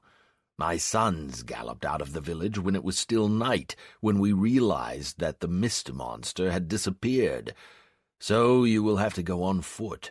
There are no other horses in the village. The headman shrugged in dismay. There was no point in dropping by Elizabeth's place to pick up my things. After that incident in Prike, when I was robbed by other prisoners, I carried everything with me. But when I'm back, I will certainly have a talk with Beth. I don't care if she forbade me to visit her. Attractiveness didn't go anywhere, only the reputation was reduced. It's time we had an honest heart-to-heart. I didn't get a message telling me I was barred from the house. That meant there was no risk of penalty. Moreover, I couldn't shake the feeling that the strange behavior of the priestess was scripted into the scenario. I took a deep breath and ran after the herd. The goblins were about 5 hours ahead of me, but they moved slowly, so catching up with them wasn't too hard. The main problem would be how to deal with the 6 newly hatched minions of Cartus. Nor should I forget about the 8 children. It's just, in the real world, children can't do anything. In Barleona, even a toddler with 100 levels would thump me into the earth all the way up to my ears. Running turned out to be surprisingly easy. Ever since I had replaced stamina rings with intellect rings, I'd had little cause to notice the energy decrease. It was always at the maximum, so at first I could maintain the speed of a good horse. However, after 20 minutes of running, I acquired a 23-hour buff, Run-Down Horse, which slowed energy regeneration by 20%, while every 20 minutes this percentage consistently grew by the same 20%. This meant that by the end of the first hour of the run, I decided to stop and catch my breath. Minus 60% to energy regeneration did not permit the rings to restore this stat in sufficient amounts. The upside was that I had already run quite a long distance and even gained an achievement. Achievement earned, runner level 1. The running time without acquiring the Run-Down Horse buff is increased by 25 minutes. The next level gained after the buff is incurred 9 times. While I was running, I tried not to fill my head with too many thoughts. But now, as I dropped into a walk, questions began to arise in my mind. First, Why didn't the goblins run for the free lands, where concealing the herd would have been much easier and there was plenty of space for Carda's forces to hide? Instead, they took the road that headed straight to Farstead. They turned off it from time to time, but always came back to it. Strange behavior from the freshly minted green minions. Have they started a migration to Cardus or something? They won't be able to just stroll through the Empire like that. They'll be caught at the nearest settlement with any players in it. I summoned Draco to keep me company. The last session with Clouder only raised my totem to level 36. Looks like the idea of leveling up the dragon with the help of the kid had played itself out. Draco was no longer a child, but a normal adolescent who would get bored with just running around the yard. What do teen dragons do? Who knows? I entered the spirit summoning mode and continued to go down the road, constantly hitting my tambourine. While my energy was being restored, I could level up in spirituality. No sense in wasting time. And I haven't even looked properly into Draco's settings, although my hands were itching to do just that. 3 hours spent with the dragon flew by in an instant. I increased my spirituality to level 14. If I understood the description correctly, from level 20 I would be able to summon one spirit of a different element without a penalty. Great. Draco flicked his tail and returned to his world, and I, my energy restored, sped after the goblins. "Hey, you! Stop right there!" A rough voice brought me back to reality. I'd become so lost in thought that I'd even stopped looking around as I walked. "Are you deaf or what?" I finally turned around when I realized the voice was coming from behind. The bright red glow of the names above the heads of the 3 players obligingly informed me who it was I ran across. PKers, from level 120 to 205. What did these goons want? "That's him, right?" The highest level player turned to one of the others. "He's got the right nick, but where's the red headband? The merchant mentioned it several times. Yo, you from Beatwick?" That was addressed to me now. "No, from Farstead. Finished a quest and coming back now." Yeah, like I'll tell them all the truth this very minute. Being rude to PKers, especially of this level, is not a good idea. They'd send you for respawn at the drop of a hat, and I had a herd to return. But being honest with them when they seemed to have found out about my red headband somehow, my intuition told me it wasn't such a good idea. By the way, where the heck was the damn thing when I was catching Beth? Went completely stumm on me. "Tiger, get him. Don't let him slip away," said the head of this threesome, and then turned back to me. "We'll just quickly check whether it's you or not, and then let you go." Dratanian's face sported an evil grin. He could have at least written his name correctly, stupid bastard. "On the ready, check." "Ready," the player who was called Tiger replied, though his full name came up as Tigerat. "Then let's roll." The boss got off his horse and headed towards me. I don't get it. What kind of nasty stuff did they have in mind? "Drat, leave a bit for me," the 3rd player in this little show put in. Lanus. You didn't even have to think of giving him a rude nickname. It was practically suggesting itself. Everything that happened after this only took about a couple of seconds. At first, I was given a buff, Pain Suppression, which reduced the sustained damage by 50% for 30 seconds and prevented me from being sent off for respawn while it was active. A useful ability to support the tank when the raid is bringing down a boss. Then Dratanian dropped on me with his entire 205 level weight and started to shred my character, hitting me with the dagger, his feet, head, and armor spikes. I held out until the last, having realized what this PKer was trying to do. He wanted to check if I could feel pain or not. What a scumbag. I broke after only 20 seconds, though they seemed an eternity to me, and screamed. "There! Now we know," said the leader slowly, getting up. I remained lying on the ground, fitfully gulping air. Damn. "You can tell us how you got rid of the headband later, or rather, where you found that much cash. But now, listen here. I've come by information that you have a certain very interesting object, the Eye of the Dark Widow. I need it. Or do you want to find out what real pain feels like?" There was a clap of the teleportation portal, and a herald appeared next to us. "Good day, gentlemen. How do you like the weather around here? Don't you find that the sun in this region has a special glow to it?" "My salutations, Herald." Dratanian bowed his head. "How can we be of service?" "Oh, just a sheer trifle. Someone here mentioned pain in relation to a former resident of a mine. Regrettably for you, I cannot allow this. This is against the rules." "Hold on, Herald. You are confusing something. This is an ordinary free citizen here. Is it no longer allowed to hunt free citizens in Barleona? Is this your official answer?" That leader's no fool.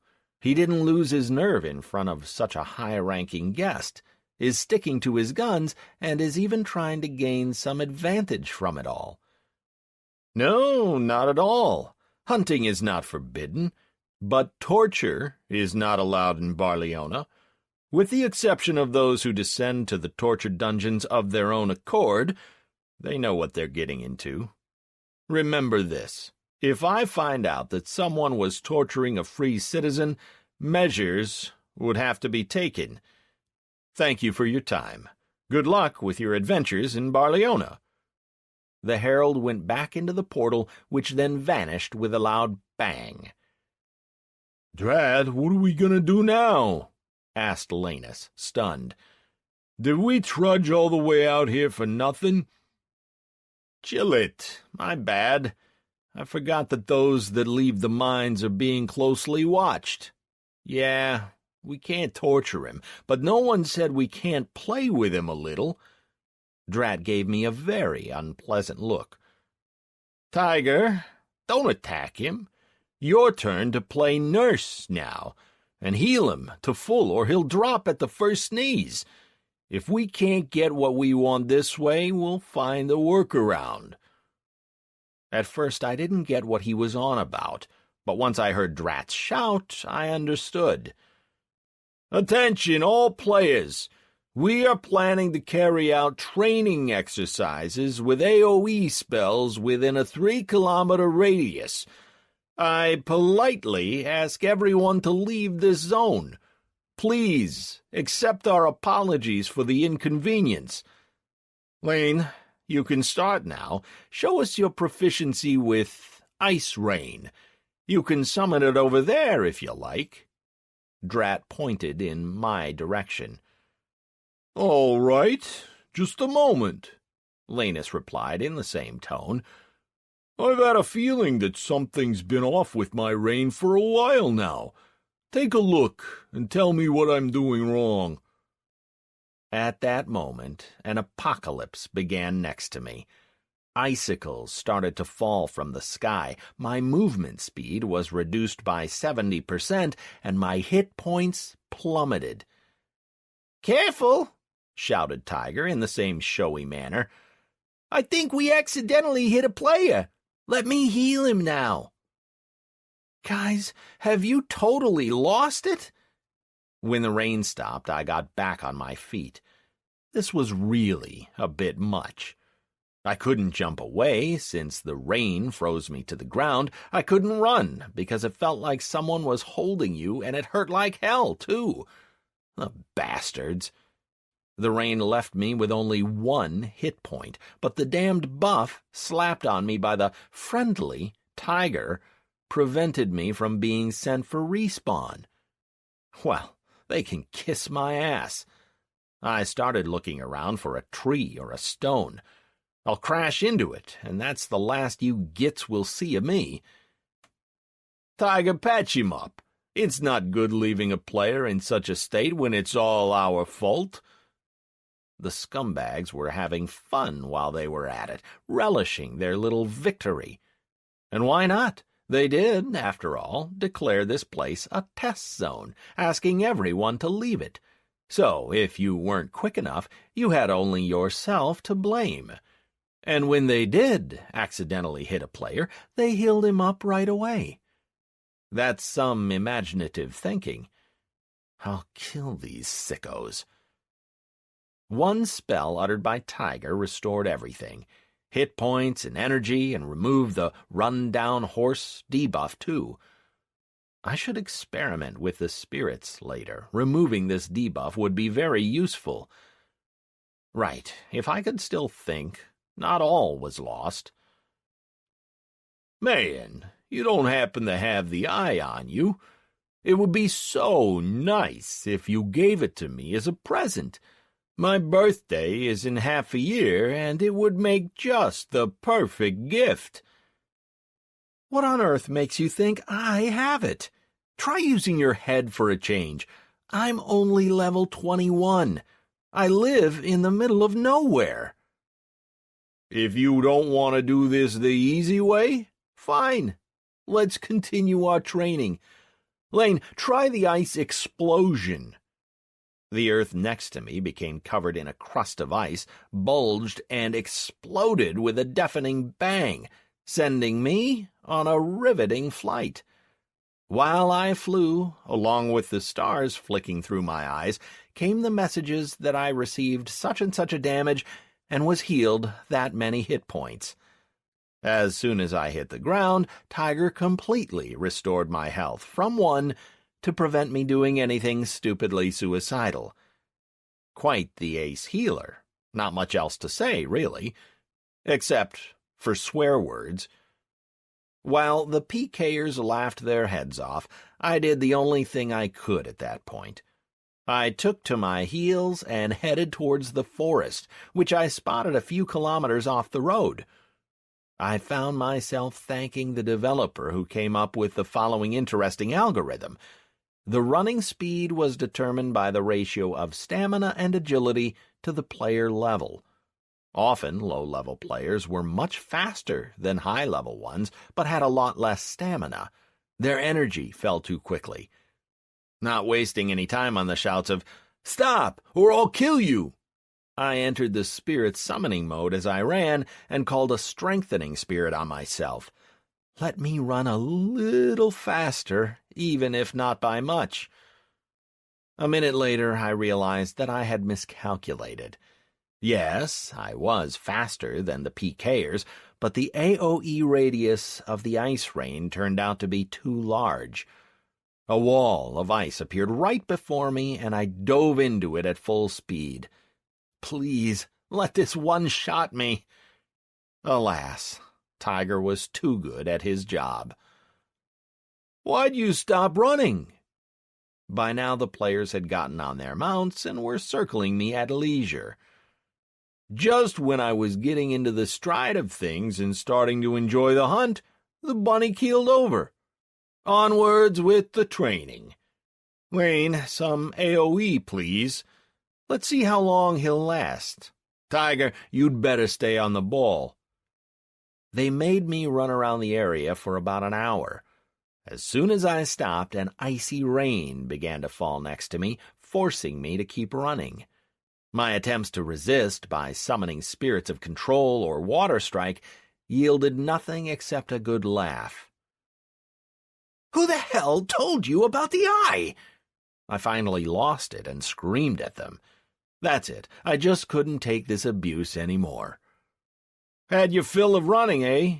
No biggie. You'll keep at it. I'm having a great time here. Black Market, you little twerp. Black Market. Heard about it? You can buy many interesting things there, from the items that high-level players sell to the merchants, to the information that the merchants managed to pick up. Do you know how much you cost me? 30,000 gold. Plus teleporting here, 10,000 each. Dude, we're talking some real money here. The incomprehension on my face must have been very obvious, since all three broke out in laughter. Drat, he didn't get a word you said, Tiger Rat put in as he finished laughing.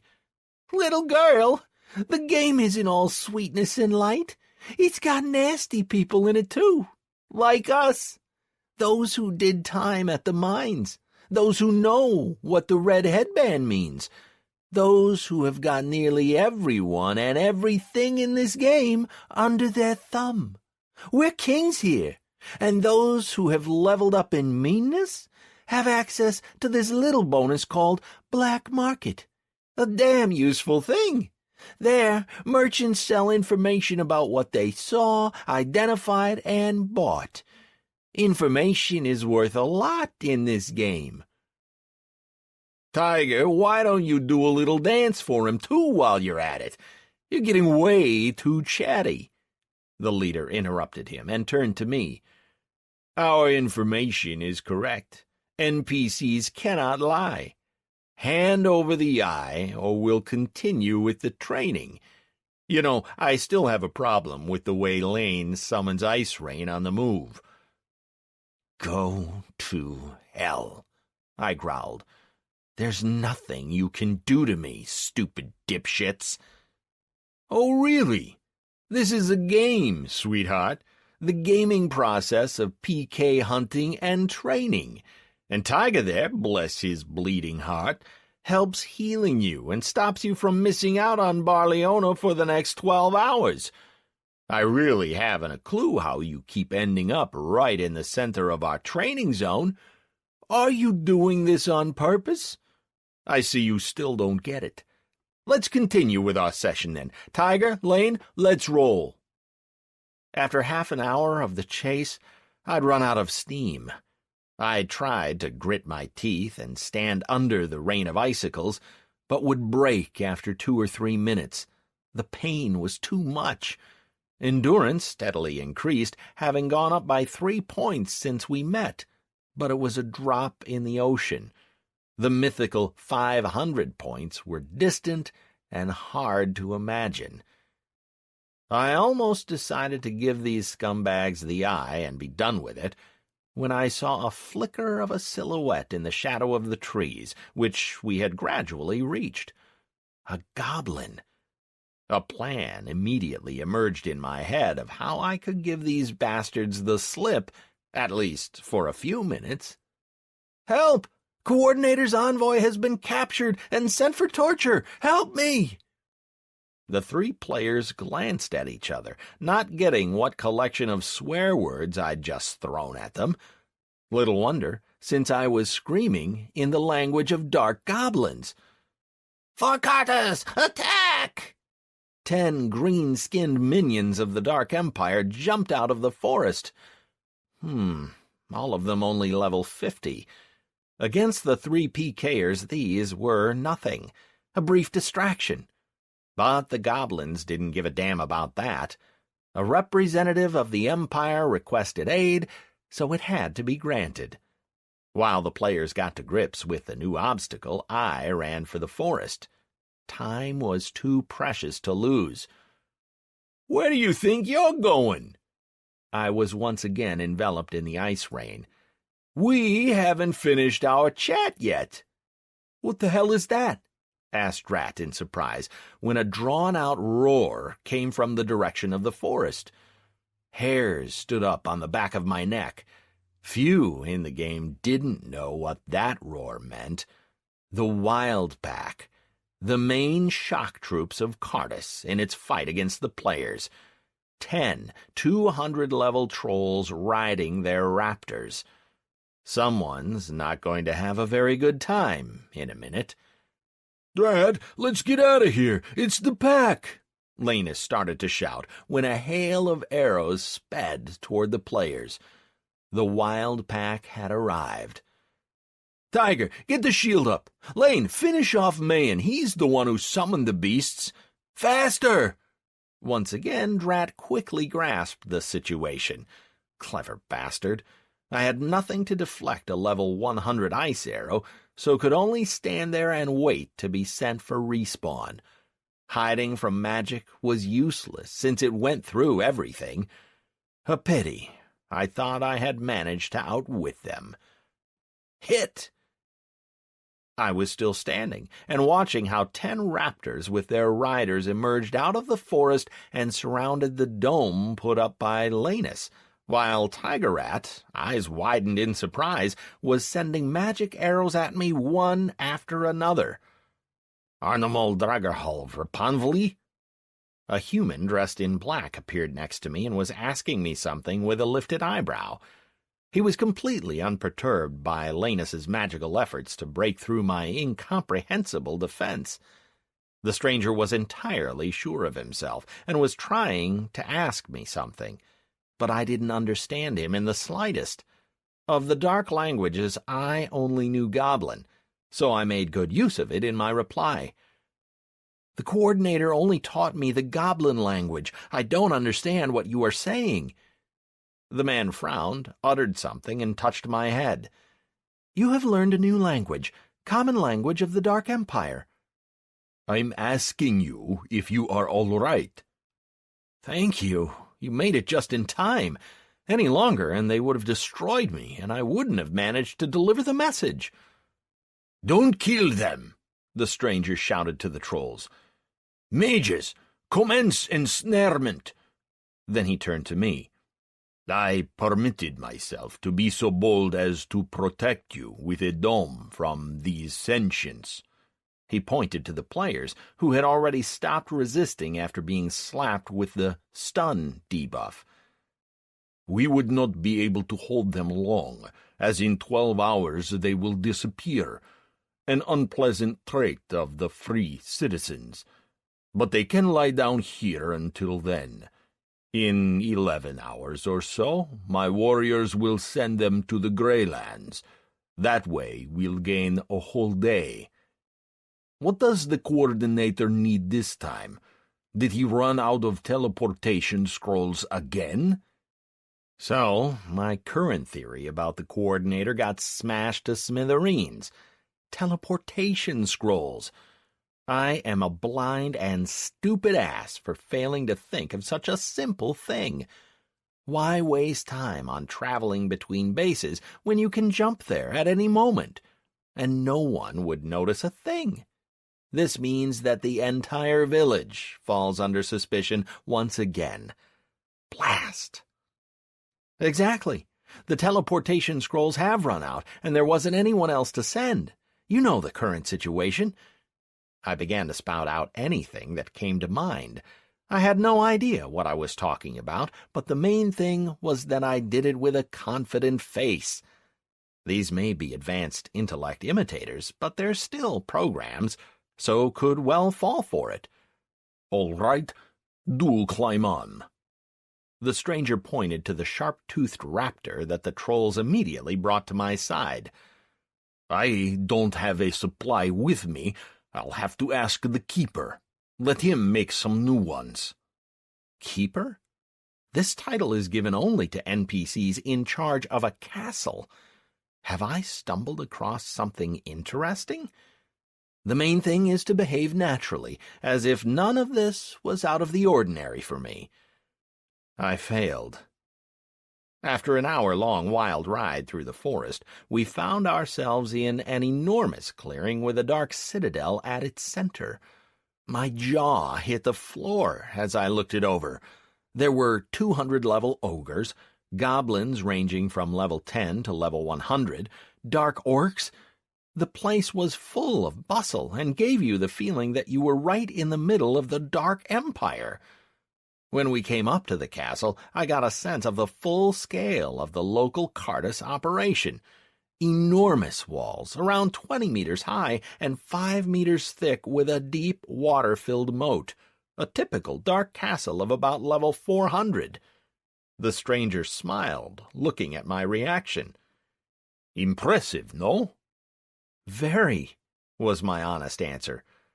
I would have never thought that such a wonder could be built here. I agree. It was planned by none other than— "Who let the human in?" A terrible scream went through the castle. "Keeper." My guide bowed his head. "This is the envoy of the Coordinator, who is in need of portal scrolls again." "Does he snack on them or something? I just sent him a batch a month ago." "You know the current situation." The man in black replied with my words. Who is he? And what the heck is really going on here? "All right, I'm coming down. Wait there." The 8 free citizens and all the heralds flying all over the place caused us a world of trouble, my guide finally explained. We were beginning to fear that the entire plan would collapse, but the Coordinator is pretty shrewd. I would admit that even I doubted that the idea of building a castle deep in Farstead lands, so far away from the ziggurat, was at all feasible. But practice has proved me wrong. Keeper, that isn't all. I decided to go for the big bluff. "What is it?" The voice sounded once again. The Coordinator didn't send me here just for the scrolls. This morning several of those that turned have driven away the entire Beatwick herd. However, the Coordinator believes that it should be brought back. The residents are getting too worried. It's too early to show our hand. What was I saying? I was coming out with any old rubbish, as I improvised in the crazy-as-a-coot genre. "Arg!" cursed the voice. "I already sent 10 of them for slaughter, to give my warriors a feast. Will the Coordinator get very angry if these aren't returned?" No, but the villagers have to be compensated for the cost of the lost animals. He warned me that this might happen, and said that 5,000 gold for a killed cow would be sufficient. Then the missing cows could be bought in the neighboring villages. That was my sense of profit, which I had no idea I had, suddenly rearing its head. I had to get as much as I could out of the Dark Ones. "Arg, thrice over! Fine, wait there, I'm coming down." "Our master takes great care with his security," said the guide. I wasn't quite getting this bit. Which master was he on about now? "He is prepared to reimburse the loss of the herd, just to remain in the shade." Ah, that would be the Coordinator, then. Is he the local master, then? Very interesting. "Here are 30 teleportation scrolls and 50,000 gold," said the 300-level goblin that came out of a small building. I was wrong. This was just a 300-level castle. The level of the castle was always determined by the level of its keeper. "What do we do with the herd?" "Let the goblins drive it back. Take it as far as the village and leg it back here," I proposed. "That's how we'll do it, then. I'll get the wild pack to see this through." The goblin looked at my guide. "Why are you still here? Go!" "Who's he?" I nodded towards the departing man. "That, our mage. And take no notice of his appearance. He is trying to copy his previous appearance, the underbaked lich. I told the master that we should have taken a dozen ordinary battle mages, but no, said it's easier with a lich." "I see. How is the construction progressing? The preparation of the army? What shall I tell the Coordinator?" I was doing all I could to make some progress with the quest. I needed at least a slight hint to understand who the Coordinator was. "We are finishing construction. 2 corruptors have been built, but have not been deployed yet. We are waiting for the 3rd.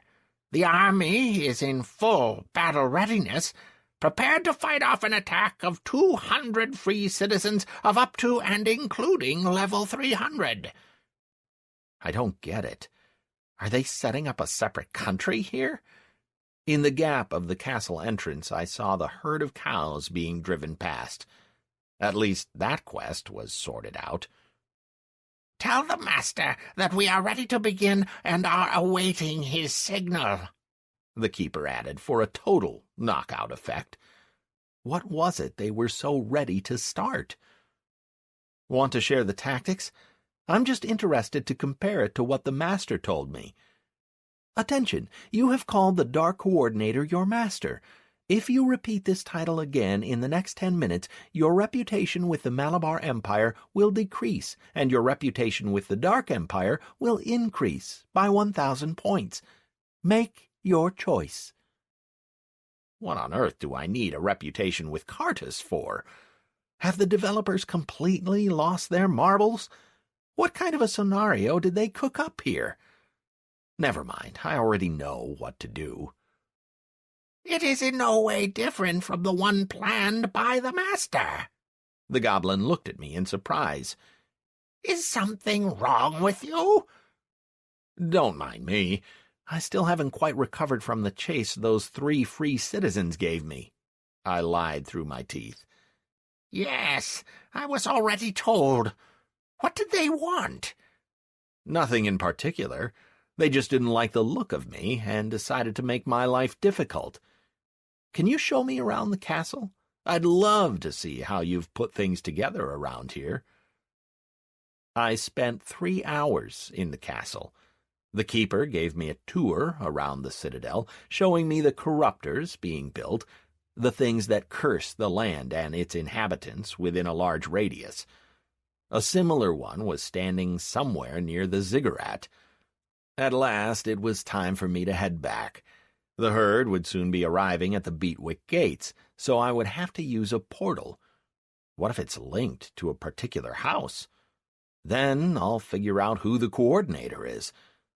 The guards took me to the edge of the forest, pointed me in the direction of Beatwick, and returned to their posts. The time had come to act. After disappearing into the forest and hiding myself in thick shrubbery to make sure nothing could be seen from the side of the castle, I uttered a summons. "I call upon a herald. I require your assistance." The portal opened with a subdued clap, and an NPC dressed in white stepped out of it. "You have summoned me. I hope the reason for my summons is substantial, otherwise a penalty will be imposed on you." "Does that look substantial enough to you?" I asked, chuckling and moving away the foliage to show the herald the dark castle in the distance. "I think we're doing fine in the substance department." "Great Emperor," whispered the herald, "this completely changes—" Your reputation with the Malabar Empire has increased by 500 points. Current level, friendly. You are 2,930 points away from the status of respect. Changes what? I looked at the herald, who seemed somewhat at a loss. "The citadel cannot be left unwatched. We have to know when and where the Cartus forces are being moved. A 300-level castle on Malabar territory? This equates to an invasion." "The idea of keeping an eye on it is great, but I can't stay here. I will be forcibly teleported to Beatwick. Can you remove this limitation from me?" I looked at the herald expectantly. What if it works, and my debuffs get removed? "No, taking off this limitation is beyond my power." The herald shook his head thoughtfully. "Damn, what a pity. Then I can recommend a couple of free citizens who would be happy to watch this structure." "Interesting. Who would you recommend?" "In Anhurst there are several sentients. Their names are—" I told the herald the correct names for Eric, Klutzer, and Leide. "These sentients would do anything that's needed of them." "These citizens of the Empire cannot be used for this task." The herald gave me a reality check. I was all set on seeing my future team get busy with leveling up their reputation right now.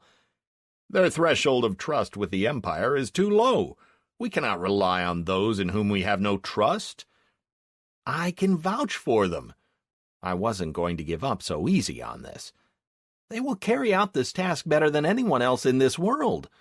"No," the herald cut me off.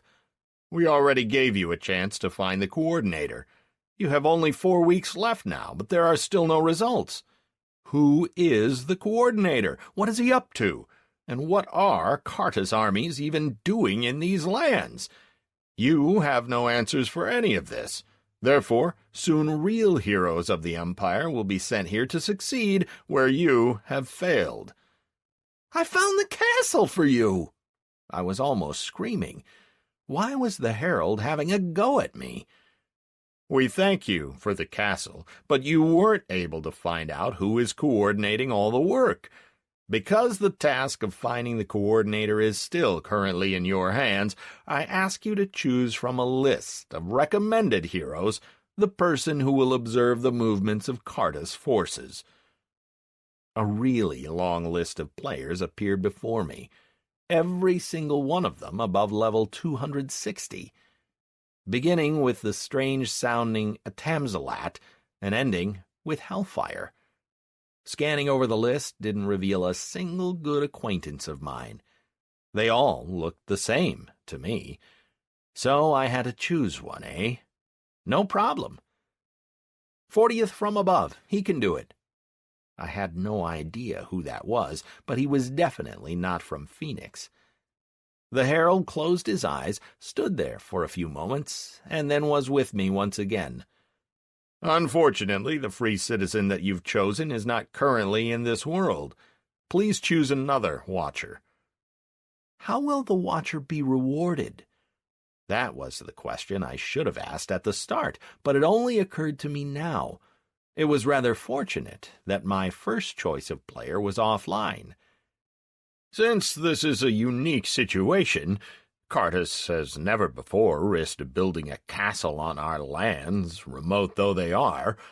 The Watcher will receive his reward directly from the hands of the Emperor.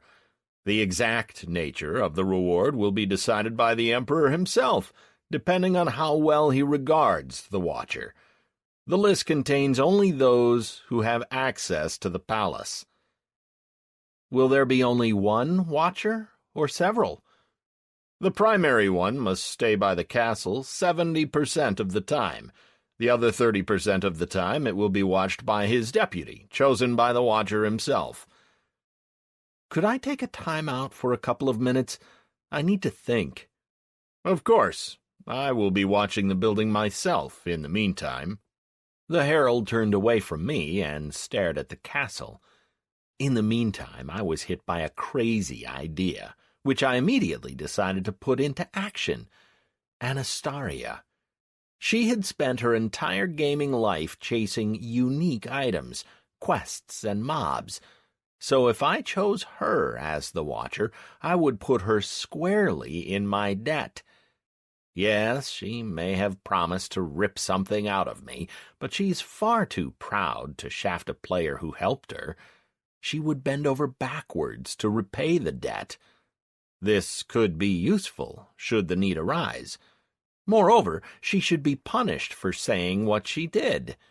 4 weeks of being stuck in shrubbery, away from the capital and the center of events, would be a small kind of revenge. Let her sit here and stare at the goblins. It'll do her good. I took out the communication amulet and crossed my fingers for Anastaria to be in the game. "Speaking." "Yes, hang on, Stacy. Today is your lucky day." "Hello, Anastaria. This is Mayan. Do you have a minute?" "Mayan." Anastaria's voice became icy. If a voice could inflict damage, I would have been sent for respawn by the cold right now. "I don't have time right now. Rick will call you back. He'll help you solve whatever it is." "Fine. It's just that I have a herald standing here right now, asking me to choose a player for some unique quest with a reward from the Emperor. Your name is on the list that I've been given, so I decided to see if you were interested, but it seems you're too busy now. That's fine. I'll choose someone else. Sorry to have bothered you." "Who? came the girl's scream, but I already switched off the communicator. The amulet in my hands immediately started to vibrate.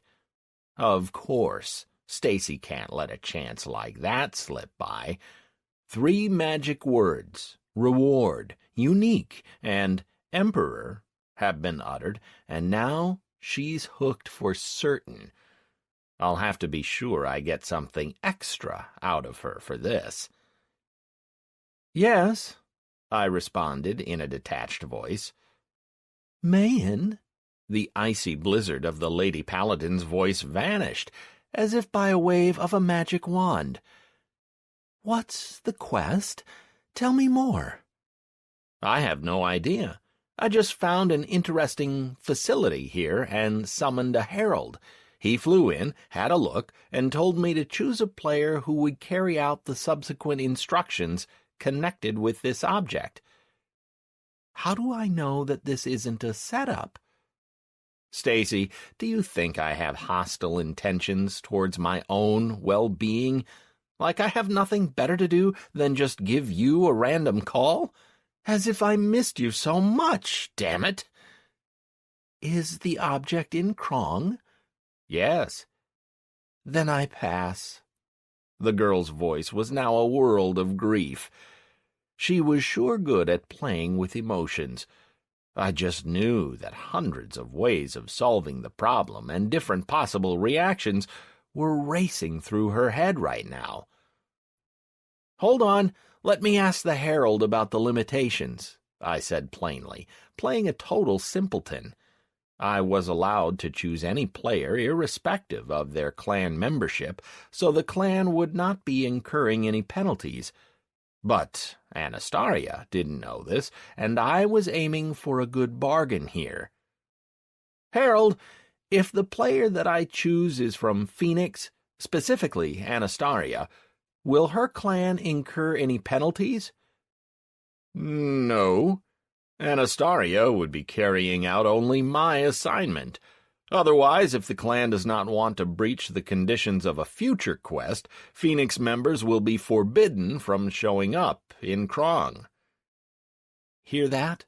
I asked the girl, who was breathing heavily now. Yes, she's all mine. Now I had to gradually make her realize that I have to be paid a handsome sum for giving her the right to sit in the bushes for 4 weeks and practice goblin watching, because I do not work for free. "There won't be any penalties. You will be given personal access here." "I agree. Tell the herald to summon me right now." "Whoa! What's the hurry? I haven't even spoken to Plinto yet. I have to ask him if he wants to take part in all this. I'll give him a call right now and then make a decision. Thanks for agreeing so quickly. I will call you back." "Stop, Mayan! No need to play hard to get. Plinto promised not to let you step off the respawn point until the herald slaps a ban on killing you. Can you imagine what will happen if you call him now?" "Plinto promised to waste me? Thanks for the information. But you must understand that I can't invite you just like that. Everyone and their dog will laugh in my face after that. I had a chance to get a good deal out of Phoenix, but fell for Anastasia's beautifully designed eyes. I don't think so. We'll agree at the outset on what I'll be getting and sign a clear-cut agreement, after which I will make my decision. I have no time limitations, since the herald said I had until tomorrow for choosing the player, if need be. Think, what can Phoenix offer that would decide it for me right now?" "Mayan, please." Anastasia began to speak in such a sweet voice that I began to shiver. "I promise that you won't regret picking me. I'll be very well behaved." Reptilis was right. Women can't be trusted. I could just see what Stacy was counting on right now. The action of the poison would play in her favor, and I, like some obedient puppy, would eagerly fulfill her every whim. You can dream on, my pretty. Of course, my darling Stacy, I will choose you. I paused and then moved in for the kill. As soon as we come to an agreement on the price of my choice. You have 10 minutes. If you do not call me back in that time, I'll choose Plinto come what may. Maybe he'll forgive me the chess pieces. The countdown begins now. With these words, I turned off the amulet. Have you made your choice? The herald turned away from the castle and looked at me. Please note that you have to make the choice within an hour, or I will have to choose myself. I'll make it, don't worry, I assured the Emperor's representative, and sat on the ground. Right now, Anastasia is contacting Eckler as quickly as she can, and they are trying to decide on the best course of action. I was very lucky that she had heard the ringing voice of the herald. It was possible to fake a herald's voice in the game, but it could land you in a whole world of trouble. 9 minutes later, I noted the time on my return to Beatwick timer, the Phoenix amulet started to vibrate. Have you thought of something? I asked straight away. No point beating about the bush. Good day, man. I'm sorry. I don't think I know your real name. A male voice came from the amulet. My name is Eckler. I'm the one you depicted as a king with an upturned nose. Anastasia filled me in on the problem, and I'm ready to listen to your demands. So they brought out the big guns. I didn't quite see that coming. This was unfortunate. I'd have to improvise on the go. Good day. I apologize for my words. I didn't know that Anastasia would give the amulet to you. As for the problem, I don't really understand you. I offered the charming lady a chance to take part in a certain unique quest. She agreed, and now I'm trying to see what I would get out of choosing her. You must understand that I can't simply offer a quest from the herald, who represents the Emperor himself in this, for nothing. That's it, I think. No demands. On the contrary, I was expecting an offer from Phoenix. I am quite sure that your clan would be interested in this assignment. You are right. We do have a certain interest. I can't deny something so obvious. But every interest has its limits.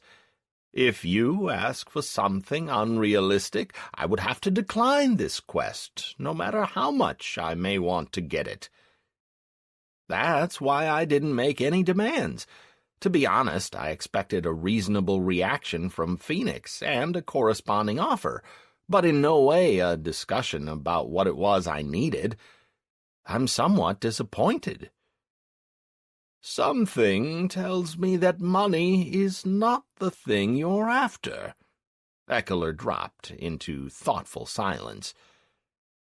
Before I make an offer, please answer this question. As far as I know, you have Plinto's amulet and also a chance to choose any player. Why Anastasia? You wouldn't believe it, but her amulet was simply closer to my hand. I really don't care which of the clans becomes first and which second. It's all purely abstract to me. My task is to serve the rest of my sentence, preferably in as much comfort as possible. I understand now. Are you familiar with the faction of Thracinians? Of course. I swallowed. Eckler managed to surprise me and strike at my most vulnerable spot. These traders in scaling items were world famous. Anastasia has leveled up her reputation with them to esteemed, and may invite another player with her, for whom she can choose and buy from the items they have for sale. I offer you any 4 items from the Thracinians, paid for by Phoenix. What do you say?" The most unpleasant part was that we both understood that Eckler won our little duel the moment he uttered the word Thracinians. It is an artificial faction in Barleona, whose only purpose was to sell scaling items that leveled up together with the players that own them. At the same time, the faction guaranteed that any player, even one lacking any reputation with them, could come and spend a crazy amount of money to buy some simple object like my tambourine. However, as soon as you increased your reputation with this faction, the items became a whole lot more interesting. I never imagined that it was possible to gain esteemed with them, thinking it was totally out of reach. So Anastasia had gone up quite a lot in my estimation. This was impressive stuff. Whatever she might be in real life, gaining esteemed with the Thracinians was worth a lot, and I could choose any 4 objects. I sold myself down the river completely. All right, I knew what I was getting into. The initial deal I was fishing for with Phoenix was any 4 wishes that could be carried out and would not be harmful to the clan. To have a look at the Scroll of Carmandand, for example. But then thought better of it. Be careful what you wish for, as they say. What if a Phoenix battle group got hold of me, like those 3 PKers, locked me down and chased me around until I begged them for mercy? And then they'd ask, "Is that one of your wishes?" That's one way to lose them all. I think not. Everything has to be clearly set down in writing and made official according to the letter of the law. That's the only way of dealing with the leading clans. That's more like it. Now I understand who holds the real power in your clan. Drop me an agreement. If I'm happy with it, I'll approve it and choose Anastasia. The choice must be made today, so it would be good to get through all the formalities straight away. "You will get the text in a minute," said Eckler, satisfied. "It's been good working with you. Until we speak again." 2 minutes later, a message lit up saying that player Eckler, on behalf of the Phoenix clan, was offering an agreement for me to sign. The text described in detail both what I would get if I chose Anastasia for the quest and what I would not get if I did not choose her. Moreover, Anastasia's success in completing the quest in no way affected any bonuses I would receive. Great. I carefully read the text, but it didn't leave much open to interpretation. Everything was written clearly and properly, so I accepted it and, turning to the herald, made my choice. I choose Anastasia from the Phoenix clan to watch over the castle. The herald closed his eyes, checking that Stacy was present in the game, whispered something, and a portal formed next to him. A couple of seconds went by, and the one I considered the ideal of female beauty stepped out.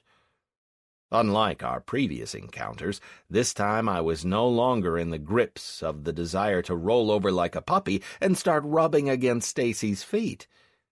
Something else occupied my mind. How old was she, really? Let's suppose she started playing when she was 14, as soon as she reached the legal age for playing the game. She would have needed at least 10 years to get to her current position. Thus, she was at least 25, if not older. "Well, hello again, man."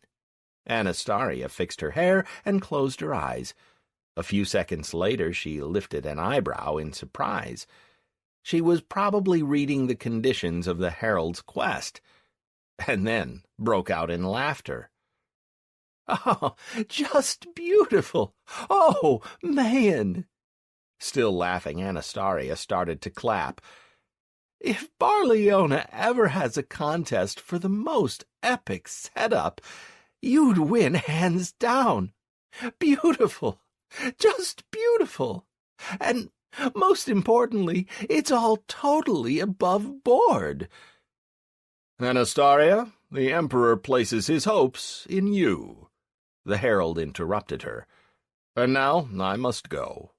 The herald nodded, opened a portal, and disappeared, leaving me alone with a laughing 330-level girl.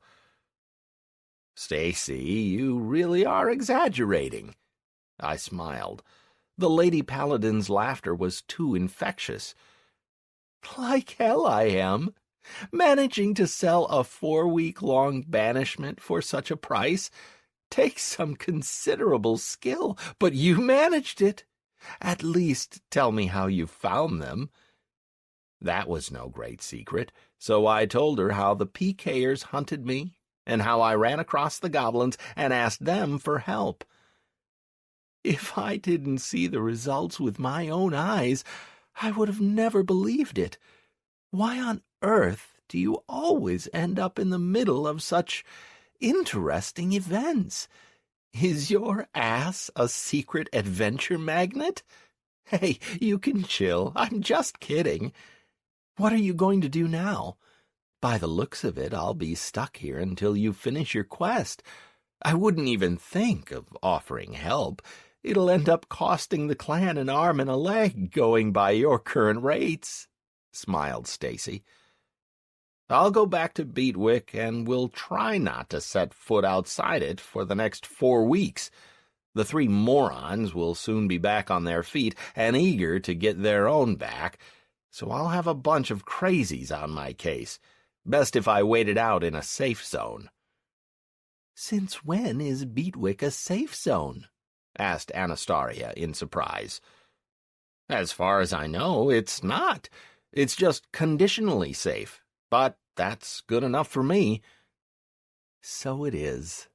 Anastasia smiled once again and began to take out her things. "Will you help me put up the tent, or do you have to go back right away?" "I do, but I can spare a couple of minutes. What needs doing?"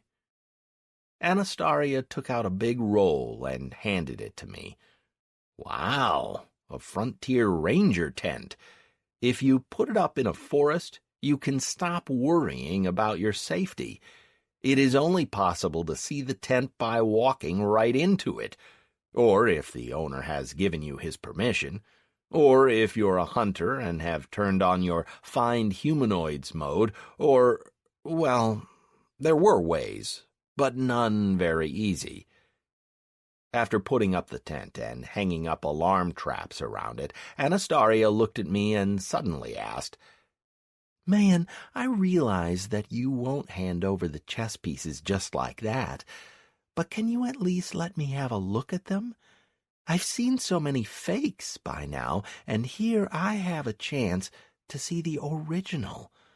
I would never forgive myself if I didn't at least take a look at them." "Right. Something strange is going on here. Since when did Anastasia turn into a nice girl who tells you her wishes and desires? Something wasn't right. Should I show them? Not on my life. Stacy, we've agreed that you'll only get the pieces when you put together a decent agreement. We've gone over the conditions. Where is it? I haven't seen one materialize. No agreement, no chess pieces. You should understand, being a lawyer." "I'm not a lawyer.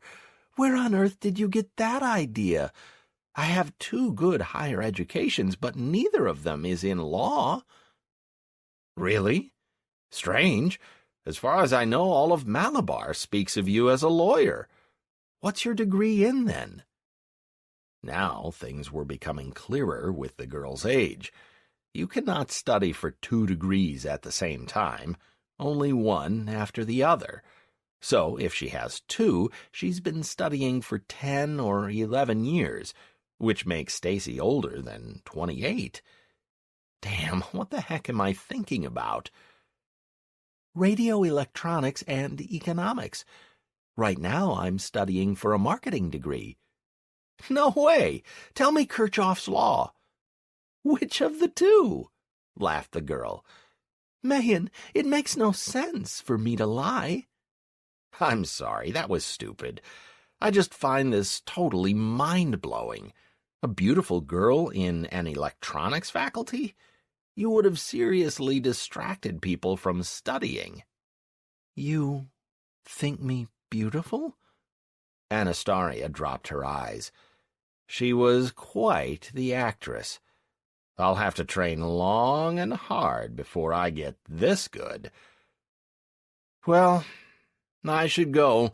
Good luck in your monster fighting. Wait! Anastasia stood up, made a barely perceptible hand movement, as if activating an aura, then exhaled and, in a syrupy voice, which I heard before from the amulet, said, Won't you give me the Orc Warrior figurines, eh? You don't need them, and I could find a use for them.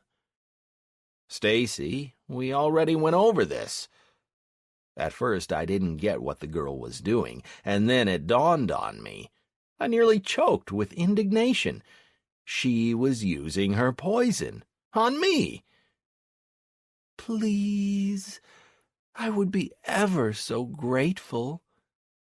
Yeah, somehow I thought better of her. Does she really want the figurines so bad she'd take such a risk? Stacy? A plan emerged in my head, but I had to wrestle with myself a bit before putting it into action. Man, dear, they would make such a perfect gift. Pretty please, with sugar on top. Stacy was trying her best, even blushing from the effort. Right, it was time to act. Sweetest Stacy, I fell to my knees before the girl. Somebody stop me. So you need the figurines, eh? Let's see how much I've learned from your acting lessons. Stacy, my darling. I started to do what I had been fantasizing about ever since I first found out about this girl. I grabbed her legs in an embrace and started to make my way up, exploring the girl's game avatar in the most brazen manner. Stacy, baby. Man, the chess pieces, where are they? Stacy's face was a picture of revulsion, but that only amused me. I was well aware that this was only a digital copy of the girl, that her filters were probably turned on, and she couldn't feel my touch, but she could see everything all right. It took me a minute to get to my feet, all the while keeping Anastasia in my embrace. The girl wasn't even trying to resist. She was convinced that I had completely succumbed to her poison. Well, the shit's about to hit the fan. Although it's hard not to admit that this is one of the more pleasant adventures. Man, the figurines, she repeated forcefully, when just a dozen centimeters remained between our faces. I leaned over to her ear and whispered, In your dreams, sweetheart. If you do this again, I'll summon a herald and say that you've been trying to gain control over my character. Shall I tell you what would happen next? And then I saw that for which I had put on this entire performance, starting with falling on my knees. Fear appeared in the Lady Paladin's eyes. Fear that she was just a pawn in this game. Damn, I was relishing this. How? Stacy whispered. There are no antidotes to this? You're smart, and will have plenty of time on your hands to figure it out. And now, farewell. I leaned over and kissed her on the lips. I'll consider that a bonus. Whatever she was like in reality, right now I had a very beautiful, frightened woman in my hands. It would have been wrong not to kiss her. Too bad it wasn't reciprocated. That would have been very nice. But this will do. I let go of the baffled girl, took out one of the scrolls I got from the keeper, and activated the portal. It was time I got back to Beatwick, to receive the herd of cows, complete the quest, drop by Elizabeth to clear things up with her, and prepare for the fight with the Mist Beast. "Man!" Anastaria's shout caught me just as I stepped through the portal. I looked back at the girl's sparkling eyes and raised an eyebrow in surprise. "Who are you?" Chapter 11. The Mist Monster and New Discoveries. The scrolls were a letdown. I came out of the portal right in the center of Beatwick Square, where you usually ended up, if not bound to a specific spot. A pity, as it would have been good to settle the matter of the coordinator straight away. "Man, you're back already? What about the cows?" Tisha appeared next to me. "Aren't they here yet?" I was surprised. According to my estimates, the herd should have been in place by now. "Why on earth?" Tisha began, but was interrupted by a guard running up to us. "The cows have come home," he said, out of breath from his run. "We won't be going to fetch them, though." "Why?" frowned the girl. "There are goblins and the wild pack. They're pacing around the cows as if waiting for something." "Well, I'll be. Did the escort really have instructions to hand them over to me personally? What would the villagers think if I started speaking in Goblin? They might go straight for their pitchforks. A speedy disengagement was in order. "Man, what are we going to do?" The headman's daughter started to sound worried. "Father is busy, brothers are away, and Slate is gone as well. We have no one to go to the goblins." "I will go. I just happen to know goblin language. I'll go and ask what they want. Maybe they've come to apologize, and you're all fretting over nothing. Where is everyone?" Only now did Tisha's words sink in. "My brothers rode off to hunt the mist monster." "Who?" asked the guard, who was still loitering nearby. "It doesn't matter. And Slate went to travel round the villages to fix things. Will you really go?" "I'll go. Don't you worry." The wild pack was pacing by the smithy, trying not to come near the gates. The poor cows, eyes wild with terror from such attendance, huddled by the stockade, threatening to topple it with their weight. There was little cause to worry, however. This wasn't reality. In Barleona, even the most flimsy-looking fence could be an impenetrable wall. Not a single cow would get through. "Here's the herd," said one of the goblins as soon as I came out of the gates. "We were told to hand it over to you in person. Now we go back." With this, they turned around and sped away from the village. Somewhat perplexed, I stood there watching the departing cloud of dust when the gates opened and people poured out of them. "What did they say?" Tisha started to question me right away. "They apologized, saying they made a mistake and won't do it again." I told a blatant lie, since it was unlikely anyone else understood what the goblin had barked. "Count the cows." The headman finally appeared, looking like he had been torn away from his work. "We have to be sure that they all came back." 10 are missing," someone shouted straight away. "These green mugs pinched 10 cows." Tisha and the headman were noticeably disheartened. "That's very bad," the village boss said. 10 cows less would be a heavy blow to the village. We'll have to replace the missing ones by buying more in Farstead. But that's for us to worry about. Thank you, Mayen.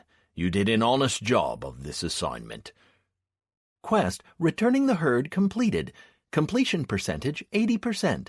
You received plus 100 to reputation with the Krong province, plus 300 experience, plus 80 silver. That's it? What was the point of running after the herd for such a measly reward? I was expecting more, somehow. I read through the quest conditions once again. Variable. How much does a cow cost in Farstead? I asked the headman as he was about to leave. 5,000 a head, but I can probably bargain a 30% discount if I buy all 10 in one go. But where would we get so much money? I just don't have that amount on me right now. I'll have to think of something. What a snag. Damned imitator in charge of this quest. Even counted the money that was taken off me automatically. A 30% discount. Does that mean I fooled that goblin for nothing? And what if I didn't ask the castle keeper for anything? Was I supposed to have volunteered my own gold? Interesting quests they have in this area. Wait! I stopped the headman and handed him all the money that I got from the goblin in the Cartus castle. Here you go. I believe I am partly at fault here. I failed to get the entire herd back. On one hand, easy come, easy go. But on the other hand, minus 35,000 gold. I tried not to even think about what I was doing when I handed over the money. And the main thing, why am I doing this if I have 3 people in Anhurst living on short rations? I'm acting like a major spendthrift. I have nothing to give you in return. The headman visibly swallowed as his greedy gaze fell on the money. I can promise only one thing. If you are ever in need, I will come to your aid. Take it already. I'm not doing this for something, but simply because.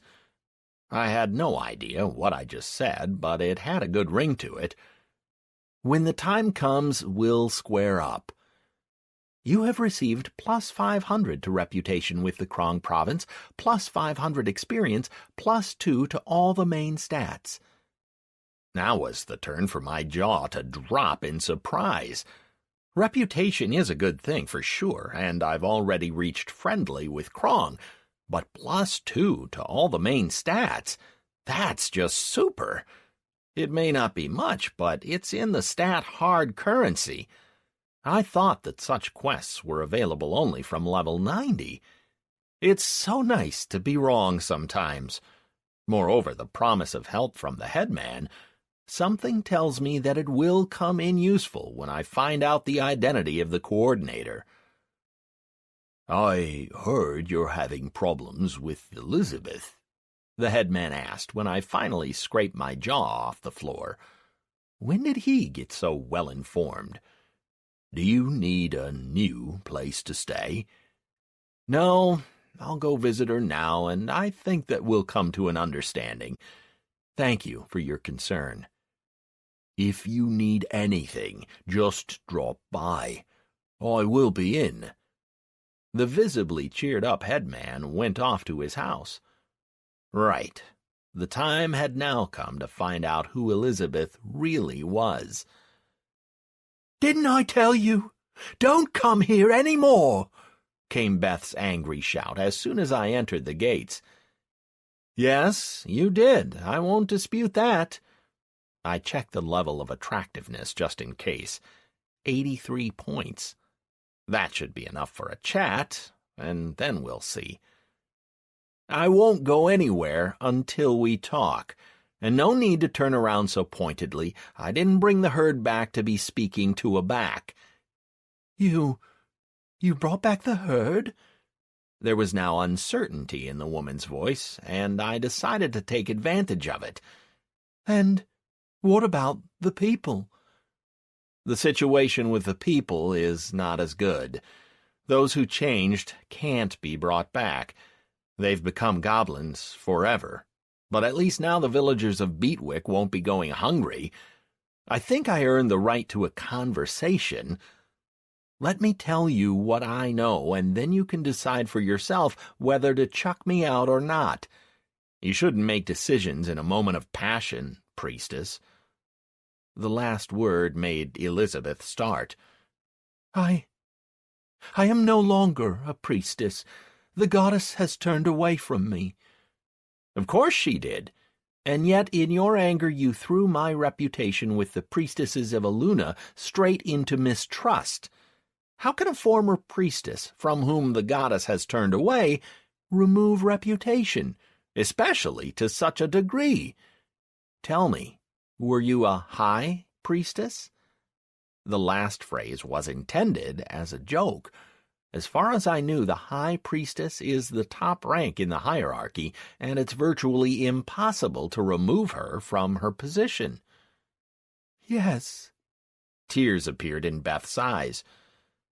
10 years ago, I was the high priestess of Aluna in Anhers, but I was removed as soon as— You're lying!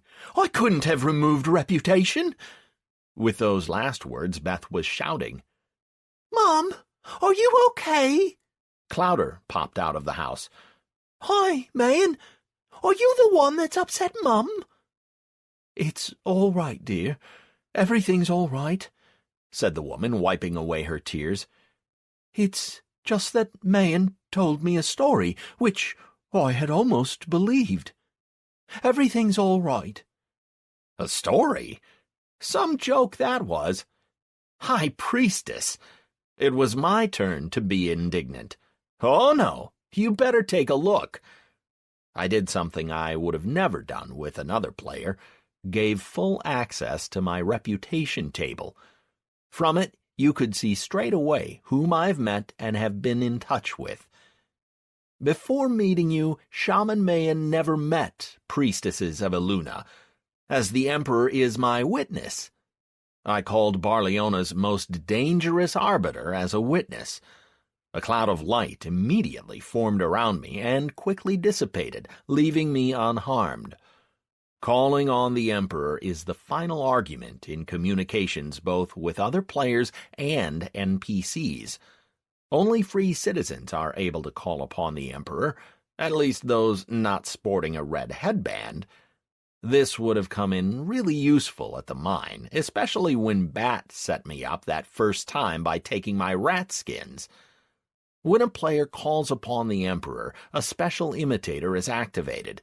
It analyzes the words of the summons, looks up the game logs, checks the truth or falsehood of the words, and then surrounds the player either by a light dome, showing that he was right, or by a dark one, which comes with a 3-month debuff of negative 50% to all stats. Moreover, the owner of the dark dome gets a special bonus, minus 10% to levels. All the players are informed of these facts, so there have never been any complaints. Although it did occur to me that prisoners were never told these rules, but placed directly in the mines. I should write to tech support, making them aware of this omission. How could they fail to foresee the possibility of someone leaving the mines, removing the headband, and calling the Emperor as a witness? Or is it that they didn't tell me the rules because I had played before? Right, this is unimportant. A dumbfounded priestess of Aluna was now standing in front of me wide-eyed as she read my reputation table. Admittedly, there were many interesting things to see there. You know the Emperor? That wasn't the question that I expected from Beth once she had come round. No, the herald handed that to me. There was little sense in deceiving the lady. A herald cannot increase favor with the Emperor without his knowledge. You can trust me on this one. It's not for nothing that I am a priestess of Aluna. Your reputation with priestesses of Goddess Aluna has increased by 1,000 points. Current level, neutral. You are 995 points away from the status of friendly. Forgive me. We really should have spoken right at the start. Then we might have prevented all of this from happening. Come, we shouldn't repeat past mistakes. And, man, the priestess turned towards me, keep calling me Beth. I like that. It all started 10 years ago, began the lady when we settled down in her house. My husband was one of the assistants to Advisor Brast, and I, as you already know, was the High Priestess of Eluna. My husband stumbled upon information about a Cottis plan for a takeover of Malabar. First we thought it was a bad joke, but gradually we became convinced of the truth of this information. We informed Brast of this, but were only laughed at and called scaremongers. None of the advisers that we approached in a vain attempt to get the message through took us seriously. Then we approached the Emperor directly, bypassing the heralds and the advisers. The Emperor heard us out, and then... Beth sighed bitterly. We were banished as panic spreaders and as a threat to the integrity of the Empire. My husband was appointed as the headman in Beatwick, and I was stripped of my rank. We governed this village for 8 years, until my husband disappeared. That's the end of our story. I already told you about the curse. 2 years ago I noticed that our lands, and as I started to travel between villages looking for a new place to live, the lands of the neighboring villages too, began to be darkened. Someone was putting a curse on them. I appealed to the headman, but there was nothing he could do for me. Magic was beyond his understanding. His main concern was that the people and the cows were safe. I didn't even bother approaching the priest. He wasn't interested in anything except wine. I wrote letters to my former sisters asking for help, only to be rebuked for thinking up non-existent problems. I considered talking with the village residents, but then thought, to what end? They have nowhere else to go, and they wouldn't even bother hearing me out. Then I decided to try and protect Beatwick all by myself. Every 7 days I put Iluna's blessing on the villagers. A few months later the mist monster turned up and tried to break my concentration. One of the villagers was summoning him. This could mean only one thing. We had a traitor in our midst, someone who wanted to plunge our region into the abyss of darkness. There was no one I could trust. So when you turned up and started running around in search of the monster, I thought all of this was arranged for your benefit. I was even glad that the headman assigned you to live with me. I thought it would be easier to keep an eye on you. How wrong I was. And I first thought that you were actually the mist monster, and then that you were a demonologist who summoned it, I said, somewhat lost. That's just crazy. I had the High Priestess of Eluna, albeit a former one, sitting right in front of me. So I decided to catch you to stop you summoning the mist beast. Very smart of me, too. I could have just had a chat with you. I'm no demonologist. Yeah, I got that already. We're as bad as each other, though. What are we going to do now? I don't know. I plan to perform the blessing again today, since, without it, many have begun to succumb. Can you really have the entire village under suspicion? Why, everyone. I tried to catch the mist beast, as you call him, together with the headman and his family several times, but we've failed each time. You know that they're... Beth fell silent, looking at me in question. Vagrants? Yes, I know. We've tried working together twice before, but the first time I followed you, and the second time I was hunting you. You? Followed me? How else did I find out where you were doing your sorcery? I don't do sorcery. I bless. Yes, my mistake. By the way, why in the cemetery? The cemetery is the only area that remains untainted. The temple protects it. And what did you mean by saying your husband disappeared? Exactly that. One day he went out of the house and never came back. The border with the free lands is a very dangerous place, frequently roamed by monsters. We had waited for a very long time before reporting what happened to Farstead. I tried summoning him with magic, but without the High Priestess's amulet I can only bless, and also, as it turned out, change the attitude of other sisters. So I know nothing of my husband's fate, said Beth sadly. I've come to terms with it by now. It's been 2 years, after all. Aftendil is growing, and I'm trying to teach him everything that I know. He has no aptitude for magic, but would excel as a warrior. Good manners would come in useful, too. When he grows up, he will leave for the big world. Only I am barred from returning there.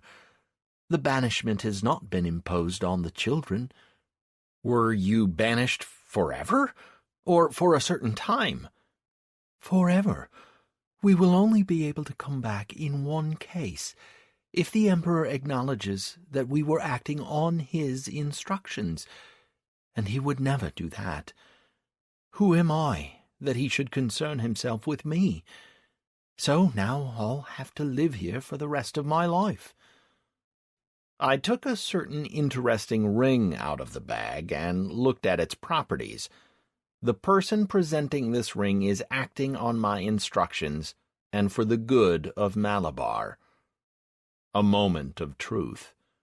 On the one hand, I had about 1,000,000 gold on my hands. That is approximately the price for which you could sell the ring to someone who was forbidden to enter the Emperor's palace. In effect, a complete free pass. A correction of a mistake. On the other hand, in front of me I had a woman, even if she was just an NPC, who was in need of help, who had already given up on ever getting it, and who was a high priestess of Eluna. If she returns to Anhurst, she is bound to assume that position once again. What's better, 1,000,000 gold or a high priestess of the high goddess in your debt? A good question, to which I had no answer. I had to think this over. "Man, is anything wrong?" asked Beth, concerned. "Did I upset you in some way?" "No, not at all. I was just lost in thought." I put the ring back in the bag. This wasn't the time for it. "I propose that we try to catch the Mist Beast together in 6 days' time. We'll invite Tisha to come with us.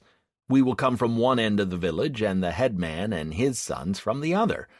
This time we'll catch it for sure. What do you say?" "You know, let's do it. I'll put up the blessing today, which should last 7 days, so I should be free on the night that the Mist Beast will appear.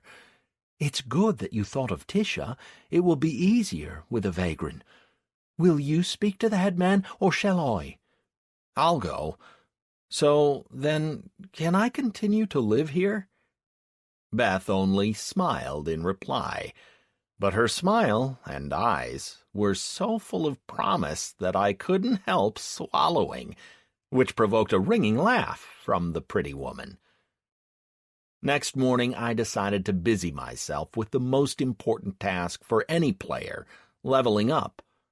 My plan was simple.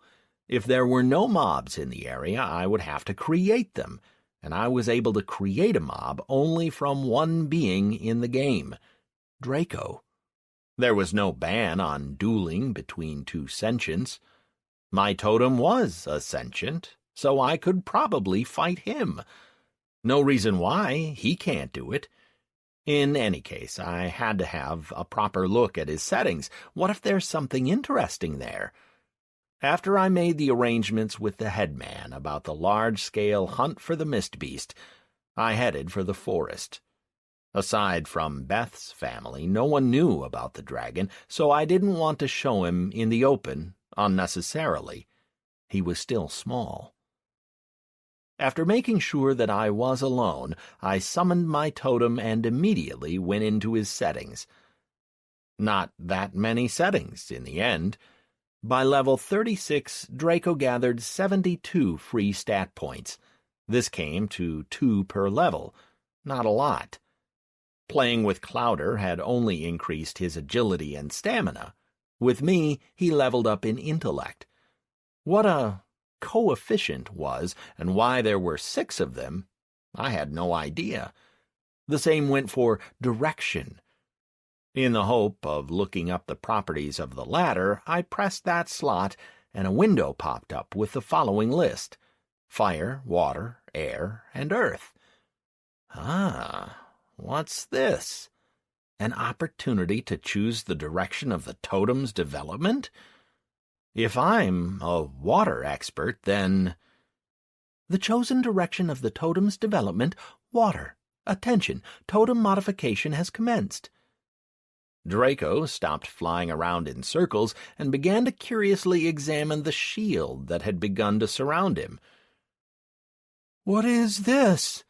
the totem asked in a slightly scared voice. "Don't worry, it'll be fine. This will hurt a little. You'll just have to hang in there." I remembered my own modification, so I thought to warn the dragon.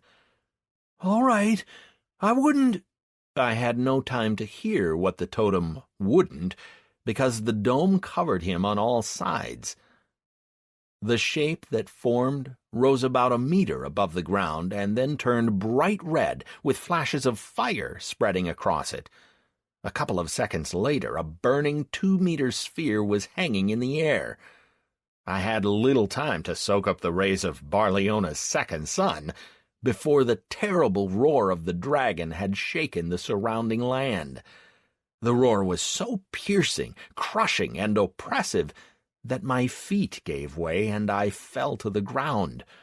A steady stream of messages flashed before my eyes, telling me that I was landed with various unpleasant properties. Upon glancing at the list of debuffs, I was blown away. Did my totem really do this? Stun. Duration 60 seconds. Does not affect the owner or a friendly group of players. Muteness. Fear. Armor reduction. In total, I managed to count over 20 negative effects that Draco saddled me with before they vanished. Impressive. I should use this when leveling up through hunting mobs. After some time, the dragon's roar died away, and the fire sphere began to fade. First, the flames disappeared, with the surface becoming bright yellow and then just yellow, later transforming into blue with streams of water coursing through it. The sphere turned into an enormous water droplet, with water rushing all around it. Another couple of minutes went by, this time without the dragon's wild roar, and the droplet descended to earth, crumpling and tearing up the grass. There was a subdued clap, and everything vanished, leaving only my totem on the ground, who, breathing heavily, lifted himself on his front legs and started to look himself over.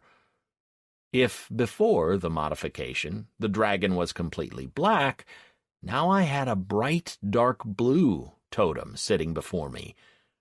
I breathed in deeply. It turned out that all this time I was standing there literally holding my breath. Even the no air bar had almost filled to the maximum. If this is a little, what's simply painful in your view? I heard my totem's hoarse voice. If I told you that it would hurt a lot, would it have made things better? No, but... Then let's forget it. Now you're a black water dragon. Sit still. I'll have to look where you can be improved. I allocated all the free points equally between all the 4 stats. Draco had to be developed in every direction.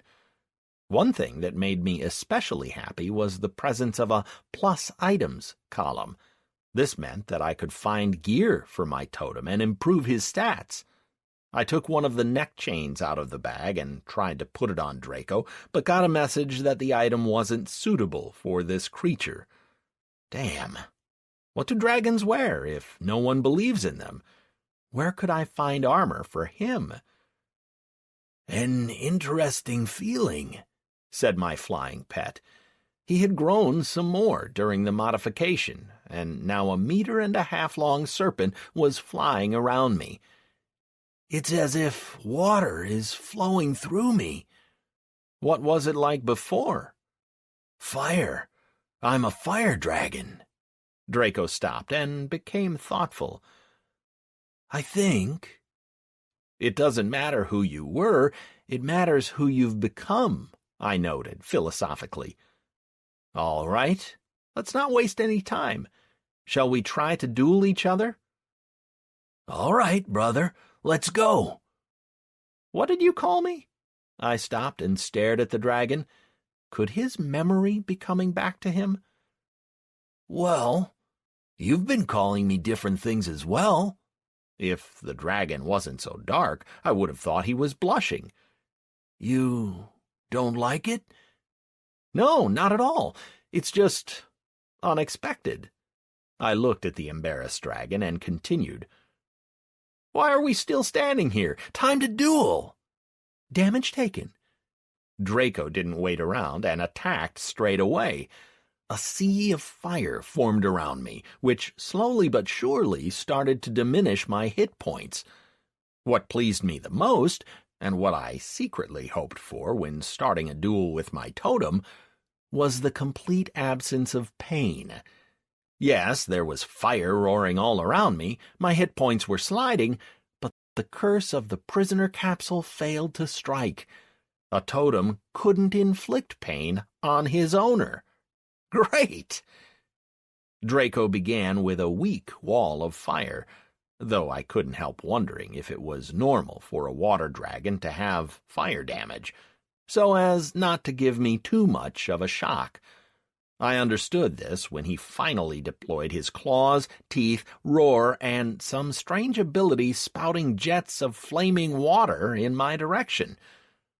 Draco stepped up his attack, showing everything he was capable of. As long as the inflicted damage was small, I wasn't too concerned about the outcome of the fight. But as soon as critical hits dealing 400 damage started to land on me every other second, I began to get concerned. It was time I fought back. In the end, I lost the first fight. As soon as I entered the spirit summoning mode to heal myself, the totem started to hurl attacks at me that dealt 600 damage per second. If you take into account my resistances, endurance, and gear, this was a truly enormous figure. I managed to summon only one healing spirit before another of Draco's presents landed on me, worth 1,200 damage this time. My hit points fell to 1, and a message appeared before my eyes. You lost the duel. It was now time to do some thinking. The totem's base damage was 210 points. Part of this damage was blocked, part of it hit me. This was the case at the start of the fight. Then something incomprehensible had happened. The damage inflicted by the dragon began to grow almost exponentially. Why? Appealing to the manual and the forum was quite useless, as per usual. Listen, I decided to ask my totem. Can you explain to me what just happened? Why at the start of the duel you fought like a little kid, and at the end of it hit so hard that I folded right away? This just isn't normal. You were just standing there not doing anything. I thought that I wasn't getting anywhere, so I intensified. Let's go over this bit again, I interrupted. What's this intensification? It's a property of dragons. I just found out about it myself when we started to fight. I didn't have it before. It turns out that I have 6 levels of intensification. I had only reached the 4th one when you lost. At the 1st level, I can intensify myself by 100%. The intensification lasts only 5 minutes, after which I'll have to wait an hour until it is restored. When the first intensification is active, you can activate the 2nd level. This will give you plus 300% to damage for 4 minutes. Each intensification has an independent recharging timer. For example, the 2nd one takes 2 hours to recharge. It's the same with the other levels. But my head aches something terrible afterwards, and my paws are sore, and my tail feels like it's going to fall off. When I opened the totem's properties, I noticed that his level of intellect had increased by 30%, and the incomprehensible lines titled Acceleration Coefficient, the first 4 at any rate, had increased by 1,000th in value. These lines came without a description, but now I could guess that these coefficients determine the time it took for the dragon intensifications to recharge. The 4 hours I spent dueling with Draco only brought him up by 1 level, and the 1st and 2nd level coefficients increased by another 1,000th. After each intensification, the totem wrinkled in pain, but gritted his teeth and toughed it out. I could imagine how hard it was going to be for him at level 6. Plus 1,100% to damage demands a sizable sacrifice. As for me, my intellect hadn't increased by even 1%, despite the fact that Draco was a much higher-level opponent than me. The timer for summoning the totem ran out, and I was left by myself. There were no mobs and no totem. I had no idea how to level up in such a situation. Only the professions remained, which was at least something. There was little point in going to the mines. My mining was already at maximum, and I saw little sense in mining materials that would produce only dark objects. You couldn't sell them to players or make anything good out of them. They were just too dark for that. Now, if they could be cleansed with light, then... Beth! I couldn't restrain myself and ran straight back to Beedwick. I just happened to have Iluna's High Priestess at hand, who must know how to turn cursed things into blessed ones. Just switch their polarity somehow. If it was hard to bless neutral things, something that would take a great deal of effort, switching the sign from negative to positive, on the other hand, if this worked, leveling up could wait. "Mayan, is anything the matter?" Beth asked me, looking worried, when I flew into her yard, out of breath and disheveled, but practically glowing from what we were about to do. "Beth, we need to talk. Come." The surprised woman followed me without any further ado. I shut the door and checked that no one was watching us, making Beth nervous, then closed the shutters and sat at the table, which already had the priestess standing next to it, almost spellbound and ready for whatever I was going to throw at her. "Mayan, what happened?" she whispered as soon as I lit a candle. "Beth, only you and me now stand in the path of darkness. No one knows who is summoning the monster, who is cursing the land, and who wants to drown us all in corruption. But I've come up with a way of surprising them all." With an ominous tone, I started to mystify an already bewildered woman. "And what is it?" Beth's whisper became even quieter. "Look." I took out a piece of marble, having first checked that it wanted to be a dark thing. "If you make something out of this piece of rock, the amount of evil in this world will increase. It wants to be evil. But you are a high priestess. Can you do something to stop this stone being cursed?" "And that's all?" Beth's eyes widened. "You want me to bless a piece of marble? Whatever for? Do you intend to stone the monster with these? Beth, do it first and ask questions later. My plan was threatening to come apart at the seams. Or is it impossible to change a cursed object? Ha! You want to change its polarity? Yes, that's easy. I should have enough strength for a stone like this, but then I'll have to rest for about an hour. I am, after all, a former high priestess. But how would that help you? You'll see. The main thing is for you to do it.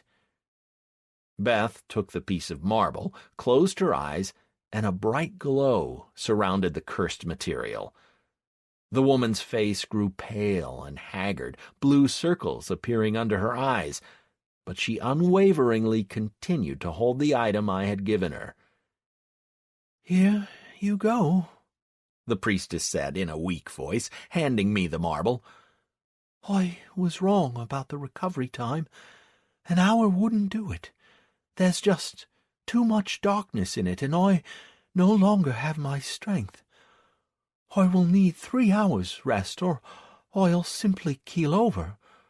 But that can come later. What did you think up? I took the piece of marble from her, which still looked exactly the same as those lying in my bag, and used the essence of things ability on it. There was light, lots of light, joy, and kindness, not a single hint of darkness. It had to work. Taking a moment to concentrate, I entered the design mode, moved aside the prepped dwarf warriors, formed an image of the piece of marble I was holding in my hand, opened the recipe for the rose, and embodied it in stone. An ordinary stone rose, which I had made many times. How could this become a blessed object? By itself it didn't seem enough. Without much ado, I placed the image of Anastasia in the central round petals of the rose. Of everyone I knew, only she could fit the description of a goddess. The only thing I changed was removing the arrogance from her eyes and adding more gentle kindness instead. I didn't even realize how I did it. Then I slightly widened the face, making Anastasia a little more plump, flicked her nose up just a little, corrected the slits of her eyes, and the result was not Aphrodite, the goddess of beauty, but a homely, warm, and smiling woman, which you could meet in reality as well as in Barcelona. Now the rose seemed superfluous, so I removed it, leaving just the face. I gave it an oval background and chuckled in satisfaction. I was pleased with the result, and I could only hope that I didn't make a mistake during the design process. With that, I opened my eyes. Item created. Blessed Visage of Eluna. Neck chain detail. Description. All dark beings in the radius of 10 meters will get minus 20% to their stats. It is impossible to hide one's true face from Eluna. Ascension wearing this item cannot be cursed. +6 faith, +6 intellect. Item class, rare. +2 to jewelcraft, total 25. Recipe created, Blessed Visage of Eluna. You have received the title, the Blessed Artificer. Do you wish to replace the Cursed Artificer title? Your reputation with Goddess Eluna has increased by 100. Current level, neutral. You are 900 points away from the status of friendly. The reputation with Goddess Eluna cannot be increased on account of the First Kill achievement. You received Eluna's Blessing level 1, +5% to all the main stats. Duration, until you lose reputation with Goddess Eluna. After agreeing to the change in the Artificer title, I attached the crafted visage to a copper neck chain and handed the completed item to Beth, who was watching my actions with huge lemur-like eyes. Something like that. I tried my best not to give away the fact that I was experiencing a great desire to jump around the room for joy. Yes! I managed to create a holy object. It might have been useless to me because I had no faith, but there were plenty of players leveling up in this stat who would pay good money for the visage. Now I had to get Beth to make me as many blessed stones as possible. "This," the priestess said stumblingly as she began to come to herself, "this is the amulet of the junior novice. It's lacking a few more stats, but this is it. If I am a priestess, then—" Beth put the chain with the rose on herself, and immediately the big dark circles under her eyes vanished, and her face regained its natural color.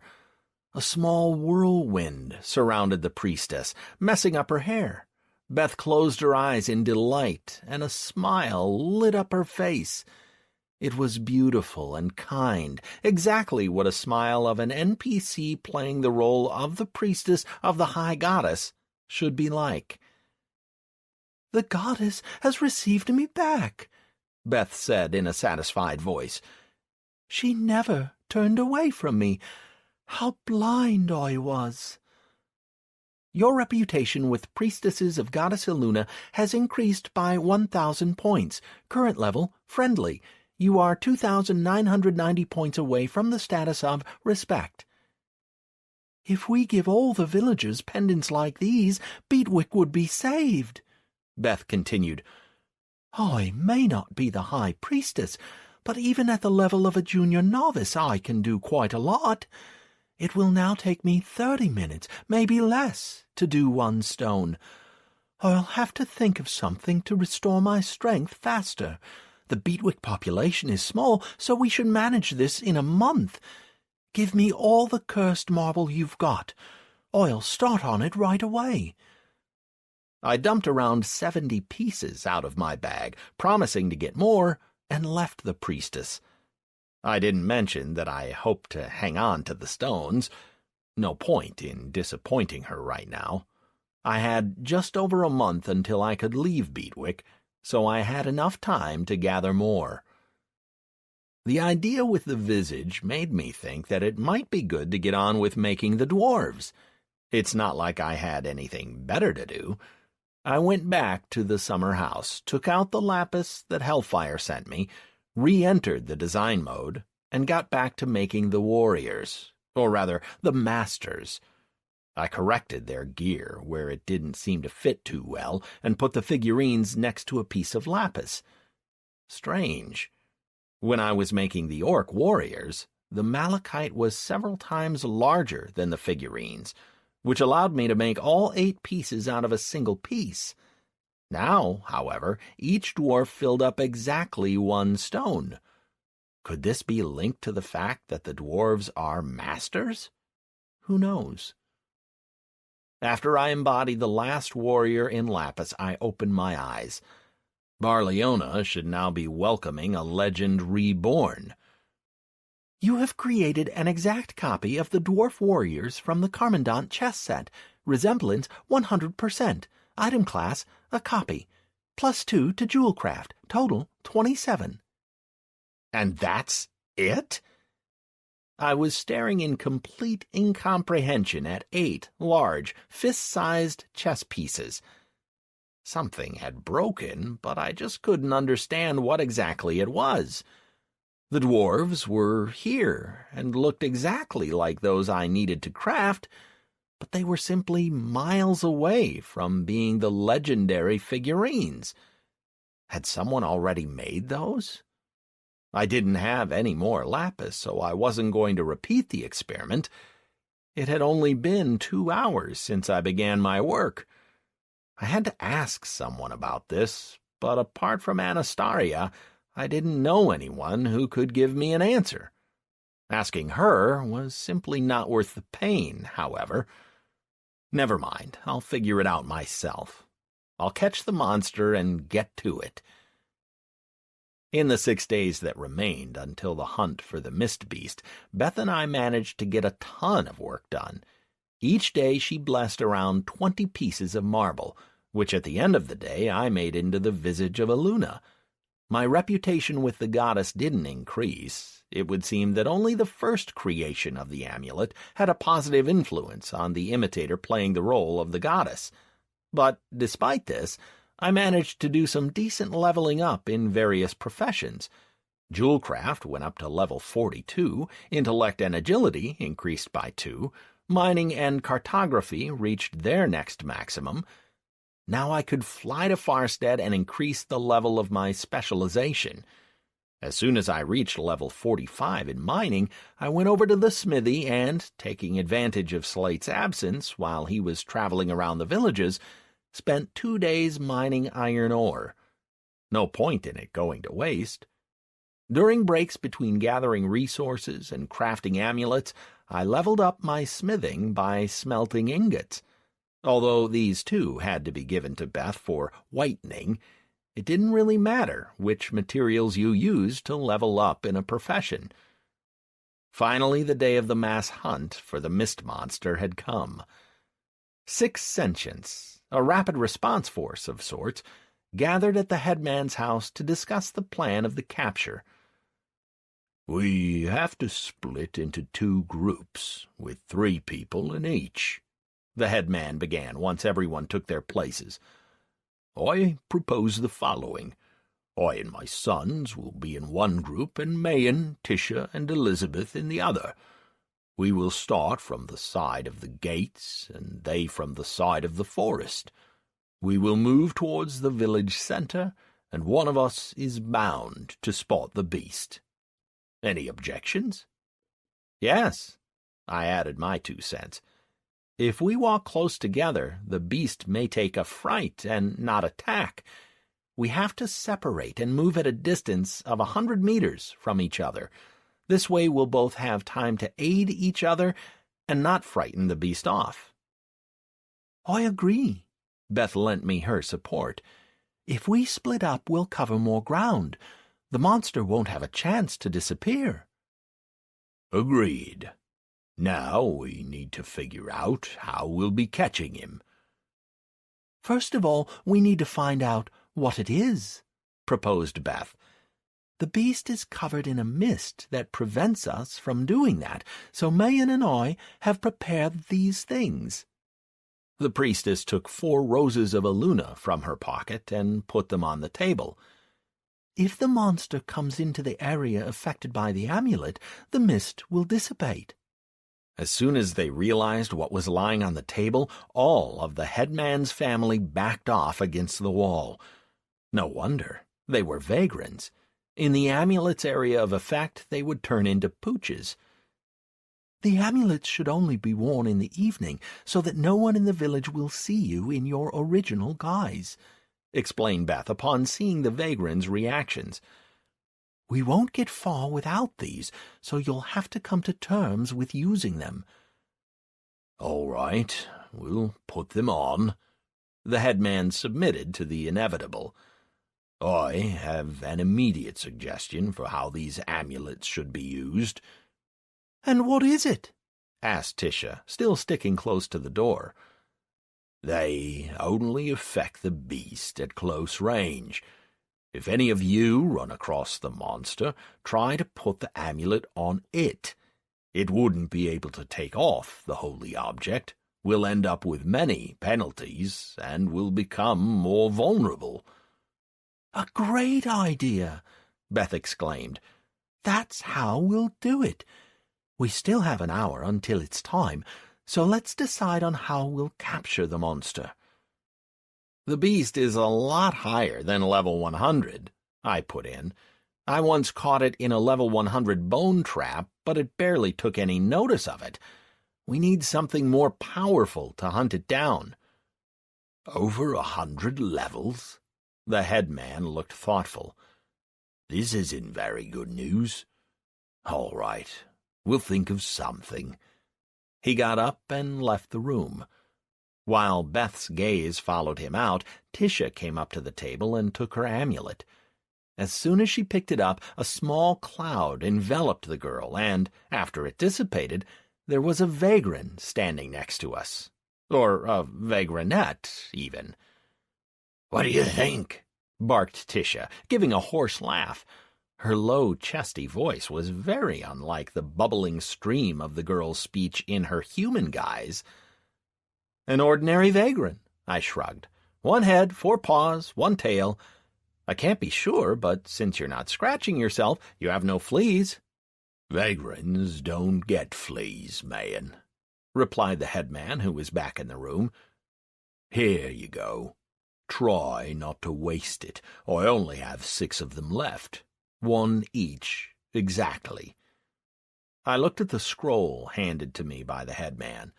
Ice Prison Spell, level 300. This was strong enough even for Anastasia. Smashing the trap from within requires the trapped person to be at least 40 levels higher. Of course, it is possible to smash it open, even if the difference is just 1 level, but it would take a very long time. It would be easier to wait for the 12-hour ban on imprisoning a character to kick in.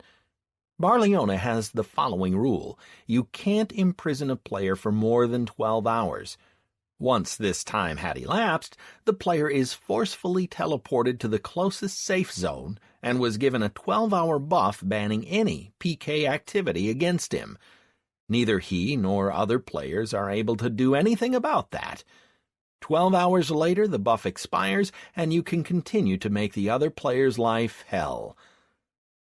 With the trap offered by the headman, the night monster was sure to be captured. It took him a few seconds to smash a 100-level trap, so it looks like he's probably around level 130. A 300-level trap is a huge overcompensation. Our headman has turned out to be quite resourceful. "The trap lasts for a week, so we'll have time to load it on a cart and take it to Fawstead. Let the High Mage figure out what kind of a creature this is," added the village leader. Having settled our plans, we took our positions. The night had fully descended. "Man, do you think we'll get it this time?" Tish's eyes were burning with the thrill of the hunt. "I'm practically shaking with tension. When I imagine catching the beast, my paws clench, so eager I am to strangle the vile thing. It caused us so many troubles in the past 2 years, I've lost count by now." "It won't get away from us this time. Let's get going. The beast usually appears around this time." "Let's go, Tisha." Beth pulled the vagrant after her. Tisha stood there for a moment, then slid away and ran up to me, licking me on the cheek. "For luck." Then she turned sharply and, running on all fours, disappeared into the night. She was fast, but I still managed to look into her properties. Attractiveness, 83 points. I have a feeling that whatever the result of tonight's hunt, I can expect a very interesting week, especially during nighttime. "These youngsters, a dog, but still flirting away like the best of them," sighed Beth, and went to her position, leaving me alone. Exactly 10 minutes later, as we agreed, I began to move towards the square. "You're persistent." The voice behind me made me jump. "Do you really like my touch that much? Master is very pleased with you. You've given him many new fighters for his army, especially the young ones. There is much you can teach them. I was ordered to kill you without pain." So the bastard showed up, right on time, too. I quickly turned and looked into the huge red eyes of the beast. "What the heck are you?" We had over 10 meters between us, so the amulet didn't affect it. "Ordered to kill me without pain? Great, here you go then." I grabbed the amulet and ran at the beast. Even if it destroys me, I'll see who this is. "It's here!" I shouted at the top of my lungs. "Everyone, come to my voice!" I needed a couple of seconds to cover 10 meters. Next to nothing, you might think, but it was enough for the beast. Instead of jumping at me, it jumped about 10 meters away, turned around, and sped off towards the square. Run all you like. You're expected there, too. "It's running towards the square! Look out!" Without slowing from my first dash, I ran after the beast. The distance between us steadily increased, despite the fact that I was giving it all I had. I was clearly lacking in the agility department, something to remedy later on. Perhaps I should start jogging every day. I turned into the neighboring street as I followed the monster and practically ran into someone I didn't expect to see at all on a dark night. It was Slate, in the flesh. Where did he come from? "Man, what's with all the screaming? You're scaring the village and not letting people sleep. Did something happen?" What are you doing here? Didn't you go to fix things around the villages? I was really getting confused now. What was Slate doing out here? Even if he did return, he's an NPC and should be asleep during the night. Nighty-night, sleep tight, and don't let the bedbugs bite and all that. "I just returned. I heard you yelling about someone running towards the square. That's why I ran all the way here." "Man, what happened?" Tisha ran up to us. "Did you see the beast mist?" "Who?" asked the smith. But I had already realized something. I remembered the first seconds after I crashed into Slate. The same cloud had begun to form around him as around Tisha when she picked up the amulet. The Rose of Eluna allowed you to see someone's true nature. Slate wasn't human. "It doesn't matter." Tisha waved him aside and gave me her paw, and suddenly it all clicked in my head. The smith wasn't screaming his head off in terror that such a scary beast was standing right in front of him, which means it's not the first time he's seen a vagrant. But Tisha... "Oh, Slate, you..." the girl growled, lowering her head. "Tisha, what are you doing here?" the smith began to ask, but I chose this moment to act. I was already on the go, so with one small jump I threw the Rose of Eluna on Slate. Let's see if I was mistaken. "Man, don't!" Tisha started to say, when mist started to swirl around Slate. In a couple of seconds it dissipated, revealing a 2-meter-high bear. "Man, no!" This werebear managed to roar as I threw the trap under its feet. "We've got you now, my pretty." "Stop!" Now it was Tisha's turn to growl in anger. Why? Didn't she see how he had transformed? "Man, open the trap." "Tisha, is everything all right with you? This is the Mist Beast. You've seen him yourself." "He's no monster." "Yeah, right. He's a kind and gentle 2-meter teddy bear with huge fangs and claws." "Man." "Tisha, stop destroying my brain. We'd better go to the square and tell the others." "Tisha, no!" The girl took out her own trap and threw it under my feet. There was no way to dodge it, so time stopped for me. "Man, don't make any sudden moves, or you might get hurt as well." I heard Tisha's voice almost immediately. For me, a player in a prison capsule, the time in the trap flew by unnoticed. Whether just a minute went by, or if it was almost morning by now, remained a mystery. An enormous bear was lying next to me, with one paw twisted at an unnatural angle. It was probably broken. "Man, let me introduce Slate to you, a member of the Werebeast race, and he's my future husband, so I trust him like myself. He cannot be the Mist Beast. I'm sorry I threw the trap at you, but you left me no choice." "Man!" The roar of the werebear would have made my blood freeze, if I had any to speak of. "Believe her." Help! The Beatwick night was pierced by Beth's scream. "Man, it's here!" "Stay here!" I shouted to Tisha. "Look after him! We'll figure out who's who later!" Beth's shout came from the direction of the forest where our hunt had begun. Tomorrow morning I'll find Slate and, ignoring the fact that he's much bigger and stronger than me, punch in his face, or in this case, his insolent bare muzzle, and he can go... Beth's lifeless body lying by the stockade stopped me in my tracks. Anything but this. I immediately selected her and sighed in relief. She had 10 hit points remaining, out of... She was level 250. Who would beat a high priestess with that many levels? I entered the spirit summoning mode and started to send healing spirits on Beth. 10 hit points, 20, 50. It took me 67 spirits to get her hit points back to maximum, and that was despite me having a crazy amount of intellect.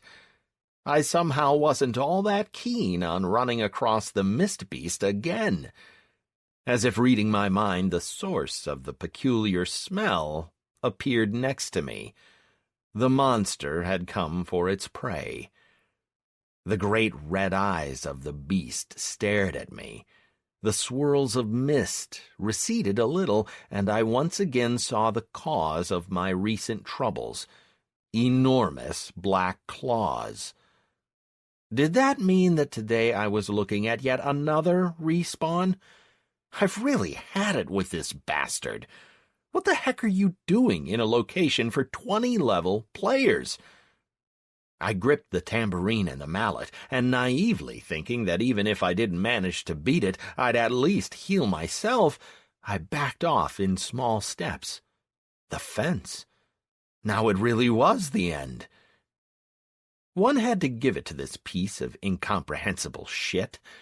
In all our encounters it had shown considerable mastery in choosing the method for sending me for respawn. It was either the claws, or poison, or strangling. It hadn't repeated itself once, the inventive scumbag. "Fluffy, take it down!" A melodious voice rang in the silence that surrounded us. Mist once again spread around the beast, and the silhouette of a great tiger rushed past me. There was a subdued growl, and the tiger crashed into the mist. Fluffy? I lifted my eyes and saw a girl right in front of me, standing on the stockade. A player. She jumped down and walked a few paces forward, leaving me behind her. An exemplary, righteous defender of the presumably innocent. Damn it. "Some neighborhood you have here. What the heck is this?" She turned around to me, lifting an eyebrow in question.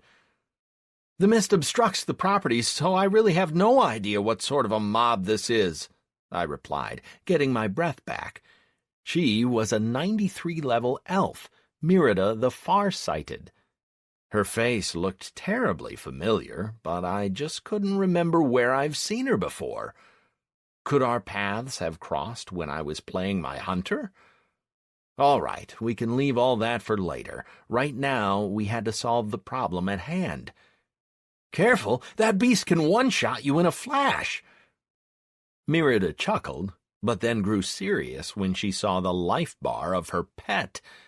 The tiger kept disappearing and reappearing in the mist, flicking its tail, but its hit points were falling with a frightening speed. "Fluffy! Armor! Heal! Dodge!" The elf quickly commanded and started sending arrow after arrow into the mist. For a moment I forgot about the fight and stared at the girl. Today seemed to be the day for revelations. I was looking at a high-level beastmaster in person. To rear a pet like Fluffy, you had to possess simply angelic patience. I only managed to level mine up to 20 and then gave up on this tedious business. It just took up too much game time to feed, train, walk, and rear a decent pet. So many players prefer not to make an effort with a virtual friend. Only now, when I had Draco and 7.5 years of prepaid game time, was I eager to focus on leveling him up. In this case, Fluffy had even more levels than his mistress. A triple command is possible only for a level 100 pet. That was some killing machine. A tank, a healer, and an excellent fighter. With support from arrows, he had an excellent chance to last until the morning, when the beast would disappear. I didn't believe for a minute that Mirada could win this one. I had gotten to know our misty opponent far too well in the recent weeks. Man! Beth's weak groan came like a breath of fresh air. She's alive. That was the main thing. The beast is here. Don't worry, I'm on it. How do you feel? I'll live. Help me up. Who's this? She pointed to Mirada, who was biting her lips in the face of her own helplessness. The beast was winning the fight with Fluffy on all fronts. If she didn't let the pet go now, he was guaranteed to lose 10 levels. Mirada knew this full well, so when Fluffy's hit points approached 0, she dismissed him. The mist monster swung around itself a few more seconds, not quite believing the enemy was gone, and then once again turned to the three of us. "What in the hells is this thing?" shouted Mirada, still sending arrow after arrow into the mist. "I told you, I have no idea. It has 250 levels in it." 300, came a mocking voice from the beast as it lunged towards us.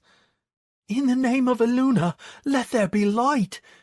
As the beast rushed towards us, Beth shouted and lifted her arms. A dome of bright light formed around us, into which the monster crashed, becoming stuck as a fly in a web. "Grant us light, O great mother." Beth began to call on Eluna to give her strength, hallow the earth, and banish darkness, and then switched from the common tongue to some other, and I decided not to lose any time.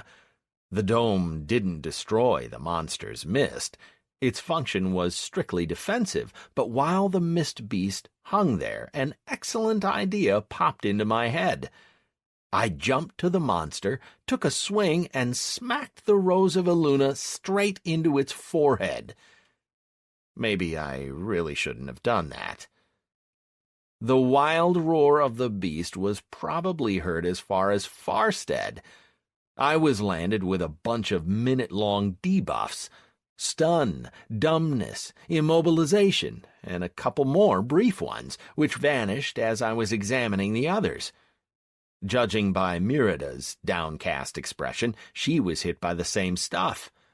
With a wild jolt, the beast tore itself out of the dome of light and jumped over the fence. "Where the heck do you think you're going? Hold it right there!" I didn't manage to take a look at its properties, so now I was kicking myself for being such a slow coach. "Quick, after it!" I started to hurry the two ladies as soon as the debuffs expired. "Beth, the secret passage that you were using must be near here somewhere. Open it. Mirada, summon Fluffy. I'll heal him. Come on, hurry. It'll get away from us." "Man, it's a Sklick. Are you crazy?" Mirada's panicked voice made me freeze. "A Sklick?" "Beth, the passage!" I continued to issue commands as I fought off the panic that now gripped me head to toe. "Now, a Sklick isn't as black as he's painted. He's got an amulet of Eluna on him. We could catch him and have a chat. Beth, you have a 300-level trap just for him. Quick!" +1 to charisma, total 7.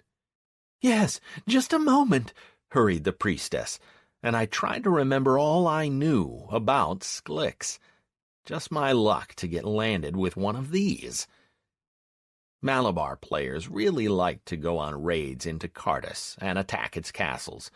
Once a group of 100 players made it as far as the Nameless City, the capital of Cardus, home to the Dark Lord with his masters and magisters. A master is an equivalent of a Malabar advisor, and a magister of a herald. The raid group laid siege to the castle, and then all 20 magisters of Cartus joined the battle. They could teleport to any point within the borders of their own empire, so they appeared at the attackers' rear.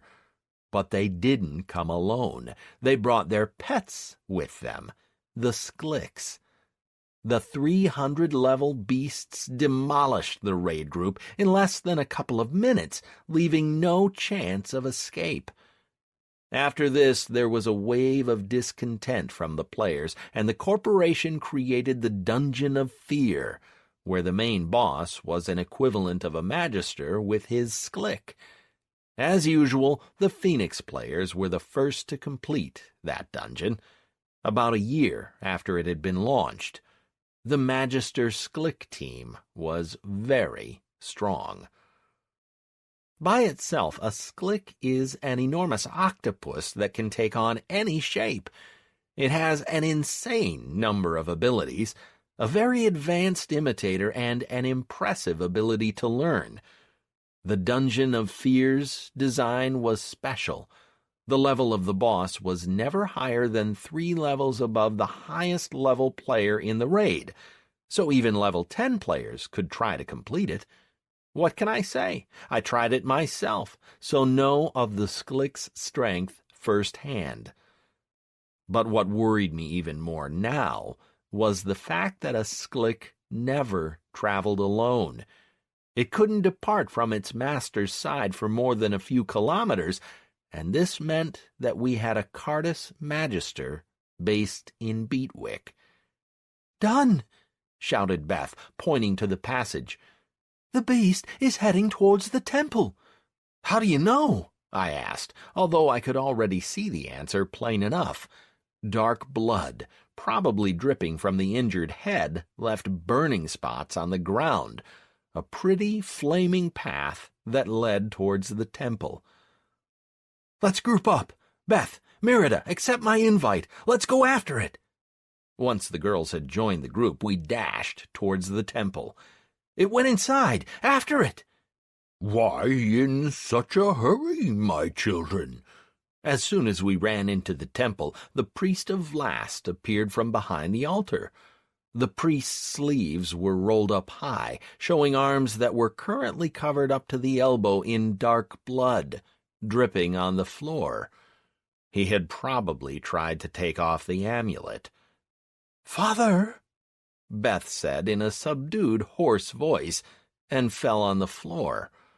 Judging by the frames, she was under the Petrify debuff. "Man, I'm coming!" Tisha flew into the temple, saw Beth, and froze, shifting a confused gaze from the priestess to the follower of Vlast, though some follower he was. Judging from the fact that I was looking at a 400-level NPC, this was a Cartus Magister in person. "And that is that," mumbled the priest, satisfied. "I was not permitted to fight a priestess of Eluna outside the temple. It would have caused such a magical din that all the heralds would have dropped in to join us. But inside the temple, I make the rules. Thank you again, man. Once more, you've made me a present." A chesty and gloating laugh of the Magister echoed through the building. "But you are the one who sent me to hunt the monster," I half-whispered, almost dumbstruck, but the Magister heard me. "So I did. You had to find the vagrant and hand it over to me. That was the point of my assignment. When you covered for Tisha, I was incensed. I wanted to tear you apart with my own hands instead of using the Sklick. But I restrained myself and was rewarded. Beatwick is finished. All of Malabar is finished. Cartus will have victory." Mayan, can you explain to me how a Magister ended up this far away from Cartus? Are the heralds completely blind? Merida's words snapped me out of it, returning my brain to a functional state. When we get out of here, I owe you a drink, elf gal. Heralds? The Magister laughed. There is a ziggurat active here, my pretty, right under this building. Not a single herald can see what's happening here. You are mistaken, Holy Father. Now it was my turn to enjoy myself. I call upon heralds. I need your help, preferably at least 2 of you, I added, when I saw the Magister start. There were 2 portal claps, and 2 heralds appeared in the temple. You called us, and we came. If you— Attack! The quest, Night Terror of the Village, has been completed. Lightning began to flash through the temple. Who's the stronger, a 400-level Magister on cursed ground, or 2 400-level heralds on their territory? I guess we're about to find out. One of the heralds covered us with a dome, so neither the ladies nor I had much to worry about. We could just sit back and watch the fireworks. Ball lightning, cleansing light, suffering darkness, cursed mist. The most terrible spells available in the game were being flung about. If not for the Herald's Dome, our game avatars would have been blown to bits. The temple interior went up in flames, stone began to melt, and then the battle was over. The heralds turned out to be stronger. At some point, the Sklick flew out from behind the altar and entered the fight. However, I noted that my amulet was still shining on its head. The heralds barely took any notice of the Sklick. A few spells, and the Mist Beast left Beatwick for good. That's 1 down. Another minute, and the Magister found himself bound. The 2 heralds, breathing heavily, sat on the ground and started to drink something. They were probably restoring their hit points and mana. The fight with the Magister had been no pushover for them. Man, I thank you on behalf of the Emperor. Now we know who coordinated all the works. Master! Came a wild scream from the false priest of Vlast. Master, I beg you for help! Master? One of the 4 advisors of the Dark Emperor? I managed to ask before both heralds froze with glassy eyes, and someone entered the temple at a leisurely pace. I turned around, and my jaw dropped. Search for the Dark Coordinator quest completed. I would have never thought that such a magnificent plan could fall through on account of a 20-level free citizen. Hello, once again, Mayan. Merida looked at me in complete incomprehension, and I let the extent to which I had been a total dumbass sink in. How could I not have guessed this from the start? Everything was so damn obvious. Chapter 12. The Finale. That is some place I've landed in, whispered Merida. A 20 to 30 level backwater? As if! A Magister with a Sklick? A Master? It's like the Dark Lord himself might turn up at any moment. The smiling Master was standing in the entrance of the temple, one hand raised in the direction of the heralds. A ray of light was coming out of it, forming a sphere around them and, by the looks of it, taking them out of action. I looked up the Master's level. Finally, he was no longer 1 times n, which was all I could see before, but level 450, as is appropriate for masters and advisors.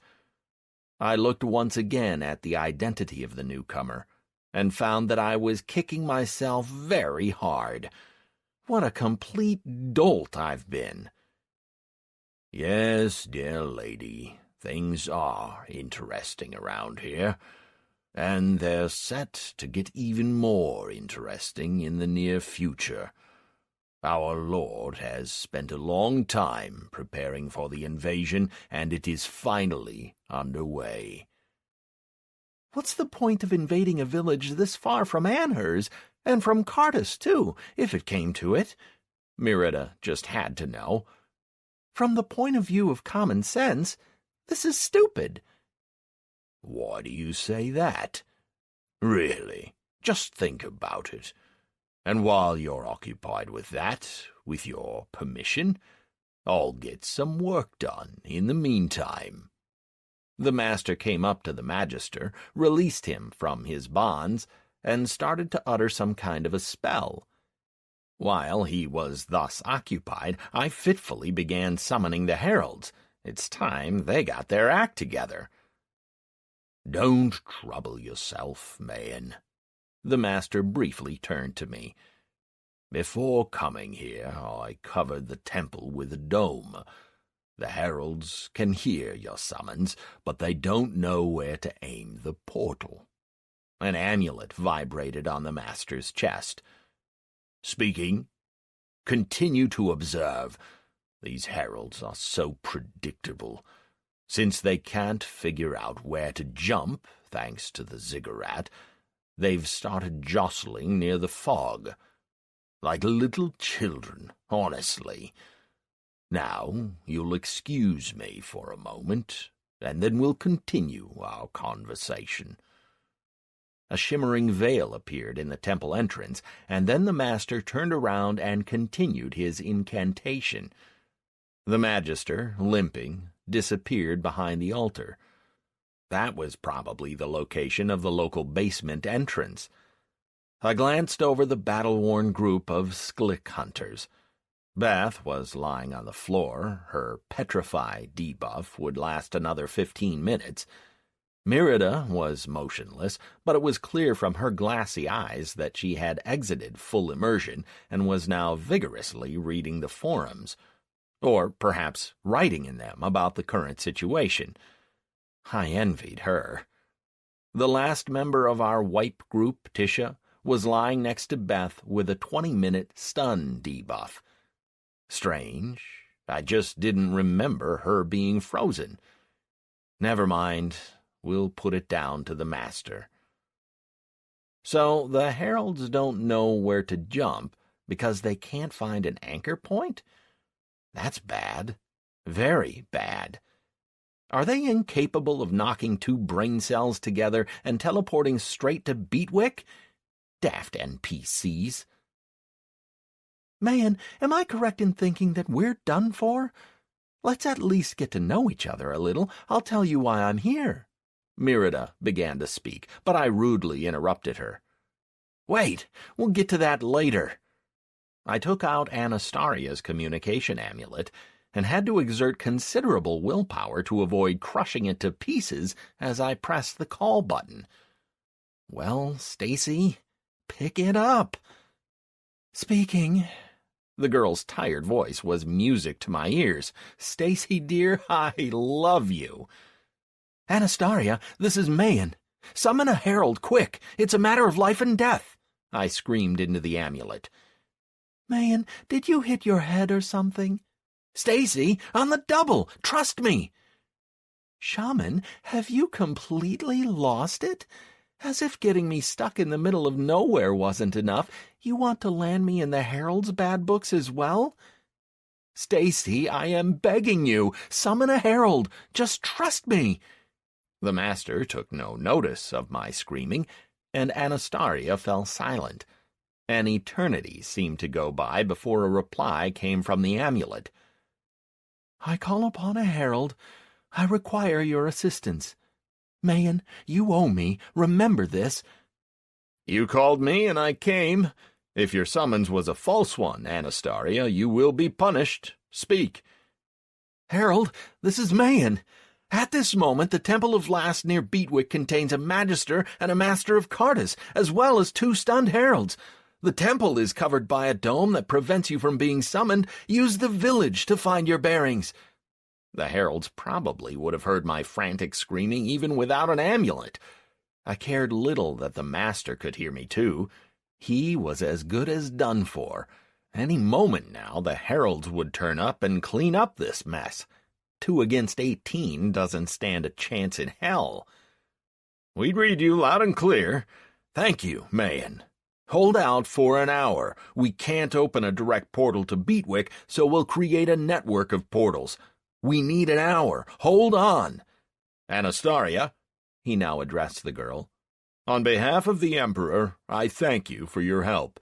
No matter how this ends, you will be rewarded. There came a clap of the portal as the herald flew off on his various errands, and then it was only Anastasia's heavy breathing coming from the amulet. I think my debt is paid. When the time comes for the bonuses to be handed out, I will ask the Emperor for your reward to be a good one.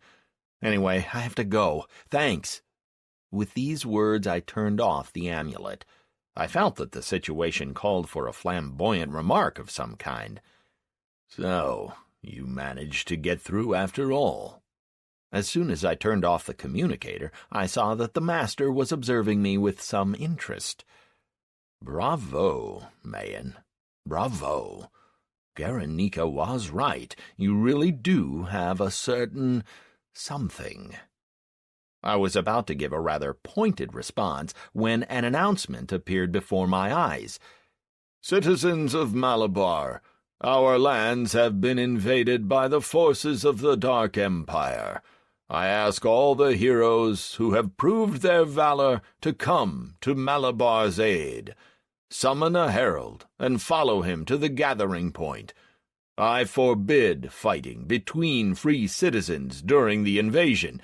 Now is the time to unite and act as one.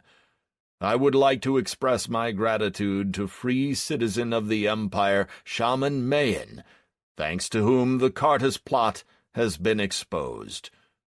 Hurry, the time for summoning a herald has begun. The Emperor. Conditions for taking part in the Continental scenario. Character level of at least 280. Positive reputation with the Malabar Emperor. Scenario description: PvP mode has been disabled for 24 hours throughout the Empire. Participants in the event will receive plus 200 to their reputation with the Malabar Emperor. Your reputation with the Shaman Council has increased by 200 points. You are 700 points away from the status of friendly. The last part was for my eyes only, by the looks of it. So, it looks like I have an hour, said the master, looking pleased. That's even more than I expected. Now you can drag out the time all you like. Everything is ready for us to receive the guests.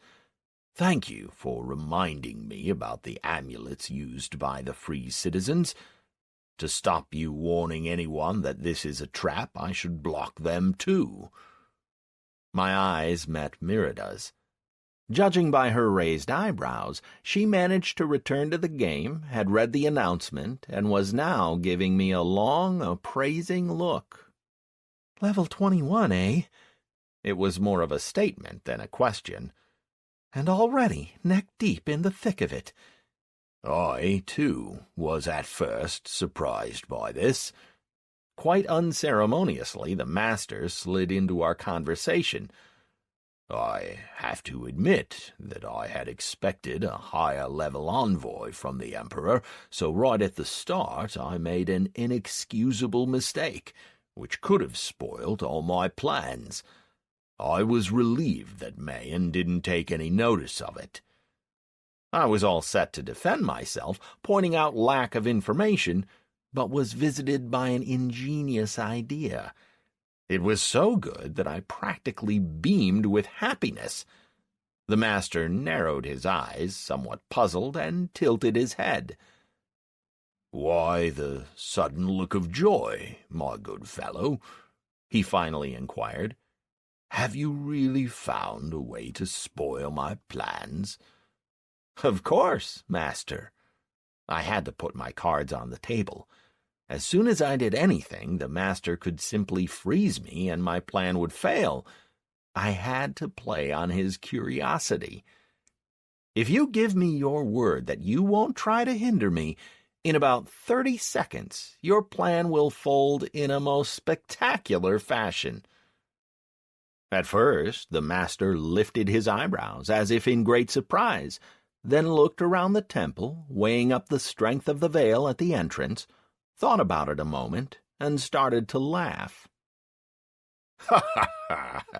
Do you really think that you would be able to destroy me in 30 seconds? Even if all 4 of you tried anything together, you would fail. What are you on about? Do you think I'm so crazy that I'd attack someone 20 times my level? No, your lord's plan has a certain flaw, which means that I'll need only 30 seconds to disrupt it. The Lord's plan is perfect. It was put together by 4 masters, and no room was left for mistakes. We planned for everything. You're bluffing, Mayan. Your attempt at a delay has failed. Master, let's make a bet. I was ready for anything at this point. It's not like I had anything to lose. Don't touch me for 30 seconds, and I spoil all your plans, without ever moving from this spot. If I win, the Dark Empire owes me 1 wish. If I lose, you'll think of something. You're smart enough. You are able to spoil our plans in 30 seconds without moving from this spot? The master made for quite an interesting sight. He was almost laughing, but was just able to restrain himself in some unfathomable way. All right. On behalf of Cartus, I, Master Nazi, agree to your conditions.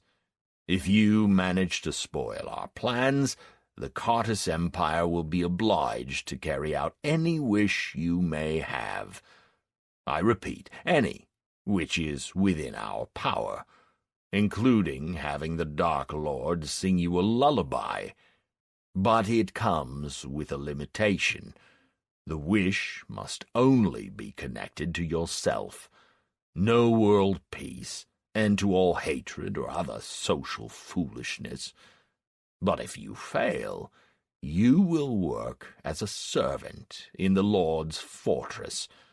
You will be teleported to our capital and end up serving food to everyone for a year without any increase in levels or reputation. Agreed?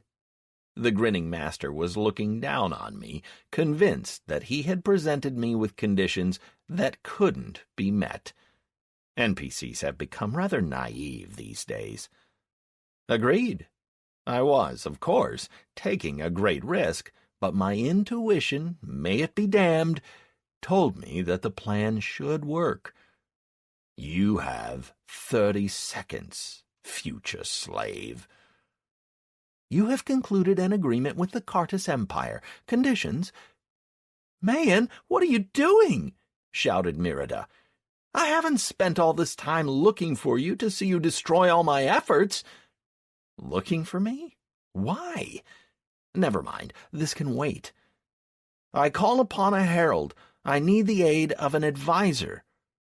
At this phrase, the master laughed. To be more exact, he cracked up. Didn't I tell you that the temple is surrounded by a dome?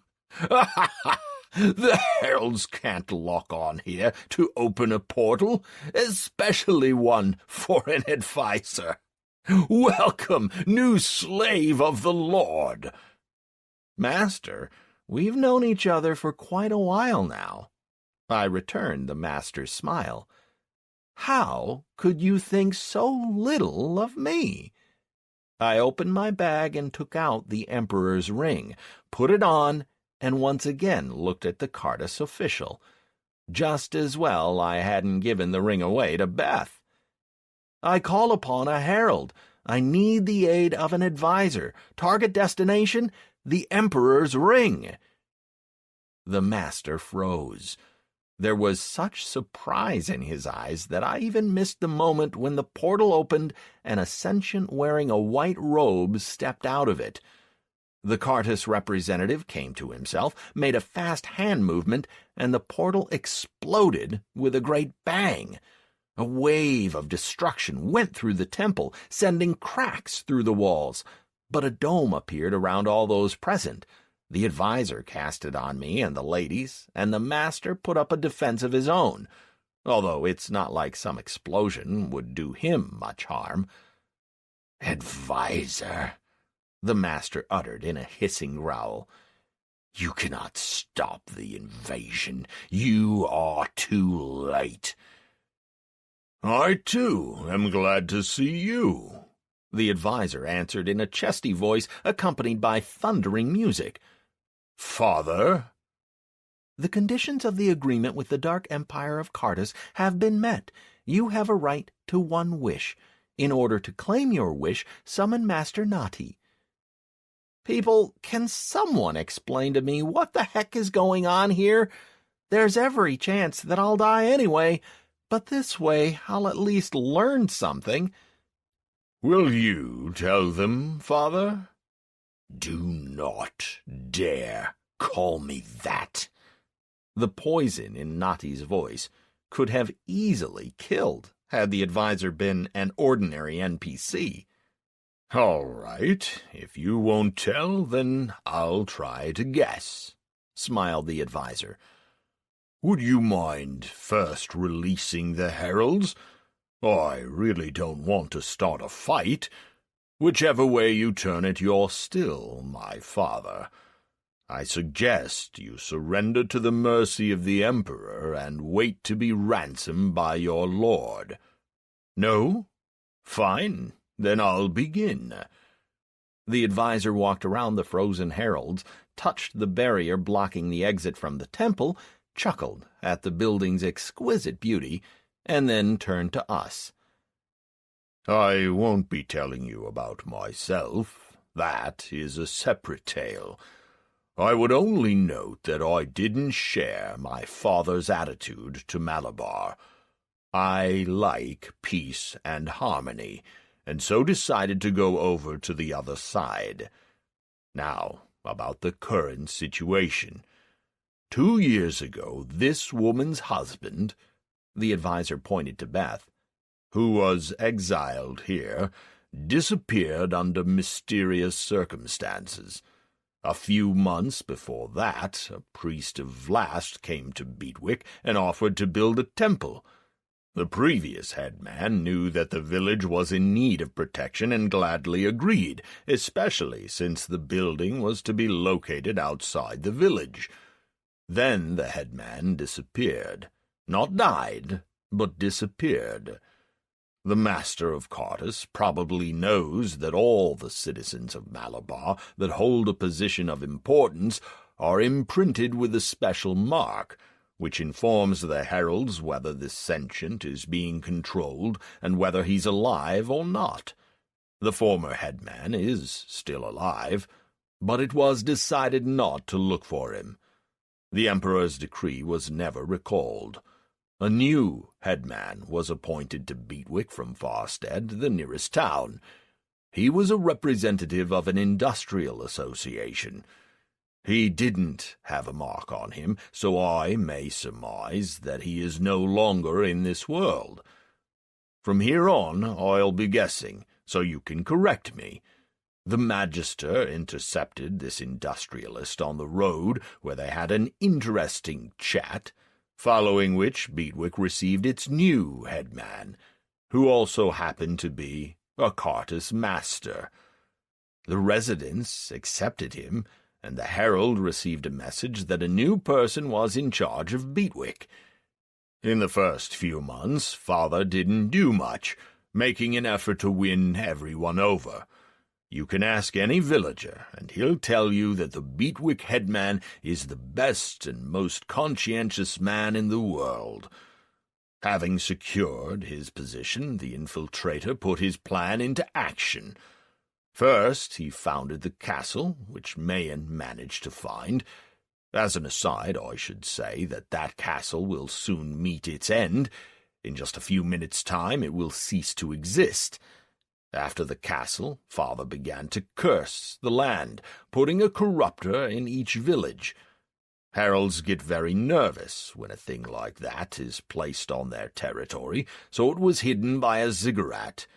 The heralds knew that a corruptor had been built on the territory of the Empire, but couldn't find where exactly. Nice move. This one took some creative thinking.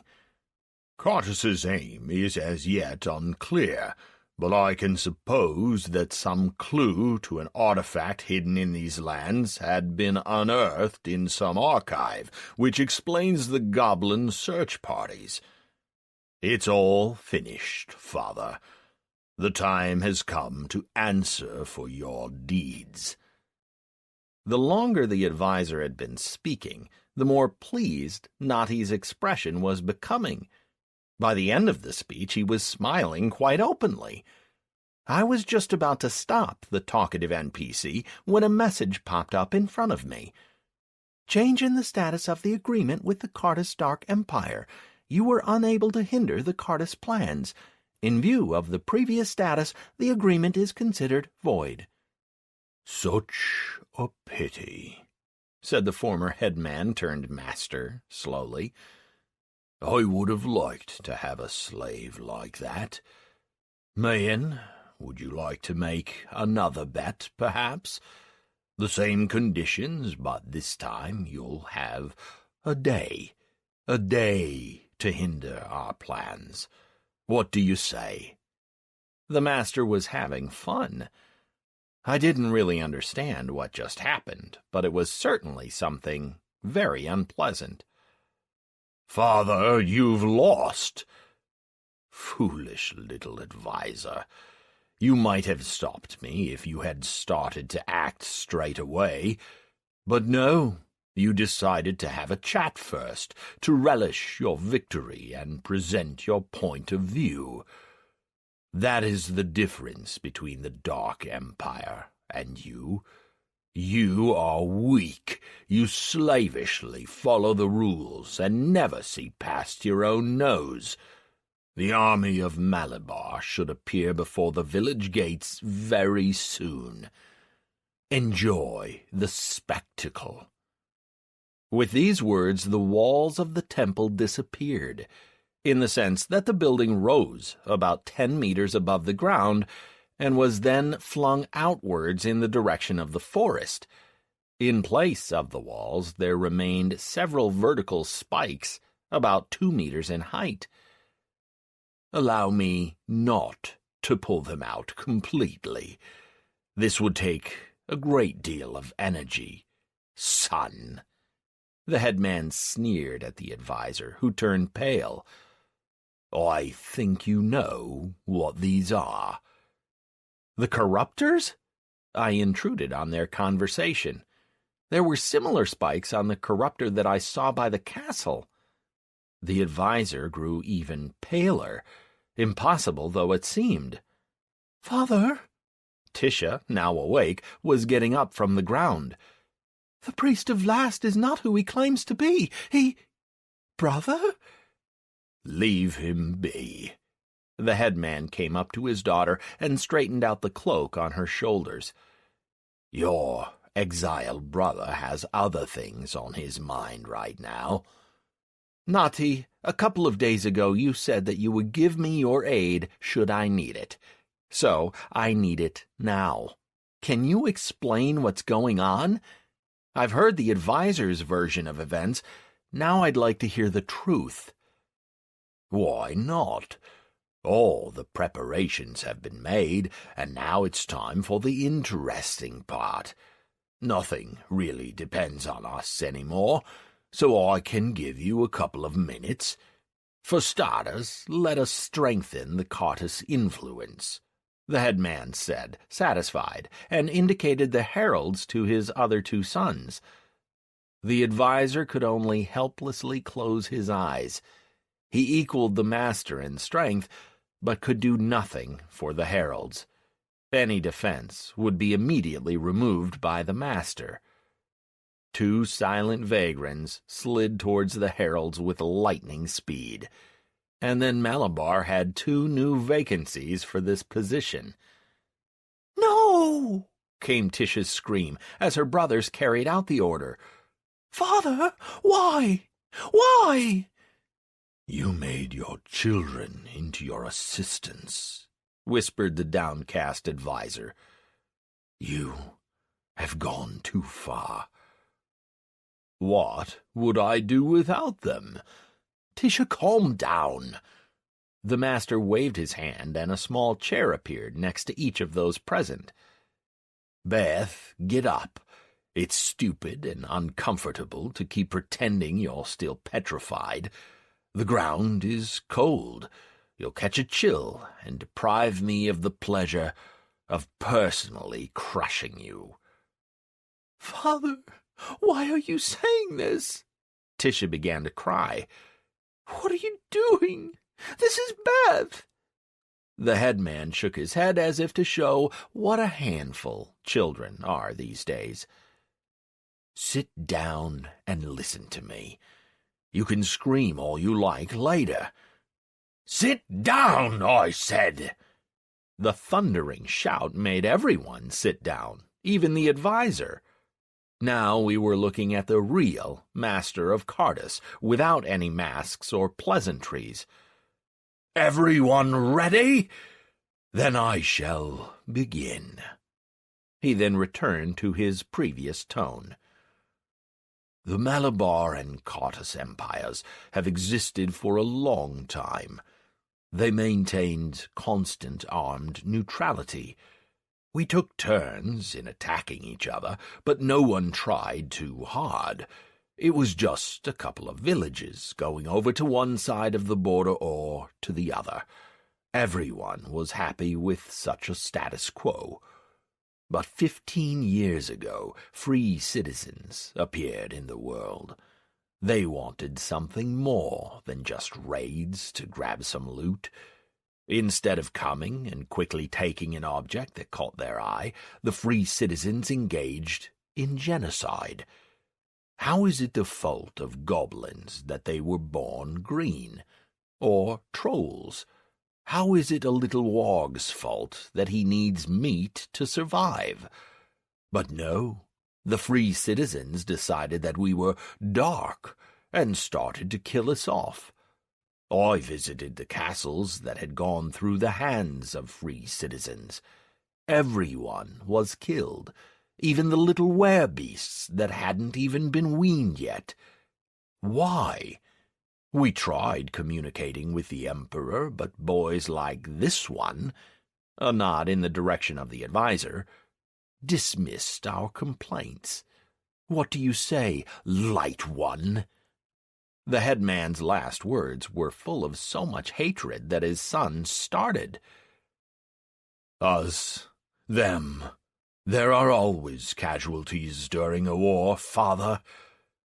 There can be casualties on the battlefield, but before they can become casualties, they have to be strong and able to fight back. If the casualty is a child, irrespective of the skin color, it is no war casualty. And for this you betrayed our family, because you enjoy watching children suffer? No, I left because of Cardus's monstrous ways. You are a horror." Emotions without any facts. That pretty much sums up Malabar. We decided to respond. 10 years ago, we began to develop a plan. I personally acted as its initiator and main overseer. Malabar will pay for its crimes. With each raid by the free citizens, our numbers dwindle, so we decided to use one interesting invention: inverters. One of our leading mages thought of a way to furnish a corruptor with additional powers. Aside from cursing the land, an inverter changes all the inhabitants within its field of action. Just 30 minutes under its rays, and they turn into Cartus minions. An ordinary villager into a goblin, a god into a troll, a warrior into a berserker. Everyone is changed. I had to seriously dampen the effects of the inverter to stop the residents of Beatwick and nearby villagers from transforming before it was time. Each week my sons travelled between villages to block the action of the artifact. But even they had one day off thanks to Elizabeth, who heroically decided to protect her village. On those days we had some fun. And now, the most interesting part. Can you guess who was the mage that invented the inverter? Him? I nodded towards the advisor. If you followed the master's logic, the conclusion practically suggested itself. Man gets to score double points with this one, smiled the headman. Exactly. It was my own rebellious son that came up with this wonder. In Malabar, few know what this thing looks like, but he recognized it from a single pipe. Then I don't get this bit. Once a week you didn't have to do anything, but at the same time there was a sklick running around the village, whom you were trying to catch. It just doesn't fit in with the rest of the picture. The headman's story was interesting, but too many things remained unanswered. Catch it? Not in the least. We were taking him out for a walk, to stop him getting out of control and making a mess of things before it was time. Though a sklick is sentient, in his fighting transformation he can forget himself. In order to stop anyone recognizing it, I thought up the story with the mysterious monster plaguing the village. I sent a message to Farstead and got a reply. You'll have to deal with the mysterious beast yourself. This made it possible for me to give assignments to free citizens while concealing the appearance of the sklick. Then I handed over the issue of assignments to the Magister. And what about Tisha? Why did the priest expect me to hand her over? He wanted to get hold of a vagrant, not a sklick. Tisha. The headman fell silent, looking at his petrified daughter, and heaved a bitter sigh. Everyone has a weakness. Tisha really reminds me of her mother, so I decided not to inform her of our plans. She received a different education, one that was too correct, by Malabar, not Carter's standards. Our ways are alien to her. We had to show her that free citizens are untrustworthy and would betray anyone for money, even a beautiful and defenseless girl. When you refused to hand her over to the Magister, I was furious. I even had to fly to the castle and inflict some discipline on the workers there. And then there's her obsession with that bear. You know? A subdued squeak came from Tisha's direction. Who would I be if I didn't? Any more questions from you? No? Good. Then I'll continue.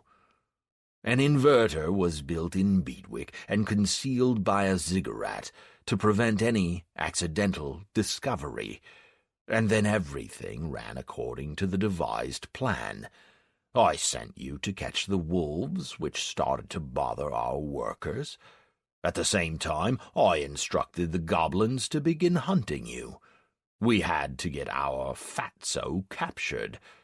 To prevent you finding out too much, I personally put a defense on him. This was done to get the heralds snooping around. inquiring about what was going on in Beatwick. In total, we prepared 10 potential areas for invasion, and in each there was a key figure, which could have relayed the information about the goblins to the heralds. You were the only one who was able to take a prisoner and launch the subsequent chain of events. In order to spur on the heroes of Malabar, I decided to build a castle intended to become our future base of power in this region, outside the ziggurat's zone of effect. The heralds had to have the opportunity to jump to it and observe it by themselves without having to be summoned. As soon as the castle was ready, it was shown to you. The merchant, to whom you were careless enough to show the eye of the Dark Widow, became our man 2 years ago. We got him under our thumbs straight away. He traded off the information about the eye and the person who had it in his possession. As planned, the free citizens of Malabar, greedy and stupid, immediately went after such a prize. We could only thank the herald that he didn't let them kill you. And then you fulfilled your purpose, called the goblins for help. You were shown the castle, which, as you correctly noted, has 4 inverters built into it. They were put into operation 4 hours ago. According to my calculations, it would take Malabar forces about 25 minutes to storm it, after which the heralds will teleport them all to Beatwick. Around 500 free citizens above level 280, and about 10,000 warriors and mages from the Emperor's personal guard of level 380 or above that have already spent 25 minutes in the inverter zone of effect and have no amulet of the kind that's hanging on Beth's neck. Shall I tell you what will happen in Beatwick in just a few minutes, or can you guess yourselves? Oh, yes, I forgot to add. I removed the transformation suppressors in the villages, so there's just 10 minutes left. That's it, I think. The other 9 invasion points will be discarded as ineffective, and the Krong province will become part of Cartus. We didn't need much, but we had to show Malabar our teeth. You could have changed it all, my wayward son, if you left everyone to their fate and stopped the attack on the castle. But it is too late now. The effect of the inverter is already underway. And here come our great warriors. From the big hill where the temple once stood, you had a very good view of a portal appearing before the Beatwick gates. A herald stepped out of it, looked around, and 9 more portals materialized, from which the Malabar army began to pour out. 500 players and 10,000 NPCs. "It has begun," whispered Nati, looking pleased. On one hand, I understood very well that the players, especially the high-level ones, don't have much to worry about. So what if they lose 30% experience from their current level? It's not exactly fatal. Something else was a much more acute source of worry. 10,000 high-level NPCs which simply had to be destroyed. I couldn't even imagine the scale of the raid that would have to be organized for such an army. Shouts started to come from the direction of Beatwick. "Line up! First squadron to the left, second to the right, third takes the center. The free citizens should choose any direction and try not to get in the way. Army, attack!" There came the roar of the 10,000 voices of the attackers, though I couldn't quite identify who they were.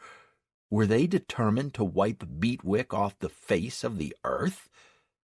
"Beth, would you be able to stop the transformation?" I asked the priestess in a whisper, when the army of Malabar began to encircle Beatwick. "No, the woman whispered.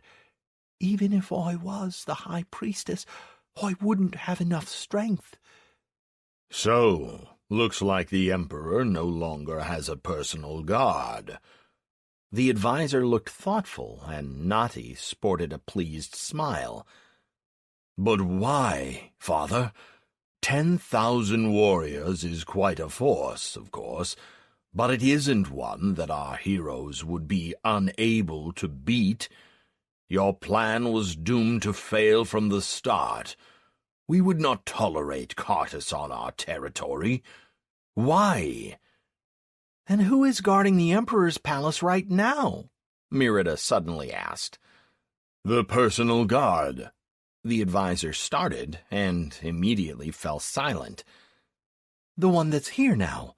Or is this some kind of a small vanguard?" This is all of them. The advisor once again was looking rather pitiful. Including all the heralds and 2 advisors. Right now there is only 1 advisor by the Emperor's side. And also 3 masters of Cartus and 20 magisters. I hope that our priest is there already, and 1 very interesting shaman," Nadi summed up. "Not to mention the 5,000 dark packs. We have somewhat perfected the inverters, my son. Among other things, they also prevent the use of portals. I permitted the entry here, but now the heralds are in for a surprise. They won't be able to teleport around. The 2 years of preparations have borne their fruit. The Emperor will be overthrown, and there's no one there to help him. Even all the high-level free citizens are now here, away from the capital. The rabble that remained in the city, for our army, it's nothing. Everything has gone exactly according to plan. Enjoy your defeat." A piercing scream of pain sounded around Beetwick, drowning out all other sounds. A swirl of mist formed around each of the Emperor's guards, and when it dissipated, Barleona sported 10,000 more Cartus minions. High-level minions. "I think that's it. There's nothing left for me to do here. Although, Beth, I did promise to finish you off personally, and promises have to be kept." "Don't you dare touch her, or you're not my father anymore," shouted Tisha, standing between Beth and the master. "If you—" The advisor lost little time, and, as soon as the headman turned his back to him, attacked his brothers, enveloping them in cocoons. "Run!" he shouted to us, when the surprised master turned to him. "Malabar may not have dodged this blow, but you will not escape here alive. Mayan, take them all out of here." Lightning began to flash around us, the earth began to boil, and a great wind started to blow. The advisor had met his match in the master. "Phoenix, battle stance! Tanks to the front, full circle defense!" The shouts of the surrounded players began to be heard from the direction of Beetwick. I recognized Anastaria's voice, in command of her raid group. "Those without a clan, get out!" "Legion, Alpha Formation, Mages, the Dome.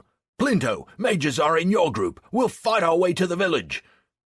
"The dragons are holding ground. Let's fight out to the forest. Herald, open the portal." By the looks of it, each clan was starting to fight for itself. If there were complete raid groups present, they could hold out against such an army for some time. The transformed NPCs wouldn't have much space to maneuver and would only be able to attack the players over a limited area. Through the clashing of swords and whizzing of spells, there suddenly came a clear sound of a crying baby. How could I forget? Beth and I made enough amulets for 80% of the village population. Those should not transform, but the other 20%... A massacre was underway in Beatwick now. "Holy Aluna, the children!" whispered Beth in horror, and ran to the village. "Stop! You can't!" Tisha managed to jump on her, and the girls rolled on the ground. "You won't get through! There are berserkers all around! Clouda and Mariana are in there." This was the first time to my memory that I had heard Beth call her son by his local nickname. "Beth, he's beyond help now. Look, the berserkers have begun to break down the gate. Beatwick is doomed. We have to get out of here." "Everyone shut it!" I wasn't expecting to come out with such a scream, but the panicking women pushed me over the edge. Our previous group had collapsed, probably as soon as the master removed the temple walls, or even earlier. I missed the exact moment. "I'm making a group. Join up, quick, now!" I dropped an invite to Beth, Tisha, and Mirada. The first two accepted without any questions, but the lady player pointedly raised her eyebrow. "What do you intend to do, small fry? Knock over 10,000 warriors?" "My pretty," I hissed. "I've really had it with everyone. Soon there'll be screaming and a flood of swear words. If you don't want to come with us, do us a favor and take a hike. If you ask questions and challenge my words, take a hike. If you start acting like a spoiled princess, take a hike. Over there is a crowd of players hanging out. Feel free to march over and share all your grievances with them. It's not like I really need you or have to explain my actions to you. Are you with me? No? Then off you go. Beth, Tisha, after me, quick!" Defying logic and common sense, I didn't run for Beatwick, but to the place where the altar to Vlast had previously stood. I was really interested in the passage into which the Magister had disappeared. Something told me that this was the direction we should be heading in. The ball of flame that the grappling advisor and master had turned into rolled towards the village, sweeping aside a large squadron of NPCs like a bunch of bowling pins. As soon as I stepped behind the altar, I noticed that my group had grown. Mirada accepted the invite. The passage was immediately behind the altar, with a spiral stair leading into the blackness of the basement. Not allowing myself to switch on my brain, I said, "After me!" and began to descend. At the bottom of the stairs there was a narrow passage, lit by a couple of torches. After waiting for the now calm ladies, I moved ahead. After just a dozen meters, the passage turned and brought us to a 5-meter-long cave with some strange device in the middle. The portal which the Magister used to depart here had practically dissipated, and, most importantly, one wall of the cave contained a niche, fenced off with thick iron bars. "Theodore!" shouted Beth, and ran to the cell. "Beth?" The man in the niche jumped up from the ground and leaned against the bars. "Beth, my dearest, run from here. He may return at any time. The priest of Vlast is a Cartus Magister." "I know, my love." "Do you know how to open this thing?" I butted into the conversation of the two lovers, who apparently lost their heads with the joy of being reunited. The developers were fond of sprinkling around scenes like that. Reunited families, return of the prodigal son, and so on and so forth. The designers believe it makes the players think and become more tolerant of other people. "The lever is on the other side of the hall." Theodore managed to tear himself away from Beth and turn on his brain. Finally, at this point the group could really use someone with a head on their shoulders.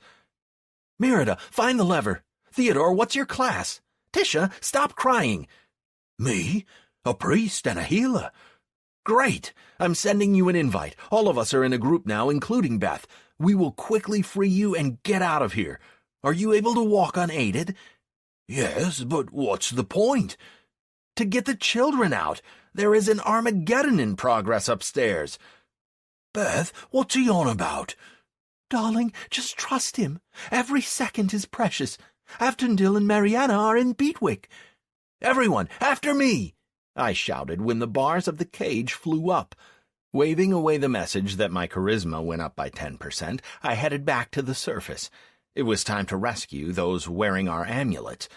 I just wish I had some idea of how to get through the crowd of those that transformed.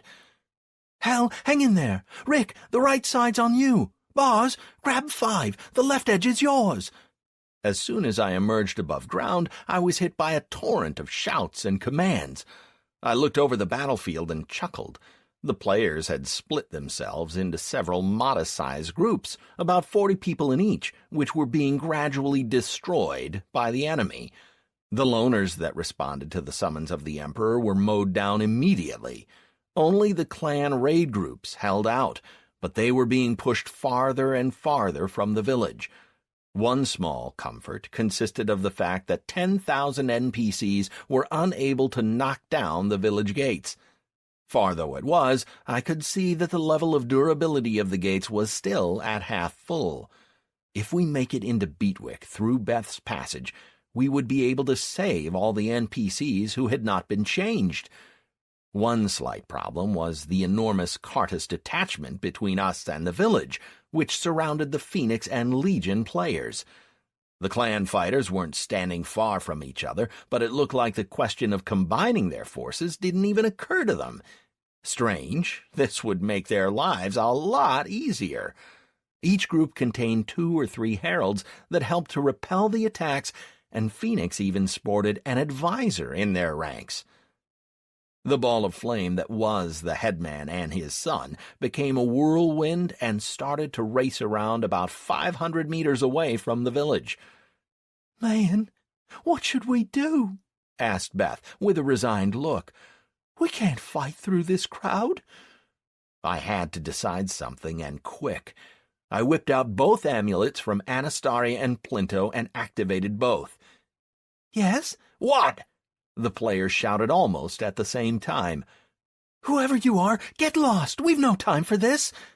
"Now shut up and listen here. Anastaria, are you the raid leader? I'm sending you a group invite. Join together with all your raiders. Plinto, the same goes for you."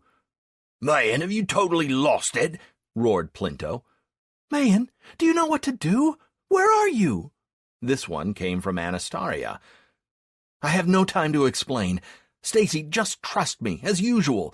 I'm on the hill about 300 meters away from you. Plinto, damn it, don't decline the invite. To me, quick!" "Phoenix is joining," shouted Stacy, and the frames of 30 players appeared before my eyes. Hellfire's hit points constantly jumped up and down. He was probably tanking. "Stacy, what are you doing?" Hellfire's and Rick's shouts could be heard through the amulet. "Plinto, will we be waiting long for you?" I really didn't care anymore. High level or not, they were essentially a gathering of disorganized idiots, each thinking only about himself. "Plinto, this is Anastaria. Let's group up. I agree with Mayan. It would make it easier for all. We would see your frames and would be able to heal you when needed." "Go to hell. Legion never backs down. We will win." With these words, Plinto turned off the amulet. "Forget him. Mayan, what do you propose?" "Stacy, give the amulet to the advisor." "Man?" Even in the heat of the battle, the voice of the advisor was calm. "Advisor, I know that the heralds are unable to form portals. In this area only, Cartus portals work. I happen to have a couple, but before I use them, I need to get people out of the village." What am I saying? This is a game. I have immersed myself in it so much that I no longer pay any heed to high-level players, dictate my conditions to an advisor, and, in general, carry on like a 400-level character. "If we each fight separately, we will be overrun very quickly. We have to join up, but other clans won't go under Phoenix. Their pride wouldn't permit them. I'm not from Phoenix, and they don't know me. Give me the opportunity to command the clans in this fight." That's it. My foot was off the brakes. I'll cook up such a fantastic mess now that I'll end up giving myself a good kicking for it all later. "Are you sure you can handle it, 20-leveler?" A thoughtful voice of the advisor came from the amulet. "We'll have to find out, won't we? It's not like we have any choice. Half the mana's already gone. Another 5 minutes and the Phoenix fighters will start migrating to the Greylands. I can't say what will happen with the heralds and advisors, but I doubt it'll be very pleasant. Attention, all players taking part in the battle near Beatwick. Shaman Mayan, a level 21 free citizen, will be in charge of the evacuation. He has been granted all the necessary authority. His word is the word of the Emperor. Duration of his appointment, 2 hours. Stacy, fight your way to the left. I continued to scream into the amulet. Heralds, I need a communication line with the Azure Dragon's clan raid leader. What? A muffled, tense voice of a player, probably one of the clan leaders, sounded in my amulet. This is Mayan. Are you the one in the red hat? Yes. What did you want? I'm inviting you into the group. You read the announcement, right? If yes, then it should all be crystal clear. Stacy, fight towards them and join up. You'll figure out the tactics yourself. You're a pro at this. Sir, yes, sir. Even through the noise of the battle, I could hear the cheer in the girl's voice. Yes, this is what having proper raid experience means. For her, everything going on right now is just a game, and I'm the only one that started to confuse it with reality. Suddenly, I felt the vibration of Plinto's amulet. So, you've come to your senses, then? I'm sending you an invite. Mayan, this is Evelyn. The Legion is ready to join you. You can send the invite to me. What do we do? Great. I see you've taken one heck of a battering. Phoenix and Azure Dragons, fight your way to the Legion. They'll be getting mashed any time now. I suddenly had a bout of the damned premonition. Stacy, bubble on Hellfire, now! The second tank, pull those mobs! The rest, support the second tank! I didn't know what it was that the Cardus warriors had come up with, but Hellfire started to catch hits worth 500,000 damage. Yes, he was quite thick-skinned himself, with almost 1,000,000 hit points after all the buffs and elixirs, but he simply wouldn't have survived damage like that. The bubble, which Stacy threw on him without any questions, protects the target from all types of damage for 10 seconds. It was for this ability that paladins were a must-have feature of any raid. When the big boom hits, a pally would pull you out. With the aid of heralds, I was able to join up with 3 more clan raid groups. In total, including my original 5 members, I was now looking at a sea of about 200 frames. They constantly jumped up and down, with numbers indicating damage or healing lighting up next to them every second. It was enough to do your head in. To all raid leaders, I shouted through the heralds, the detail of raid management is in your hands. I'm in charge of the general strategy. Now we must all gather into one group and together make our way towards the stockade. Stacy, take out a party to pick me up. I'm on the hill. Go! Why the heck are we going for the stockade? We should head to the forest. I couldn't really make out who said that. What's with the dissent in the ranks?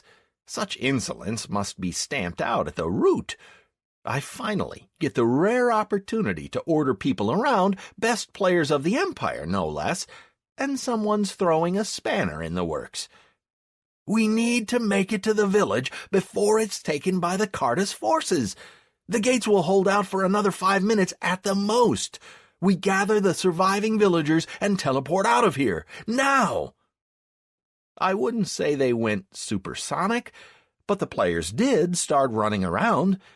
After we united into a group of a couple of 100 fighters, and I had the ability to see the frames of each, it was considerably easier to repel Cardus attacks. Beth, open the passage! I continued to shout orders left and right. Stacy, take your lot and leg it to the gate. It'll break any time now, and this horde will spill inside. Stop them at the entrance. It's a narrow space, so you won't have to fight them more than 2 or 3 at a time. Beth, where's the passage? Some messages constantly flashed before my eyes, telling me I was receiving this and that, but I simply had no time to read them. The only thing I noticed was that I reached level 35 in the last 5 minutes. "Man, we're in position. The gate's about to come down. You were right," reported Anastasia when half of the players were already inside the village. "Evelyn, you take the street on the right. Go through all the houses, shout that the Emperor sent you, and do what you can to gather all the NPCs together." "Parteros!" I shouted to the leader of some other clan, having only a vague idea at this point which it was. There was no time to look it up. "You take the left street, same stuff. Beth, where are you going? Undig take her and go straight ahead. We gather on the central square. The advisor and heralds, you need to hurry to the palace. The Emperor has been, or is about to be, attacked. We'll manage here without you. Here, take a portal scroll. I don't know where it leads other than out of this area." I took out the scroll, which I had taken off the captured goblin, and activated it. "If you are right, man, the Empire will be in your debt," said one of the advisors, after which the entire Malabar elite left Beatwick. "A portal! Time to split!" Plinto's shout came from nearby. That's the last thing I need. "Everyone, stop!" I never thought myself capable of raising my voice quite like that. Plinto and a band of 10 players simply froze, agape. "Everyone, stand your ground!" You have used a raid leader ability, Thundering Shout. Energy of all the raid members has been increased by 20 and all the main stats plus 20%. Duration 5 minutes. Waving away another message informing me that my charisma had once again grown by 1, I looked at the potential deserters. "Plinto, damn it! Are you a player or a pushover? If you're a player, what the hell are you doing? Had enough of the game, have you? Want to be booted out of Barleona altogether? Back in the line and hold the passage. If Cardus gets through, gnaw them with your teeth if you have to, but hold them off." "The left street's been cleaned up." "The right one's done." "Man!" Clowder ran into me. I will probably never call him Avtondil now. "Tiny Tim attacked me. He suddenly became huge, black, and scary, tore through the netting and jumped on me. He was going to tear me to shreds. But another Tiny Tim appeared from your present, a see-through one. Just imagine, 2 Tiny Tims are fighting in our yard right now. One evil and black, and the other good and see-through. What happened to my dog?" "Let's go, dear. Don't distract him. It's hard enough for him as it is." Beth dragged the excited lad away from me, and I looked at Undigit, the leader of the Azure Dragons. "How many normal ones?" 135. It's time to bail out. Phoenix is holding the gates, but look at the walls. Half of their durability's gone. Soon they'll give, and we'll be mowed down." "I agree. Attention, everyone. It's time to get out of here. Undigit, take your team and get ready to receive the NPCs. The others will come after. Stacy, how are you holding up?" "Not that great. The tanks are still standing, but we're running out of mana. Man, I agree with Undigit. It's time to bail. I'm not prepared to lose experience over this. It's bad enough running around with your debuff on me." "Roger that. As soon as half of them go through the portal, run towards us. Throw freezing spells and traps, anything to slow them down. Time's a-ticking." Azure Dragons went through the portal, followed by the rescued residents of Beatwick. Only Beth and her family remained. "Do you need a special invitation?" "We can't go back. If we leave Krong, we will be immediately killed on the orders of the Emperor." Beth heaved a deep sigh. "The children will go through, but we'll stay behind. Perhaps we'll be able to slow them down." "Why is everything so damn hard with you guys? Here, take this." I handed the Emperor's ring to the priestess. "Get out of here, quick! Plinto, grab her and jump in the portal." "How did you—" "Now! Quit with the drama, just go! Stacy, that's it, pack up and run to us." "Coming! Hell, charge!" A couple of flashes came from the direction of the gates, which was probably Stacy using something to blind the mobs, and Phoenix players immediately appeared from around the corner. 10 seconds, and they'll follow us, shouted Stacy as she ran. Evelyn, get ready to jump into the portal as soon as Phoenix goes through. I issued the last command to the defenders of the passage and jumped into the portal. That's it. I've had my fill of fighting. I was the last, shouted Hellfire as he jumped out of the portal. You can shut it the hell down. I deactivated the portal and slumped to the ground, exhausted, and only then looked at the map to see where we ended up. We ported to the land surrounding the Cardus Castle. Just my luck. Only 10 kilometers from Beatwick. What's with the castle? Did you destroy it completely? The thought about the inverters was really bothering me. If they were activated, the heralds would have been unable to teleport out of here, and all of this would have been for nothing. There's not a stone left standing of the castle, Evelyn assured me. We destroyed everything. What the heck is that? Came a muffled shout of some player. A tornado was heading towards us from the direction of Beatwick. 2 enormous figures could be seen at its center, the advisor and the master, neither of which had yet gained the upper hand in their duel. I was about to respond when another message appeared in front of me. Citizens of Malabar, lament. The Emperor is dead. Your reputation with the Emperor is changed to reputation with the Emperor's steward. Everyone froze. What did "the Emperor is dead" mean? How was this possible? A minute had gone by when a new message appeared. Citizens of Cardus, lament. The Dark Lord is dead. Your reputation with the Dark Lord is changed to reputation with the Dark Lord's steward. And now I had completely failed to understand anything. I got it as far as our Emperor was concerned, since the aim of the plot was to kill him. But the Dark Lord?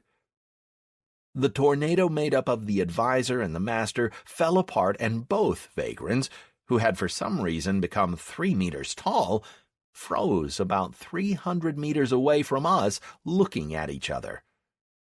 Mayan, don't even try to pretend you don't know what's going on. Anastasia came up to me, and the entire crowd of players stared at me expectantly. I would never believe it. A slight disagreement had taken place here, my pretty. A pleased and imposing voice spoke in my stead. I've heard it somewhere before. That's it. It was, "Let me introduce myself." A man appeared next to me, wearing a formal dress of the courtier. "I'm Garanika. I've come for this sentient." He pointed towards me.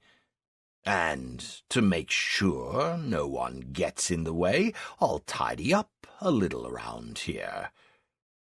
He waved his hand, and all the players and NPCs standing nearby were landed with the petrification debuff for 15 minutes.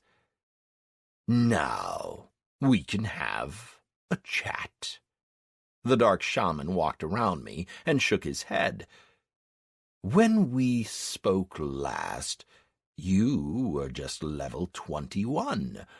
But now I see that you've grown somewhat. To gain 46 levels in 2 weeks is a very impressive result."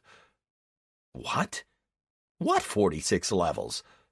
With all the surrounding mess, I completely forgot to keep an eye on my character's status. I opened my properties and was struck dumb. Holy cow! You could say that the fight went well for me. "My plan is flawless. There is now no emperor or lord, and no masters or advisors on our continent. Even all the heralds and magisters have perished. Although I did have to kill the Dark Lord myself, it was just as well that his personal guard had their hands full with the Emperor at the time. Now I'm the only power that remains. Everyone will fall at my feet. I offer you to join me. You are still weak and inexperienced, but I'll teach you everything I know. Make your choice, shaman. Attention! You have been offered to go over to the side of Shaman Garanika as the disciple of the Emperor. Description: having set himself against both empires, Garanika destroyed the Emperor and the Dark Lord, creating an empire of his own. The capital of the Third Empire is on the edge of the Freelands and is now marked on your map. Do you agree to join the new empire? To the player located in a prisoner capsule, in connection with the launching of the continent-wide scenario, the term of compulsory settlement has been revoked by Court Decision Number 45-RS344328. Now you are a provisionally free player. Remaining limitations: presence of pain, the 30% tax, prohibition on attacking other players first. Have a pleasant game. I am waiting, Mayan. Do not test my patience. You will have everything that you could possibly wish for. Garanika hurried me. To become an emperor's apprentice? What a brilliant idea! Soaring to such heights in a flash, it's just hard to imagine. And how long will be the fall from those great heights when Malabar raiders will come after Garanika to avenge the emperor? Although, why worry? I'm a player, and they can't really do anything to me. But then what amazing gaming abilities would open up with this offer? I almost pressed the button Accept, and then I remembered Cornick's words. When the time comes to choose, make the choice with your heart and not your head. Could my green teacher have seen this coming? Mayan. I ignored Garanika's shout and listened to myself. Do I really need what's being offered by this NPC? Yes, I do. Do I want to follow him? No, I don't, and I can't explain it. My entire being screamed that I should make this bastard feel bad, and then stomp on him some more, and then jump up and down on his remains just to be sure. I refuse. I decided to put my feelings into words. Is this your choice? Garanika was enraged. You decided to oppose me? You decided that you'll have enough strength to fight me, the one who destroyed both emperors, the one who will be the only sovereign in Barliona? Then take what you deserve. Lightning bolts started to flash out of the Dark Shaman's hands, but they were stopped by a dome that formed around me. What, another helper had joined the show? Stop, you fool! A thundering voice nearly threw me to the ground. Dragons, hissed Garanika. That's the last thing I need. I glanced at Anastaria, who was lying next to me and looking up with huge, shocked eyes. I looked up and saw Renox hovering above our raid. "Hello, Renox. What are you doing in the middle of this mess?" We could not calmly watch what this madman was doing. Dragons had to intervene in the events of this world. Know this, Mayan. We'll meet again. Garanika spat out angrily. And for you, our next meeting will be a very unpleasant experience. With these words, Garanika disappeared. "Renox, It's good to see you. Can you remove petrification from everyone here? I greet you, my son. Wait a little. First, I would like to speak to the new Emperor and the new Dark Lord. With who? Who was this reptile speaking about? Naughty Regul, the dragon rumbled, ignoring my question. Come here. Both vagrants, not daring to refuse, came up to the dragon. Renox came down to the ground and stared intently into the eyes of each, as if reading their thoughts. Behold the result of your enmity. The Emperor and the Dark Lord are dead, and you are behaving yourselves like two wolf cubs fighting over a bone. Come to your senses, Regul. Now and henceforth, I dub you the nameless Dark Lord of Cartus. Gather the remainder of your army and rebuild the palace destroyed by Guernica. Naughty, now and henceforth I dub you the Emperor of Malabar. Gather the remainder of your army and rebuild the palace destroyed by Guernica. I grant you the power of the Emperor and the Dark Lord. May you be worthy of this burden.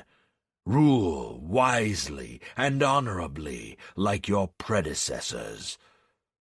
My task here is complete. The great dragon is mistaken, started Regul, the only remaining advisor and now the Lord of Cartus. Silence, roared Renox. I know who you were and who you will become.